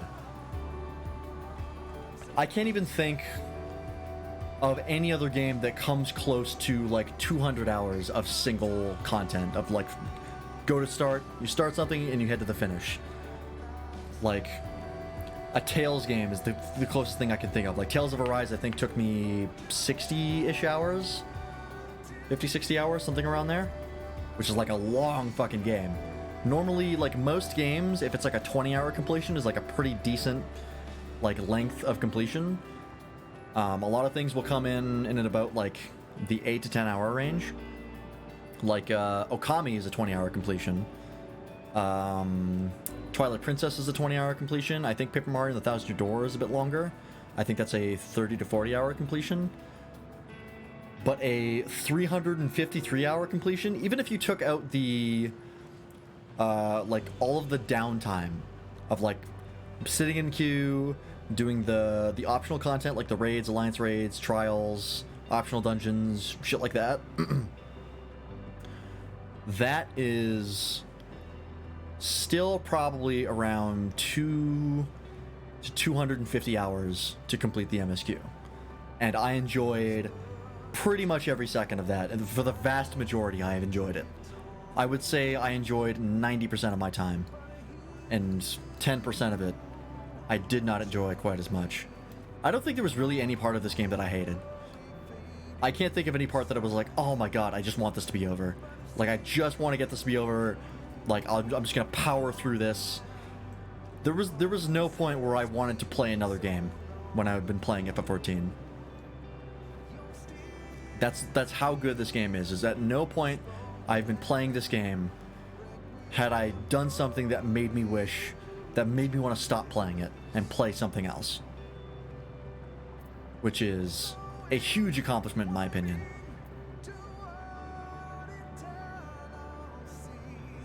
Yeah. It's gonna be sad to put this game down for streams for a while, but also it's like not really that sad because A, I'm not playing it, and B, it's gonna come back guaranteed.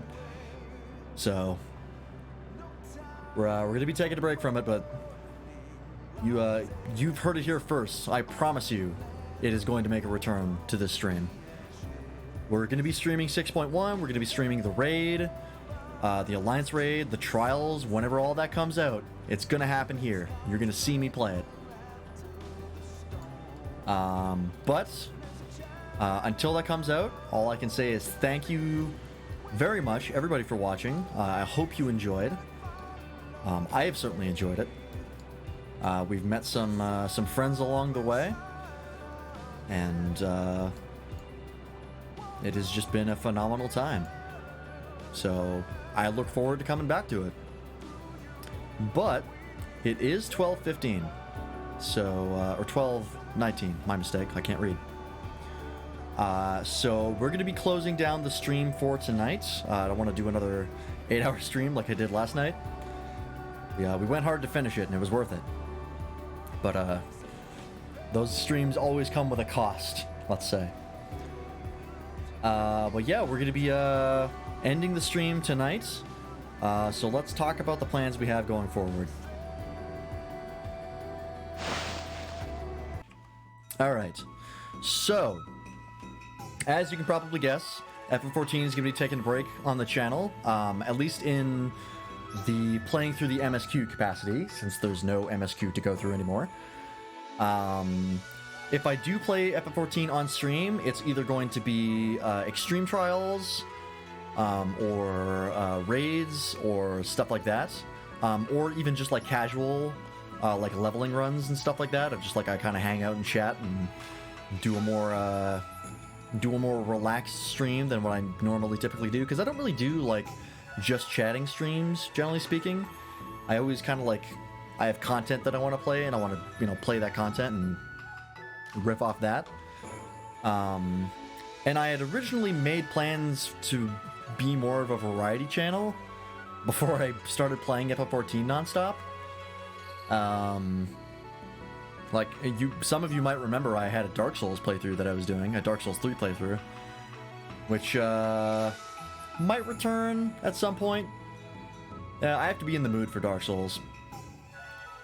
But, yeah, it's got the option. But yeah, I would like to do a wider variety of things on the channel now that we've completed the journey for FF14 so far. The plan is tomorrow we're going to be streaming some Minecraft because we're going to be starting Minecraft on Wednesday. So we're going to be playing some vanilla Minecraft, and I'm just going to be kind of showing everybody through the ropes because Matt and John haven't played it, and Ron has only played it sparsely. Nice transitions to Minecraft YouTuber. If at any point I say I want to play Minecraft full time, I hope that we are good enough friends that you would physically assault me to dissuade me from doing that. Because, in fact, let this be a video record of me. You have permission to physically beat me and attack me if I ever say I want to be a full-time Minecraft streamer, and I mean it. Alright? I let that be said. But no, it's not going to be Minecraft all the time. We're going to do vanilla Minecraft. You'll break my laptop? That's a good threat. You have my permission. Or in the event that I have a gaming PC at any point, you can break that. But yeah, anyways, Saturday is going to be vanilla Minecraft. My face is too much value to Bartholomew. Good point. That's a good call. That's going to be vanilla Minecraft, and be showing everybody the ropes, getting everybody situated. And then we'll be continuing that on Wednesday with modded.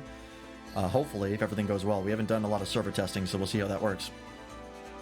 And then Tuesday, I'm going to be playing some Monster Hunter, because I am very behind in my Monster Hunter progress. I have not played Monster Hunter nearly to the extent that I played it on the Switch. I've got a lot of catching up to do. I've got builds to make and new monsters to hunt. I haven't even finished the game yet. I'm still on high rank. I haven't even done All Mother Narwa. So we're going to be doing that for the foreseeable future. At least until I get bored of it and I don't want to do it anymore, in which case I'll just kind of play like whatever I want, whether that be FF14 casually, or I've been planning to play the Batman Arkham games for a while. I've been planning to play, actually I had Dishonored installed, and it's been a long time since I played that, so I might play some Dishonored, because Dishonored is a fun game.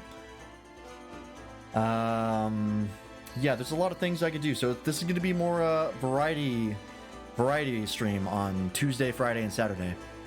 So we'll see how those go and how much people enjoy those. But yeah, anyways, let's find somebody to raid. I guess technically this counts as its own part of F14 as I sort of break down my thoughts on it. So we'll count this as part 66. I really gotta make like a thanks for watching screen so I can like go to that while I wait for the raid to go up. Let me know when you update schedule, since I have to change a few things as well. Sure, I mean I'll probably update it after I'm done streaming, so.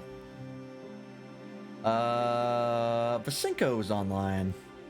Playing Medieval Dynasty. I don't even know what that is, but it sounds cool. We've rated Vasinko a couple times. They're a really cool streamer. They played Dragon's Dogma. First time we rated them.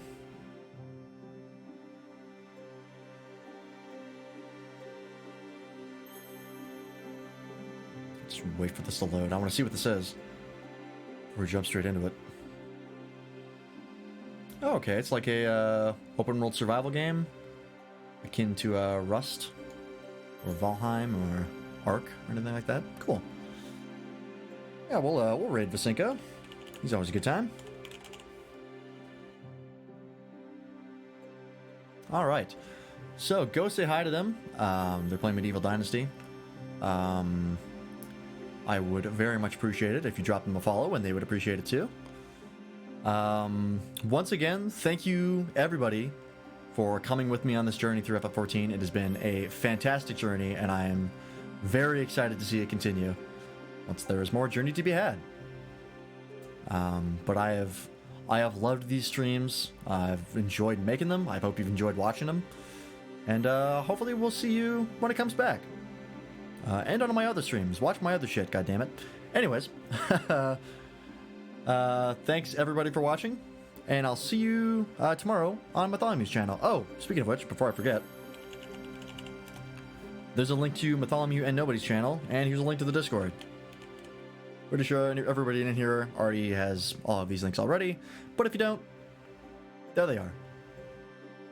Alright, go say hi to Vizenko.